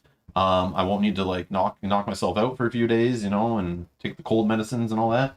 So con crud is a thing. So wash your hands often, keep your mask on, you know, that will help with it supposedly based on people who went last year. I read a whole thing on it. It supposedly worked. But yeah, con crud is a thing. So if you take multivitamins or something, continue taking them. Try to eat healthy if you can. Try to get your 6 hours sleep for that reason, because your immune system will drop and you'll get con crud. So just keep in mind, if you're going right back to work the next day after you get back from the con, you might have a rough time the first few days back to work because you are probably going to feel sick. Just FYI, it's a thing. And the other thing too, still take care of yourself and be careful, because I did see after Origins, which was vaccines and masks, there was still quite a few posts of people that got COVID. So just be careful. Oh, okay. And keep yourself. Mike says 6 beers, 3 games, and 1 or less criminal charges. Got it. 6 beers, 3 games. That sounds fun. See, Mike is listening. Mike has it. Mike knows what's going on. But you don't have shower in there. Where are we putting shower? Oh, yeah. Shower is an important I thought that's what the beer was for. A beer shower? Keith's got a good point. I stopped shaking hands. A fist bump is good enough. Yeah. Bumping elbows and fist bumps, that's all I'm doing too this year, for sure. I gotta remember Good point. that. Yeah, that's what I do normally now anyway. You're right. I'm just going back to Gen Con's past. And we haven't been there since Gen Con 2019. So it's still this pre-COVID magical fairyland in my memory. Okay, so stop ruining it for me, okay? I might hate it this year because of the whole mask thing. I don't know. I don't know. If I go, I'll report back. But I'm like not looking forward to that aspect of it. But I understand why, and I'm just gonna go with the flow. But I'm not looking forward to it.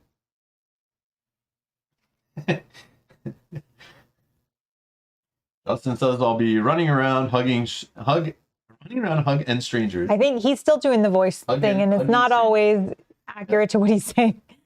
That's what. Did you see when? No shower is a criminal charge. That is true. Yes. That is true. That's funny. All right. Sorry, so that's it for now. Open Q&A time. Anyone have any questions? And while I'm waiting for your questions in the chat, I will put up some more pictures for funds to talk about some reminiscing. Let's see. One sec.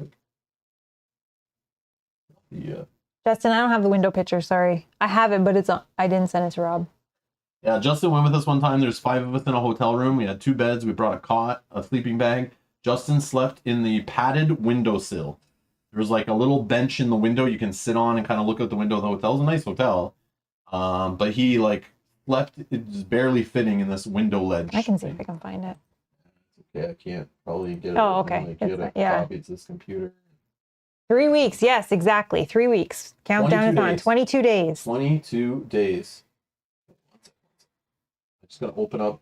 I should have pre-opened up all these pictures, but then I would have got confused which ones are which. That's okay. That's okay. Okay, 1 second. I'll get them all.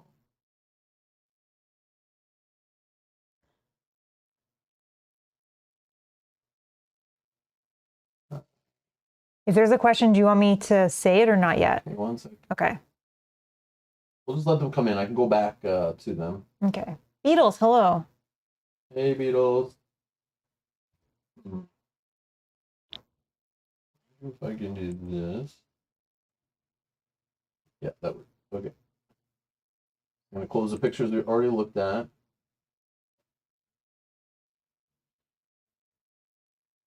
Okay, here's some classic pictures. This is from like, I don't know which one, but, just for funds. 2014, I think this one was. Okay, I went through like thousands of pictures. I grabbed like 10 that I thought were interesting. I was like, I don't know if we'll have time to go over them. We probably don't even have time to do this, but there's me waiting in line at the FFG booth. Of course, they had an advertisement for my favorite board game of all time, Game of Thrones, the board game, 2nd edition, the game that started it all for us.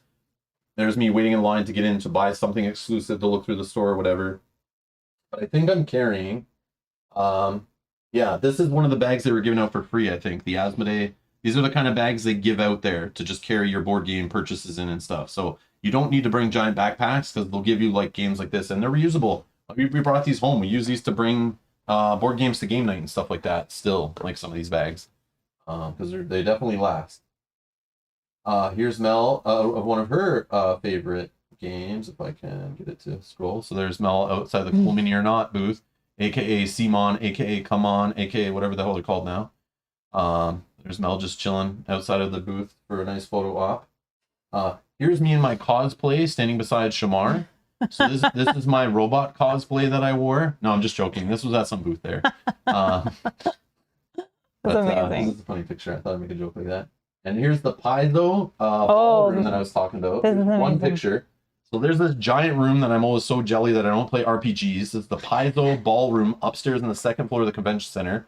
This is like, you're looking at like 60% of the room right here. I have a second picture that I didn't copy over. That's the other half of the room basically, where they have like giant screens, banners, and it's just tons of people playing RPGs in there. It's crazy. And outside they have like food carts and stuff just for these people to run out and get food and run back in and stuff like that. Very cool, very overwhelming, but very neat. Makes me just want to play with these people, right? It's like so inviting. Like, I want to play with you guys. Yeah. Like, look at how huge this room is, and it's like so epic that they're like playing RPGs in this like giant freaking ballroom that costs who knows how much to like rent, right? Yeah. And it's just so epic, so cool. Amazing. Yeah, it's a lot. No, it's Pathfinder and Starfinder. This is Paizo exclusively, no D&D. Yep. This is like Paizo's own private, like, I think you have to sign up for their stuff and through events and stuff. I don't know, but this is like their exclusive room they rent every year. And that's all their banners are hanging up on all the walls there. You can see them hanging down. But it's crazy. Well, I don't know if she's doing a solo game because sometimes on the stages, there's like a GM running a game for multiple tables and stuff. And she also may be one of the people, they had people that would go around to the different tables. So she might be one of those people that does that. Maybe. Not sure. Or she may be waiting for her party to show up. Kate, no. No, Kate. Stop, Kate. No. No. I'm not going down that rabbit hole. No. I still want to maybe one day. No, but same reason I stay away from tabletop wargaming. It's a rabbit hole. It's another hobby within the hobby. I already can't handle my own hobby of just board gaming and card gaming. I don't have enough time for all of that. Anyways, I think that's it. Okay, let's go to questions.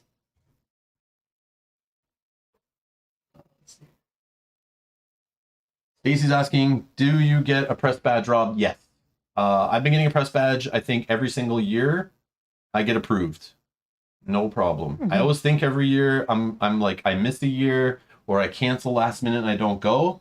And I think the next year, maybe they won't let me, give a press badge, or when they have like limited amounts of press badges. Even last year when they had limited press badges, because it was a smaller con, the one that happened in September, I still got approved. I just didn't go. But yeah, I always apply just to try. Saves me some money, right? So I can use that money to like grab another game to play on the channel or something. Or maybe stay an extra night in the hotel because I didn't have to buy a badge. Yep. I usually, but I have to buy Mel's badge. We buy Mel's badge every time because they only allow you one press badge per like press outlet or whatever usually, unless you're like major press, I think. Like, if you're gonna bring if you're gonna bring your team, but yeah. But yeah, I tried to trick them to say like Mel's my camera woman. One time I talked to the lady involved and she was like, no. Just one badge. I'm sorry, sir. Other conventions are a little more. But she's like, don't worry. They'll let her in wherever you need to go. Like, don't worry. I'm like, oh, okay, cool. They're like, sorry, you just have to pay for it, though. Yeah, that's fine. But yes. I'm lucky. I'm not bragging. I'm definitely lucky to get that. It's like a small thing, but it does help.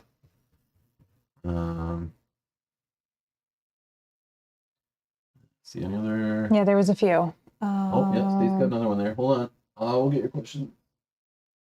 Stacey also asks, will you bring a few games to play? If so, what are they? No, probably not. I have done that before, and then I just realized I'm lugging things around my backpack for no reason. Obviously, we brought Coup the one time to play on the floor. I don't think we brought it, did we? I think I did, yeah. Oh. I think I always bring one little box game. So like Coup or Love Letter or something super small like that, just to play if we're waiting in a line that we can play on a floor and quickly clean up if we got to move. But that's it. because what usually happens is I'm playing in a tournament of some kind, or we're doing like a Lord of the Rings LCG event or something like that, and we'll have brought decks. So I'll be carrying deck boxes in my bag so I can break out and play a game of, in the past, Keyforge or L5R, Game of Thrones, the card game, second edition, Warhammer Conquest, whatever it was at the time. I would have decks in my bag because I'm practicing for a tournament or playing in a tournament. I might have 2 decks that I'm deciding between which one to play in the tournament. So I'll bring both. So if I meet up with fellow gamers that I know who want to play that game in practice, I just can bust out those. Or I brought in like Lord of the Rings and like one scenario, like a previous Gen Con scenario, and I'll bring a couple decks. And that Mel and I can like join another person's game of Lord of the Rings, or we can play in the event, and play some Lord of the Rings with the designers or like with other L5R or LOTR LCG fans. But I usually don't bring board games because I'm going there to buy games and research games and get review copies if I can, and press copies and stuff if I'm allowed. But I will buy games. I always buy something. Yeah. I always usually have at least one game I'm going to try to grab Thursday morning that I want to get there. That's maybe they're early, or maybe it's not coming to Canada, or maybe it's got a cool promo, or it's got Eric Lang there who will sign the box for me. You know, something like that for fun. Like I'll just buy something there like that, and then I'll just learn and play that if we have time to play a game in the evening.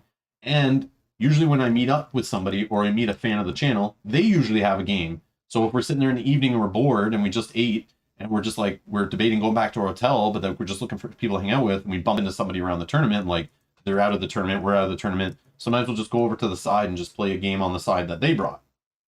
So there's no lack of finding somebody with a game or to find a game to buy. So that's why I'd rather just not lug around games in my backpack for no reason. When I have, remember, I also am carrying like my camera, maybe a tripod, my refillable water bottles, snacks, and some games I bought. Like, I don't want to go with my backpack full already, you know what I mean? Which it pretty much already is. I got like rechargeable battery packs and stuff. Like, I don't know, I had so much stuff before, microphones and things. Like, I'm always lugging that crap around. So I don't really have room for games for what I'm doing, but that's just me. I don't know though if this year maybe we'll consider bringing a game or two, even leaving it in the car for evening time. No, I would just buy something there or play something with someone else. You know, it'd be so nice for somebody to teach me a game. I know. Honestly. I know. I don't mind that. It rarely happens. I'm always the one teaching and pushing games on other people. It's so cool at a convention when somebody comes up and goes, "Look what I got, Rob. Do you want to play?" I go, "All right, let's do this. I'm a little tired right now, so I'll try to pay attention. But sure, let's play." And like, I'll try to figure it out and have fun. But it's nice to like play someone else's game for once. Anyways.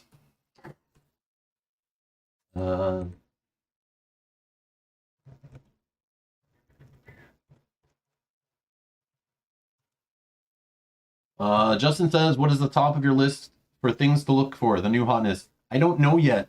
I looked at the BGG list of games, and there's nothing that really popped out to me. I haven't seen anything announced from like Fantasy Play Games that'll be there early or anything. Usually I just go the first day and I go to their booth, and they'll usually have a sign of what's there, and like maybe I'll grab like maybe the new Arkham Horror expansion's there early, maybe the Lord of the Rings campaign's out early. I don't know. Maybe I'll grab something like that there if I'm there, but that's what I've done in the past. I'll grab the next chapter pack for Game of Thrones, might be out a month early or something like that. But those are the things I usually run for. Or like sometimes there's a CMON game in the past, like we've gone and grabbed there that's like out early or something. Remember like the Bloodborne card game I got there because like Eric Lang was signing copies and was out early. So I was like, whatever, I'll just do that. It's not a big deal, but it's something. But usually the week before, I'll check to see what publishers have been posting on their like Twitter or their Facebook or whatever. And see if anyone has any new games there. I'll look at the BGG Gen Con preview and see if there's any games to look for. There might not be any. Some years there's just not any games I'm interested in, and I don't know until I find the booths because they don't do a good job of advertising. So I don't know what the new hotness is this year. I have no idea. I can tell you though, 1 second. If I go,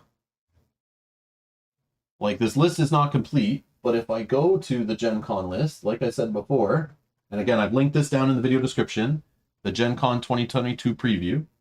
If I sort by thumbs, hot, okay, supposedly the game, the expansion for Red Cathedral, the Red Cathedral Contractors English expansion by De Veer, is supposedly has 387 thumbs up. Like people are, because I guess it's there early. People are excited. I don't know. Maybe it's there early and it's $30. I don't know. That's supposedly the hotness according to the people on BGG, which obviously their tastes do not align with mine at all. There's something called Septima English Deluxe Edition by Mind Clash Games, has 207 thumbs up. This has a huge fan base because I did see a Facebook group that has almost 6,000 people in it. But it's only to demo. I know, but people are excited for this game. It's not even coming out till May 2020. Should we demo this? Do you guys want to see us demo this? But yeah, people are excited for this. Should we get a video demoing this game and give you our thoughts on it? We can. Mel, put that on the list. I just need to go to Mind Clash Games to say where the hell is my Anachrony that I can never find at my local game stores.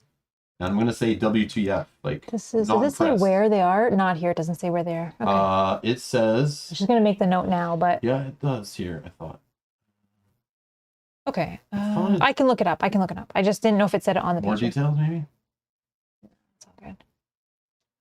Yeah, it's weird. It says the location when you sort by publisher, but doesn't say the location. But you can just put Mind Clash. We can find them on the Gen Con exhibitor list map.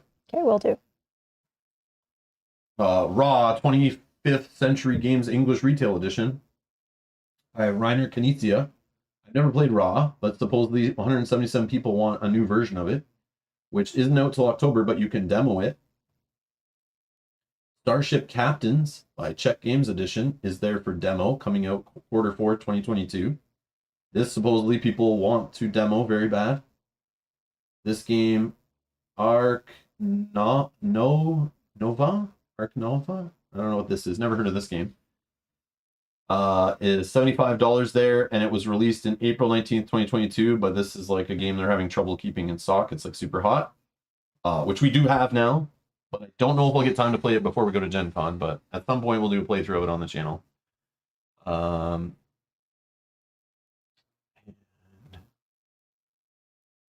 Planet Unknown. Like, I don't know what these games are, but here's what I do. I sit down probably 4 days before we leave for the convention, and I'll start going through this list and literally clicking on each game, and I put them in a spreadsheet if I'm interested in it, and then I have a tab for demo games, and I have a tab for sale games. And then I have them listed by priority of which ones come out early and which ones might be out already. And then right before I leave, I double check the list with what my local retailer got in their new board game section. And if they already have some of the games, I just mark them off as I might demo them there and then just buy them when I get home or order them online from the con, because maybe it's cheaper because of the Canadian conversion customs and all that stuff. It might be cheaper to just get it at home. Oh, Key says Planet Unknown is pretty good. I guess I could just note it to look into. How do you know about Planet Unknown? I thought it's unknown. How do you know it's good? That's weird. By Ryan Lambert and Adam Rayberg. Adams. But see, it's out in August, so like it's good to go demo it there. You'll get a demo from the publisher. It's awesome. They'll tell you all about it. And if they don't even have copies left, you just buy it. It comes out in August, so no worries. You know what I mean? Oh, Edward agrees. Planet Unknown is a Tetris-style tile-laying game. That looks good. But what if I already have Tetris? What if I have my 1989 Game Boy and Tetris on it still? Do I need to buy a board game about Tetris? Just kidding. Just kidding. Marion says, I have this game. How do you have it already? It's really good. Is it out already? Is it a Kickstarter that is... Oh, is it a Kickstarter? I don't know. I'm going to look it up. Oh,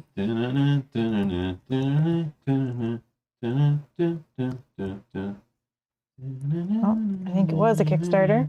Is that dual layer cardboard? Oh no.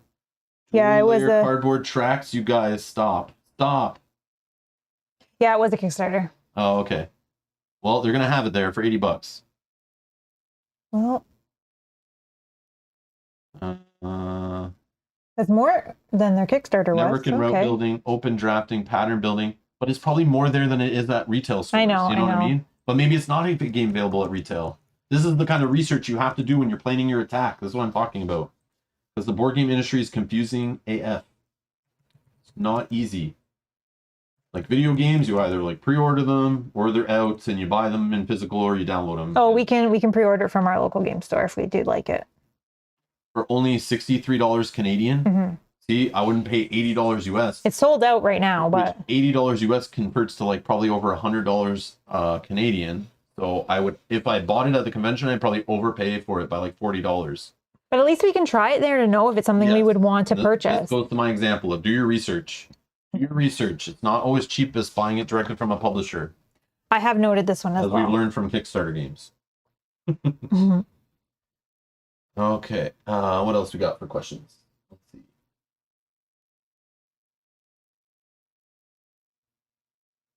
Oh, that kind of all answers Stacy's question too. What is your 1 or 2 games that you're interested in playing and or buying? I have no idea yet. I haven't got that far in my planning. Yeah. But I think that is something that we can also talk about a little more closer to Gen Con in that private Gen Con chat on Discord.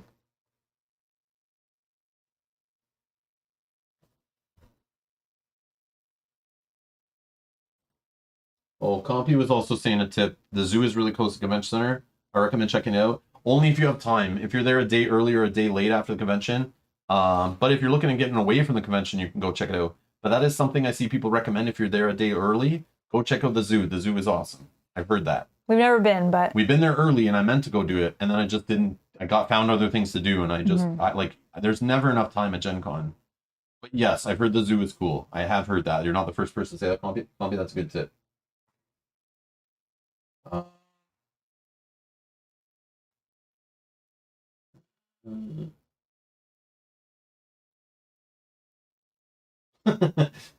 Dan says the zoo is the convention center. Way more entertaining, I bet. Oh, it's a zoo, all right.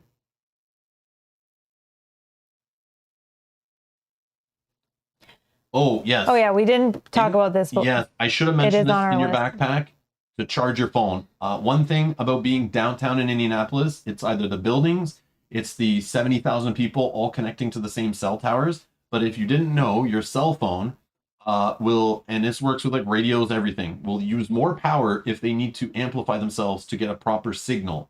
So if you're ever in like the basement of a big old building, your phone needs to work harder to try to get a good signal, or if you're far from a router, it needs to put more power into its signal to try to pick up the Wi-Fi signal.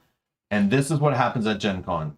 I don't know if it's the walls, I don't know if it's just because it's so big, I don't know if the cell towers are so far away, and it's just a mix of 70,000 people all jumping on the same Wi-Fi, the same data networks, but it destroys your phone's battery. Plus, if you're looking up prices on your phone, watching YouTube videos, researching games, checking your list, playing in the Gen Con app, checking out the maps, buying your event tickets, you'll constantly being on your phone, messaging people in your Discord to meet up. Taking pictures, sharing video, all that stuff.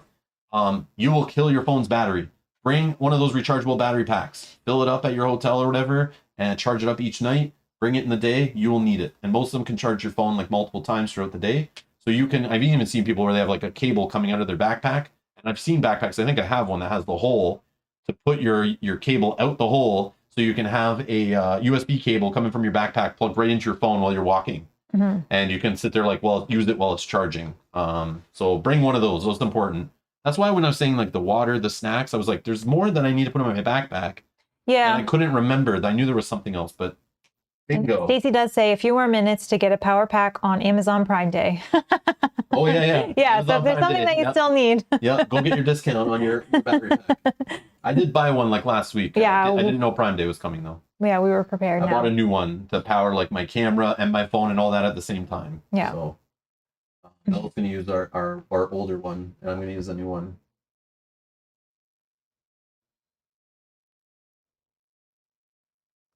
Mike says, hey Rob, make sure to relax and enjoy the trip. It doesn't have to all be work, good sir. Make time to have fun, my man.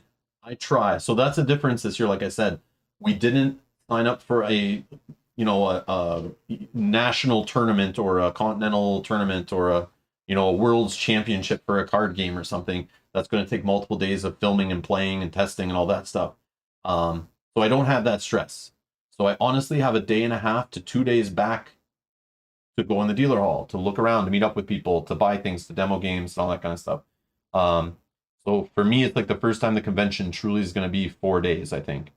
Because I think every time I've gone, in one time I remember we had 2 major tournaments. Mm-hmm. Like literally, it was like a full tournament, then the cut was the next day, then I had half a day with the dealer hall, and then the next day was the start of another tournament, and then the Sunday morning was the cut, and then, I just had the bit of the afternoon. To roam around the exhibit hall, so I didn't get to see much. And those were like, I went there basically for work to like But I have fun playing in the tournaments. I honestly have fun filming the tournaments. I have fun filming things. I have fun demoing games. I have fun looking at things. I have fun researching. I have fun hunting. This is part of the hobby. I don't know. It's something I look forward to and I have a blast. Usually the evenings are more chill. That's why I don't book events so much anymore, because I found it was just too much. Because I wasn't into the events as much. Like we go play a game in the evening with a publisher at a demo, some event, and I'm just not happy really to be there because I'm like, I am dead. I just want to chill. So what I've learned is to just, after the event hall closes, go have dinner and relax. Like just shut my mind off for a bit. And then maybe go back to the gaming hall after and meet up with someone and chat and hang out. Just sit there and, you know, sip a coffee or whatever and talk about what we saw. That's probably what will happen this year a bit. So that's what we'll do. We'll maybe message the people on Discord and kind of just meet up. And we're in the gaming hall at the purple table. Come and sit, chill. We're just here like resting our feet. And come and tell us what you saw today, you know? Mm-hmm. And we'll just come and hang out for a little bit. Edward has a question, and I don't know if you want to find it, but it's like higher up. It says, will you be streaming or vlogging from the con at any point?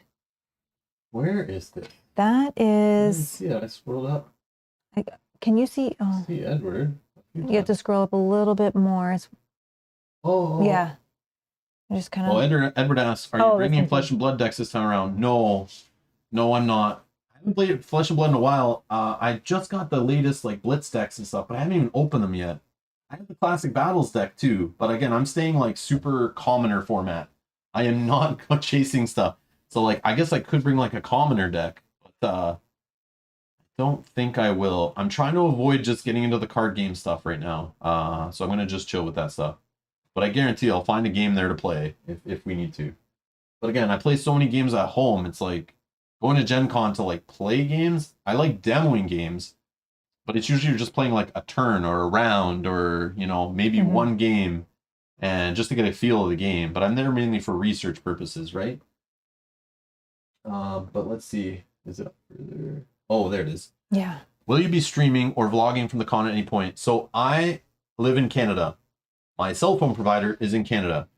I can go to the US. I can buy a SIM card from a local provider. I did it 1 year. But then I learned the cell towers get so crushed that it's not a good enough connection to stream from usually.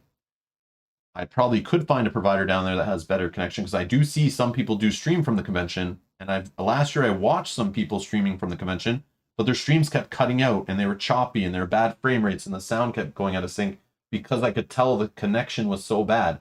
The Wi-Fi in the convention center they give you for free is just enough to check websites and email and messages. It's not enough to stream.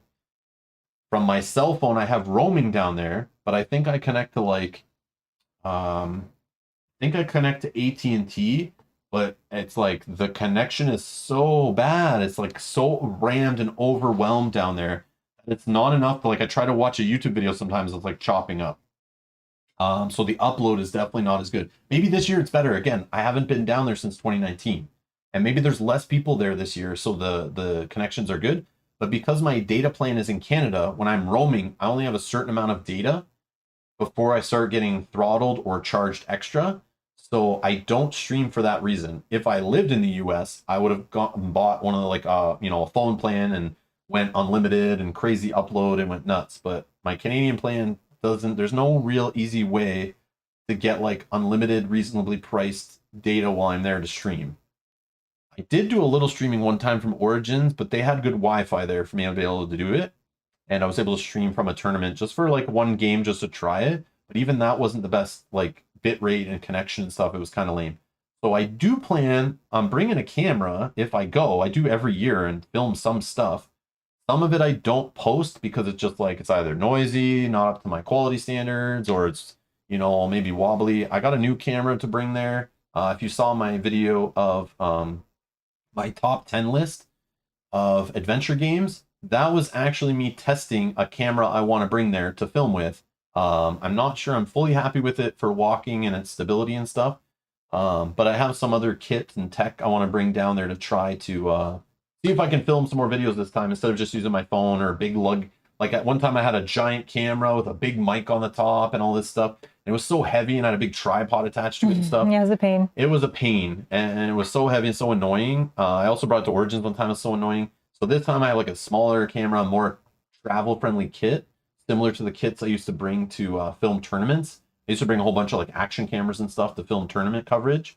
So I'm gonna bring some of that portable kind of gear and try to film, but I don't know what I'll post. So like I'll try to film some demos. I'll try to do like little vlogs of my impressions if I can, but I don't know if I'll have time. Again, I need to like do what Mike says, kind of relax too and like have some fun. And if I'm constantly trying to film and worried about videos and views and numbers and clicks, like I will lose sight of the convention and it will just blow me by. But when I get back, for sure, I'll have we'll have a little Q&A like this and just talk about our experience and like a Gen Con recap. Yeah, Gen Con recap we should do if we do go, and just talk about what we saw there, our favorite things. We'll make some notes while we're there. I will film some stuff, but some of the stuff I might film is like our thoughts about a game, and then maybe it's not good enough to post. Maybe it's just like a video recording of our thoughts, and then we can talk about it and regurgitate it and watch it before we stream. So like refresh ourselves, like some of the way people like audio record, like, okay, so I just met with the patient and blah blah blah blah blah, and then someone else dictation. types it out. Yeah, dictation. I might do that with cameras sometimes, but we'll see. I don't know. I have no plans. I don't know. We'll see. It's weird not going for tournament reasons, like filming tournaments, being in tournaments. It's very weird. It's like my first convention ever, my first Gen Con, Origins, whatever, not going to play in like a world tournament or something, or a national tournament of some kind of game. I just want to give a quick shout out. Bob says, okay, I must be crazy. It's nearly 3:30 in the morning in the UK, and I'm not even going to Gen Con. I know. So good night, you fine people. Bob, good night. You're crazy. Good night, Bob, if you're still here. Bob, like, this isn't, I put Gen Con all in the thumbnails and the titles, so you didn't think it was a UK Games Expo discussion. Bob just wanted to hang out till 3:30 in the morning. I didn't even change the title. Oh. Failing on my job. Okay, let's just one last check before I give you guys some final resources and things you can go take, your action items.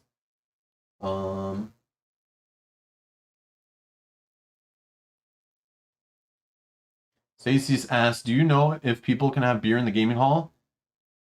I feel like they sell beer at those concession stands, don't they? You know, the ones where go get the energy drinks in the tournaments or the coffees? I don't think in the gaming hall, but I think in the side tables outside of the actual convention hall. Like there's one where there's like a restaurant and a coffee shop. I think they sell beer over there. Maybe. I'm not sure, Stacey. I'm not sure. Does anyone else know? I think someone said no.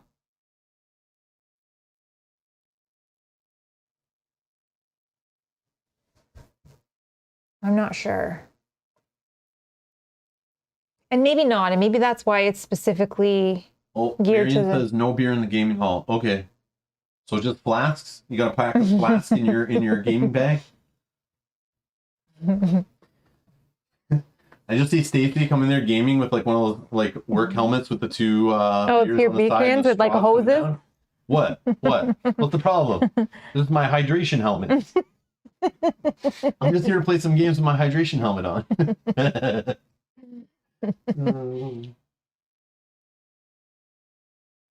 Dustin, hey Dustin, says some of my favorite Gen Con memories involve gaming with friends in the hotel lobbies after the vendor hall closes. Always a blast. Like I said, there's gaming on floors, in the halls, in the hotels, in the common areas, in hotel rooms, in meeting rooms, ballrooms.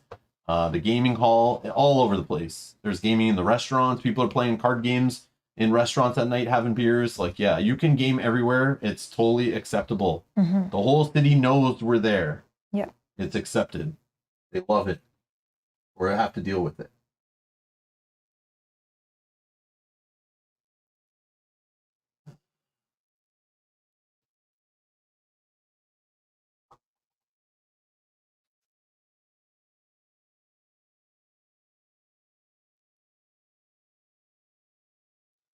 Okay. All right.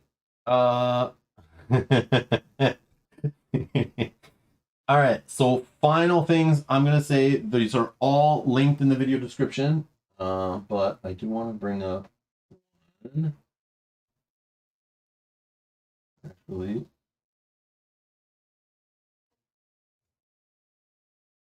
So again, Final homework for you guys, resources, okay, to help you plan for this trip this year, next year, future years, whatever. Gen Con's website. Go to Gen Con Indy if you're going to go in person. Everything is here. Go to the FAQ section. You want to see what exhibitors are there, the exhibit hall map. You want to host an event. Here's all your tips for it. GM an event, whatever. Here's all about the auction, the writer symposium, costume contest. All the info is here of things I don't know much about, but they have information here. Convention map, badges, prices, housing guide, hotels, policies, health and safety, anti-harassment, all that stuff is here. Vaccination policy, mask mandates, all that information is on the website, gencon.com/Indy, linked in the video description. Go read there. You'll find everything here, and you can click this buy event ticket button without even buying a badge. See if you can find events that you might be interested in. Sign up for a couple, but not too many. Just sign up for a couple. Get started with a few events. Don't overwhelm yourself. The other thing is,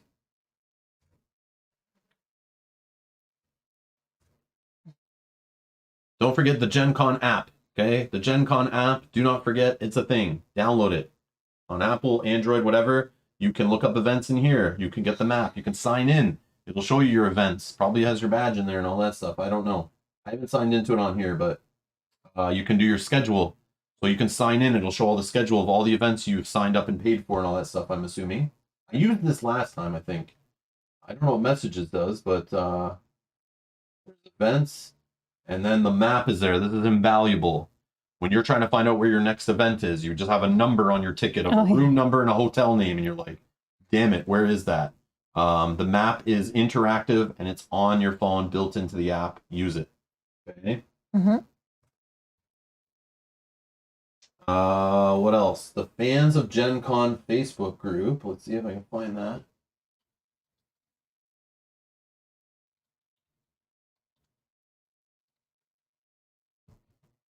Okay, if you're on Facebook and use this crummy social media site, oh, there is the app. I see what I did. The Fans of Gen Con has like almost 20,000 people in it. This is not an official group, but it's where people hang out. They have pinned posts giving you tons of info. You want to ask a question that I don't know the answer to, or you can't find on Gen Con's website, you can post things in here. Look at, here's an FYI. Parking might be more of a problem this year than usual. The legislator is starting a special session on July 26th that is likely to run through and pass Gen Con given the business that they are doing. They're likely to be demonstrators downtown too, and new road work and updates to the Red Line bus stations this summer. Be aware, be courteous, be safe. Well, that's good to know. I wouldn't know that if I didn't go in the Friends of Gen Con Facebook group. Mm-hmm. Glad for gate 10 parking, people are saying. Okay, good to know. But yeah, you could just find people in here, ask your questions. People will help you. People will give you stories of past years. People who are local to Indy will tell you, like we've been having today, some awesome people in here telling us what restaurants are open, which ones are closed, you know, where to go, recommendations, favorite meal items, where to park, where to find events, what they do, meet up, trade board games, get in math trades, all these kind of things. You can find info about all this stuff in here. And you can find all this stuff also. Whoops. I did not type it out. Gen Con, Reddit. There's a Reddit group. This is where I usually go, but there's even a pinned post right here. Gen Con advice. I don't want to log in. Or I don't want to have pop-ups. Leave me alone. Gen Con advice, tips, and sub rules. Pinned post right here. Boom. Sustenance and cleanliness. Planning. TLDR. Training you must do, young con walker. Bags. I have the power. Try new things. More money than you think. And then Gen Con sub rules. But go in here, you can post questions in here. You can search through here, probably find answers and people posting recently, all planning on going to the trip, giving updates throughout the con. You know, you want to know about anything local there, you post it in here. Yeah, just people in here talking about all things. Returning paper event tickets. Does Indianapolis still allow those rentable electric scooters? Con exclusives and promos. The exhibit hall. Questions about free events. Just get in these groups. Use whatever social media you use. There's also a Gen Con Discord, which I've linked in the video description. But there's a Gen Con official Discord for online, but there's also channels in there dedicated just to Gen Con Indy. And you can chat in there. There's tons of channels to talk about things specific Gen Con and get get questions answered and have official Gen Con people in there and stuff like that. But check that out. Also, one last thing.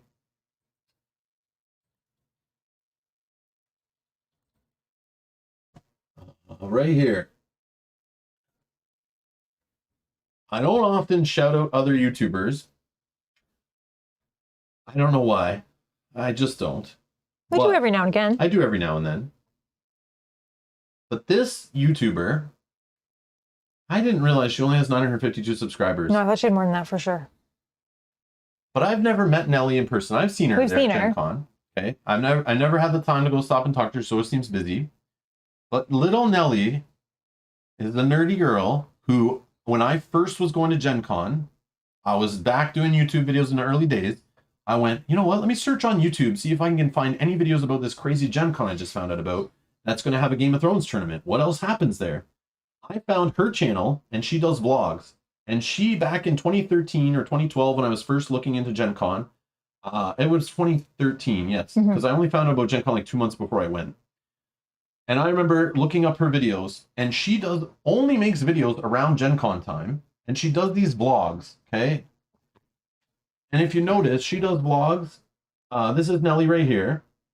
She used to live in Ireland back in 2013 or 2012 when I was watching her original videos from 2012, I guess. And she vlogs the whole convention. She makes a vlog each day, and she goes and films the whole day, and then that night goes to her hotel room, stays up until like 4 in the morning, editing and then uploading the video. So you can actually watch her progress from packing to driving to flying to arriving, some behind the scenes stuff, to going to events, to hosting her own events, walking around the convention, showing what she buys, showing what she packs, shows what games she plays with people, shows where she's eating at restaurants, have her friends give their impressions. But she's actually now married to this guy, Derek, right here. He's like works on the event team for Gen Con. So I don't know what their story is, but she's like so open on this thing. She's married to this Derek guy who works for Gen Con. He's in charge of events. They met each other there, I think, but they got married there. She moved to the US, and she goes and just documents the whole thing. So you'll see she has like day -3, day -2. Because she travels with her husband there, who has to go there like 5 days early to help prepare and set up, and also stay multiple days after to help tear down and clean up and everything. They do vlogs for like 9-10 days. But they vlog the whole thing. They show their hotel room. They show like what's there. They try to give new tips every year of different things to do, how to meet people. But it's just, it's weird. I got hooked on them originally because I watched them before my first Gen Con, and she taught me about what to pack in my bag, how to go there, how not to be nervous around people, where to meet people, all this stuff. And I thought it was so cute. She's making these little vlogs and she's helping all these people, but she has like no followers, doesn't get that many views. But she puts in so much effort to this. So I want you to go over to Nerdy Nelly. I've linked it down below. I'm going to put her YouTube channel in the chat. I want you guys to all subscribe to her. I'm wondering if she doesn't have as many subscribers because she only does videos for specific time points, yeah, once a not year. regularly. But I mean, that's somebody that's not going to clog your feed. Why? Hold on. But she gives great tips, great advice. You get to see. Some of it's just her talking about like what she ate and all that, and like you maybe not care about that.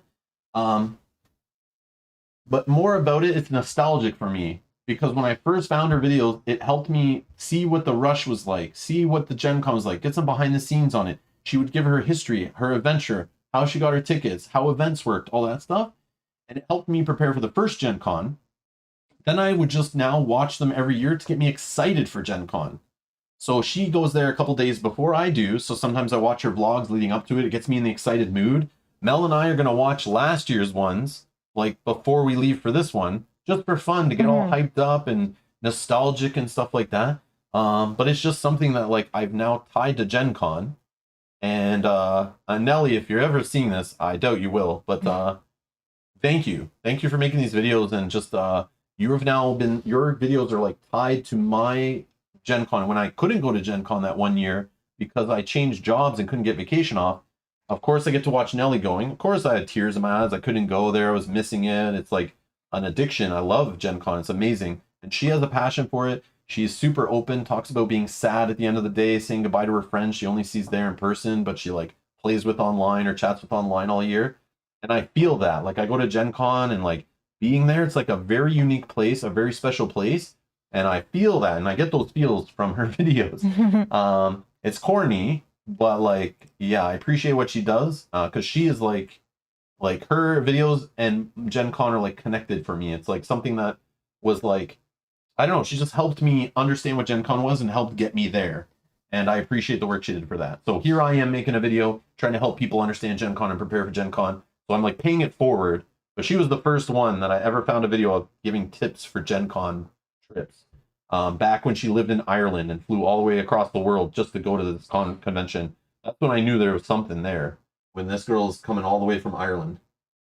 But yeah, now she lives in like Seattle or something. But yeah, she'll give you the food truck, the stuff. She'll go over the Gen Con parade, all that stuff. But every year she goes to Gen Con and gets a whole vlog going every day. So I'd love her to get more viewers, so she keeps doing it. But she's been doing it for years. I probably can go back to like the first ones ever I watched. She goes to other cons obviously too, but she only makes videos in convention season. Oh, she also dyes her hair multiple colors, as you can see here by the thumbnails. She's definitely quirky. 2012, is that the first one? I probably watched these 2012 videos, but there was one, I bet it has a lot of views because I know it came up in like high in the search results. It's just like about what to pack. Right here, this one. Maybe it's not a lot of views, 6.4K views. Top 10 things to have in your bag at Gen Con. This was probably the first video I clicked. I remember because this little octopus thing there. But this is her like 10 years ago in Ireland, talking about her Gen Con experiences and stuff. Talking about tickets and badges, program guide, gaming materials. Oh, usually the program guide's available online now. That's another thing, but I don't think it's out yet. But there she is, going through the program guide, you know? I remember she's like attached, like she is the face of Gen Con to me because she was the first person to like introduce me to Gen Con through YouTube and get me prepared for it.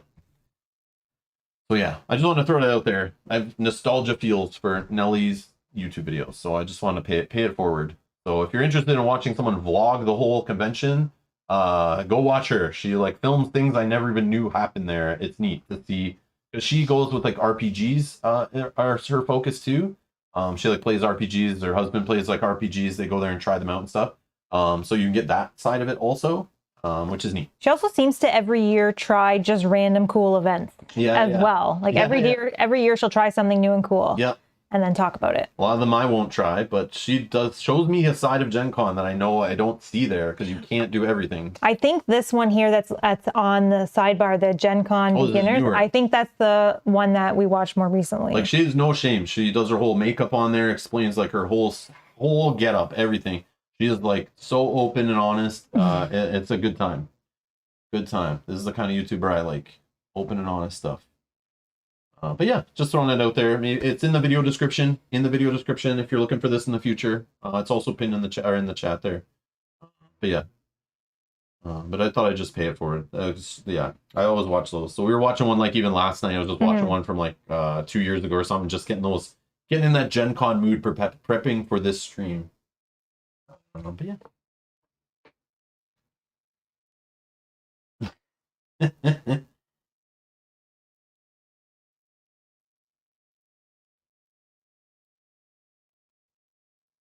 What the hell are you guys talking about? Oh, Kenji has a question. Oh yeah, I meant to No problem. Hold on. Kenji, you can get your questions in. No problem. I have a question. How many generics are ideal? So I've seen recommended, and I know I was recommended, $20 to $30 worth. But would you say you need to buy them all? No. At once? Like what I do now, I buy like $10 worth. Yeah. And if I need to buy more, I just go stop by the event ticket booth the next day when it's not busy in the morning and just buy a few more if I need them. But the best planning, Kanjay, like I said earlier when we were in an event system, go find the events you're interested in, even if they're sold out. Go find the ones and the times you want and save them somewhere. Make note of them. Make note of how much they cost. Then go buy generics to cover you for those so that you can show up to those events early or the day before, whatever, and ask them, Will you have room for generics probably? Or like, when do I have to line up for generics? Or can I put my name on a list? And just make sure you have enough generics to get you in the events you want to get in, even if they're sold out. You might not get in them still. And you can, I think, go refund your generics before, like, 2 o'clock or 4 o'clock on Sunday or something like that. Ask them. When you're buying generics on site, they'll tell you. They'll tell you the policy. But you can probably find it online. But just, you can go see the price of the events. Again, I don't know. If you're going to sign up for a bunch of miniature painting events, those are going to cost you like 20, 30 bucks. So obviously, if I tell you to take 20 bucks in your pocket, it might not be enough. Mm-hmm. But if you're just going to go to show up to a bunch of events that cost $2, $4, $8, just do the rough math, figure it out. I remember one year buying $30 because that's what someone told me. And I came home with like 12 extra dollars I never spent on something. Yeah. It's hit or miss. I didn't know I could have also traded them back in and got credits. I didn't know that. Also one time, super cool. Back when Game of Thrones 2nd edition launched the draft format, they were running draft events. And we were playing in these draft events. I made videos about this draft events. It was so fun. But after it was over, they had some brand new ones. These were like exclusive, not even out yet.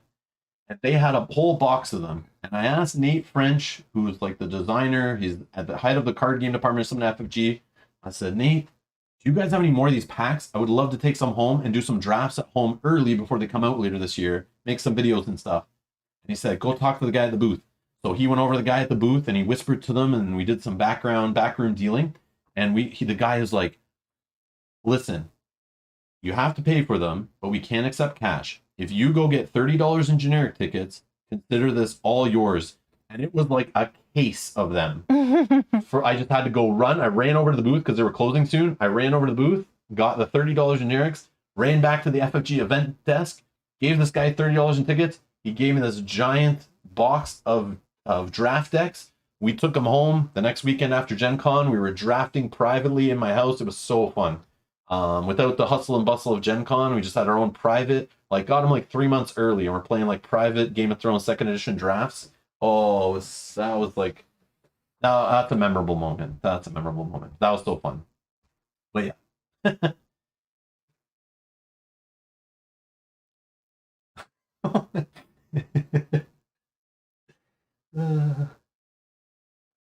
Yes. Whose shirt are you talking about? No, I'm just kidding. I know he's talking about yours, but he doesn't say. Oh, I wore this one on purpose.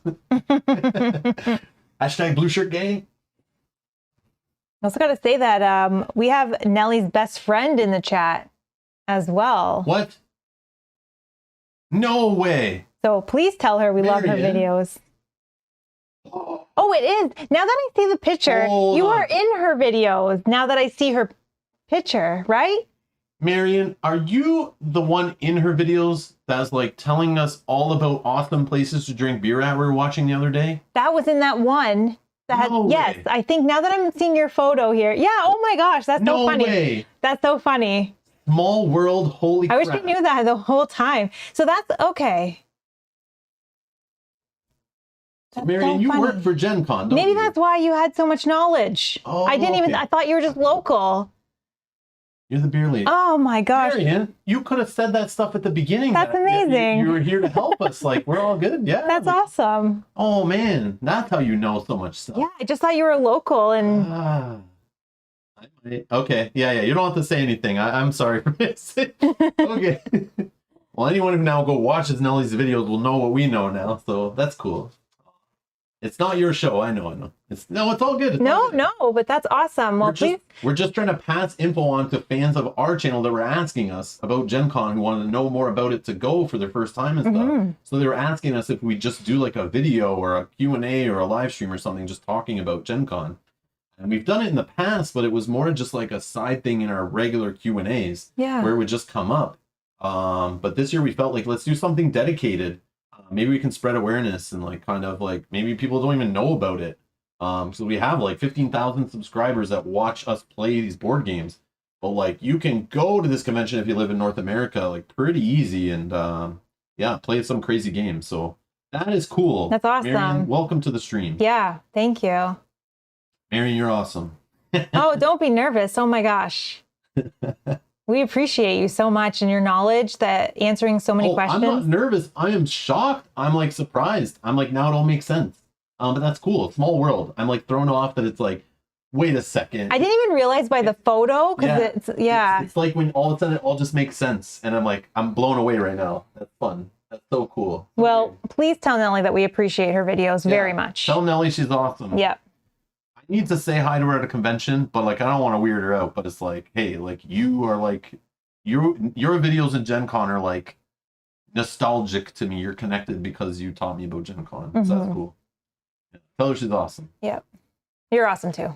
I think I said a comment on like one of her first videos. I was like, thank you for being so helpful. You made like it easier for me. And thanks for vlogging and stuff like that. But that was like, I don't know, probably like years ago on my like on other accounts and stuff. But yeah, that's awesome. I need to do it again. But yeah, that's cool. That's awesome. Garfield Brewery. I'm looking forward to it. Oh, because she said, where did I see that? They're doing We'll do a beer tour of local breweries Sunday or Monday. Oh, that's cool. That's awesome. That's cool. Marion the beer lady. No. It's just we were watching this one, and Marion was like, basically giving like a top 3 beer, like a top beer 3, places. Like, she seemed like an expert of all the places to get good beers around Gen Con, and like I was like attentively like paying attention, like if we are meeting up with people from the channel, where would be a good place to grab a beer is what I was like trying to pay attention to what you were saying, and I marked it as like go back and watch this like before we go. It's funny. That is so wow. Well, small world. No, not a lush. You're a beer expert, okay? Yeah. Stick with a beer connoisseur. Beer connoisseur. No lushes. We're good. No lushes. No judgment. No judgment. No judgment. No judgment. I enjoy wine. I understand. Oh, that's so cool. All right.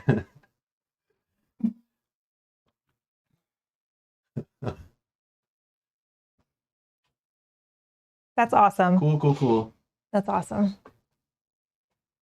Well, we hope we run into you as well. Yes. I hope you have a good Gen Con. I hope, hope work is good. You can't. Yeah, you did get it all out of the way before the convention. That makes sense. Yeah. Be safe. That's good. Awesome. That was fun. Anyway, that went on. Let's see, where are we at right now? How long was that stream? 4 hours? 4.5 hours. I was thinking it'd be like 2 to 3 top. But, oh my gosh. It's a Gen Con's a big thing. And again, Mel and I have only experienced like going over the last 9 years, missing only like 2 of them. We barely scratched the surface. Again, largest tabletop gaming convention in North America. We go at it from a board gamer, card gamer perspective, but there is, like I'm saying, there is crafting, LARPing, shows, RPGing, tabletop wargaming, painting, anime, cosplay, go in the event system, go to those categories. I'm telling you, there is insane amount of stuff there for everything in the industry, all the freaking rabbit holes of our industry that you can just get lost in. There is something there for you, tabletop gaming related. There is something. And we've only seen like a portion of it. We only go for very specific reasons. And we know you can't do everything you want. So find some of your favorite things, find your favorite publishers, find your friends who are going, book a couple events, go do a few things. Don't overwhelm yourself the first time. Don't overbook yourself. I've been there, done that. Just pick a couple things to do and go get lost in the exhibit hall from 10. Oh, that's one last thing I wanted to show. I forgot.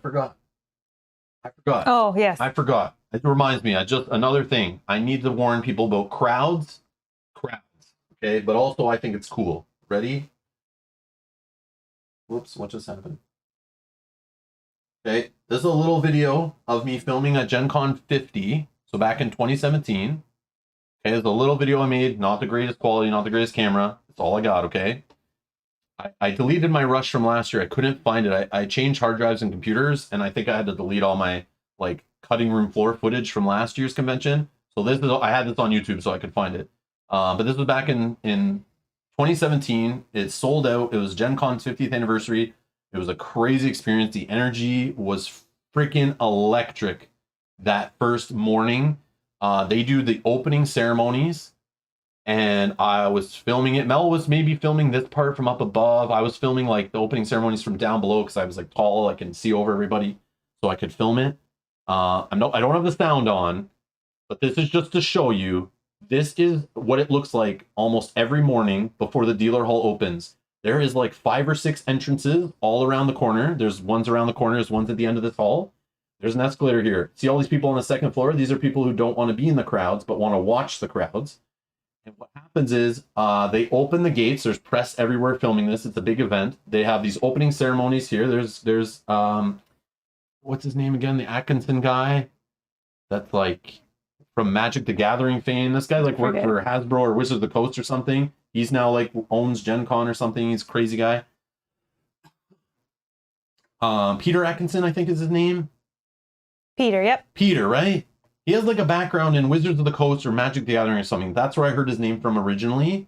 But he now like is like an owner or CEO or something of Gen Con. I don't know. Am I right, Marion? Okay. Again, my memory's not the greatest.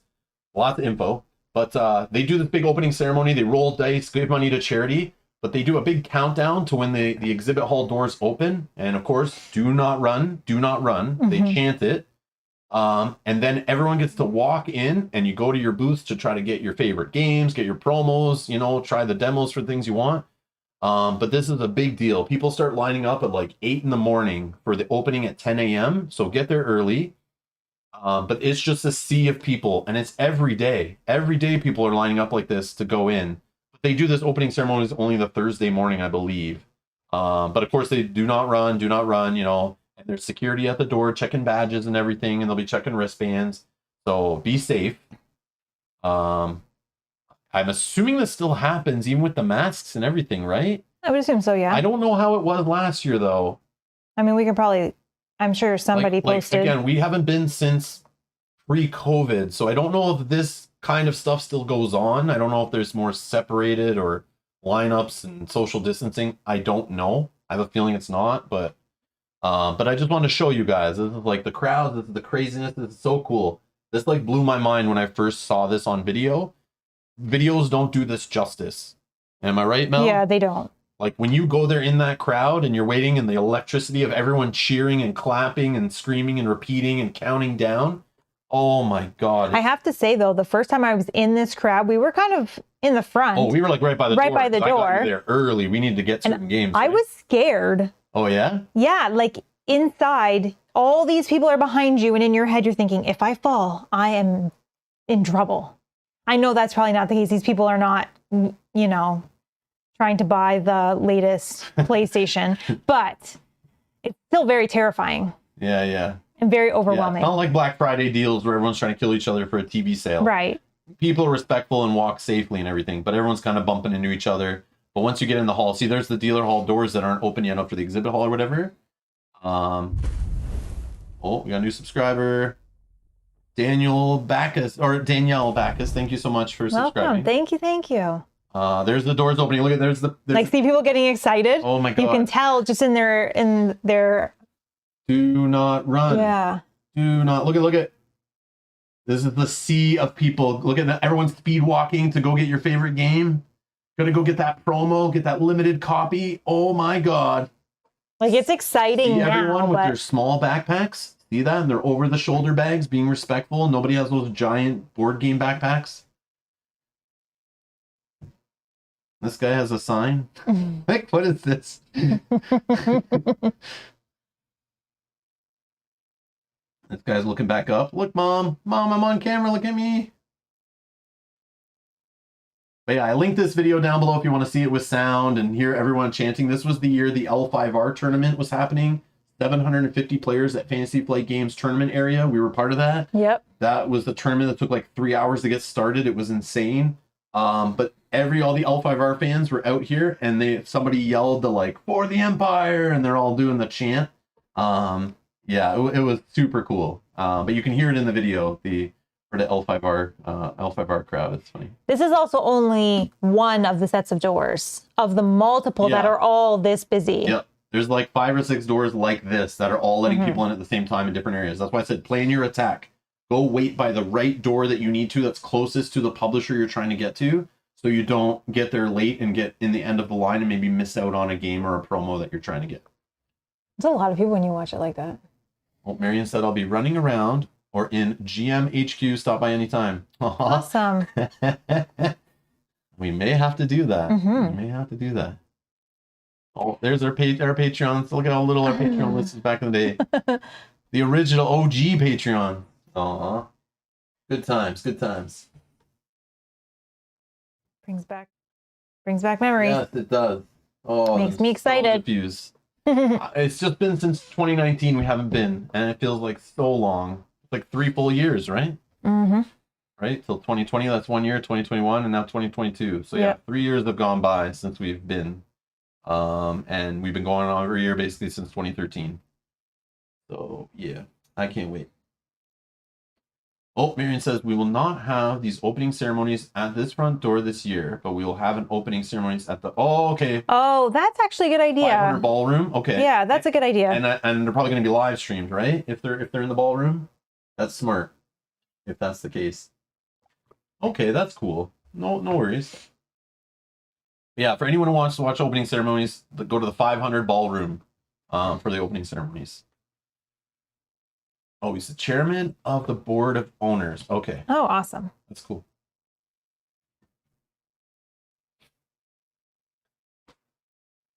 It will be live streamed. Oh, nice. Okay. Awesome. Nice. That's cool. Yeah, Gen Con's done a good job over the last couple of years of like live streaming more stuff, which is cool. And I guess because of Gen Con Online, it was kind of like a necessity.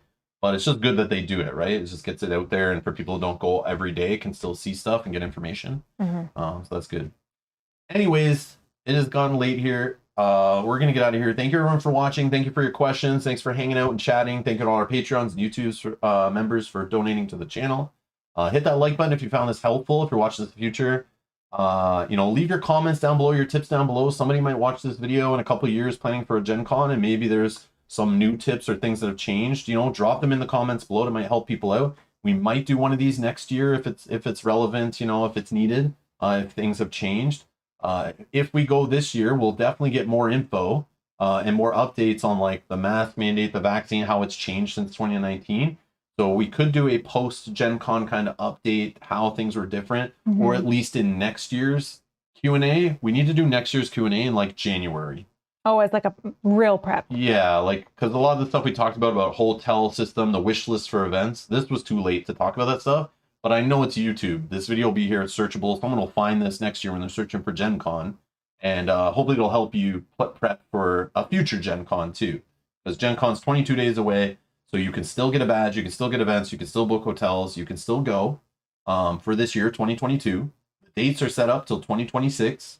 So you can go check those out and book a future year, book a hotel, all that kind of stuff. Hopefully this helped you guys out. Thank you everyone for hanging out. Marianne, thank you so much for your time and throwing all the awesome tips in there. And Colby, was I saying that right? And Stacy, dropping all the tips. Yeah, all the locals. We really appreciate that. I'm saying it wrong. Where is he? Where are they? Compy. Thank you so much, Compy, if you're watching this later, or if you're still here. Thank you for all your tips earlier too. Much appreciated. Again, if you guys are watching this later, I guess it's too late. You probably already got to this point. But go check out the live archive chat. There's some good info in there if you're watching this later. But yeah. Anyways, thanks a lot for watching, and we'll see you in the next stream. Bye.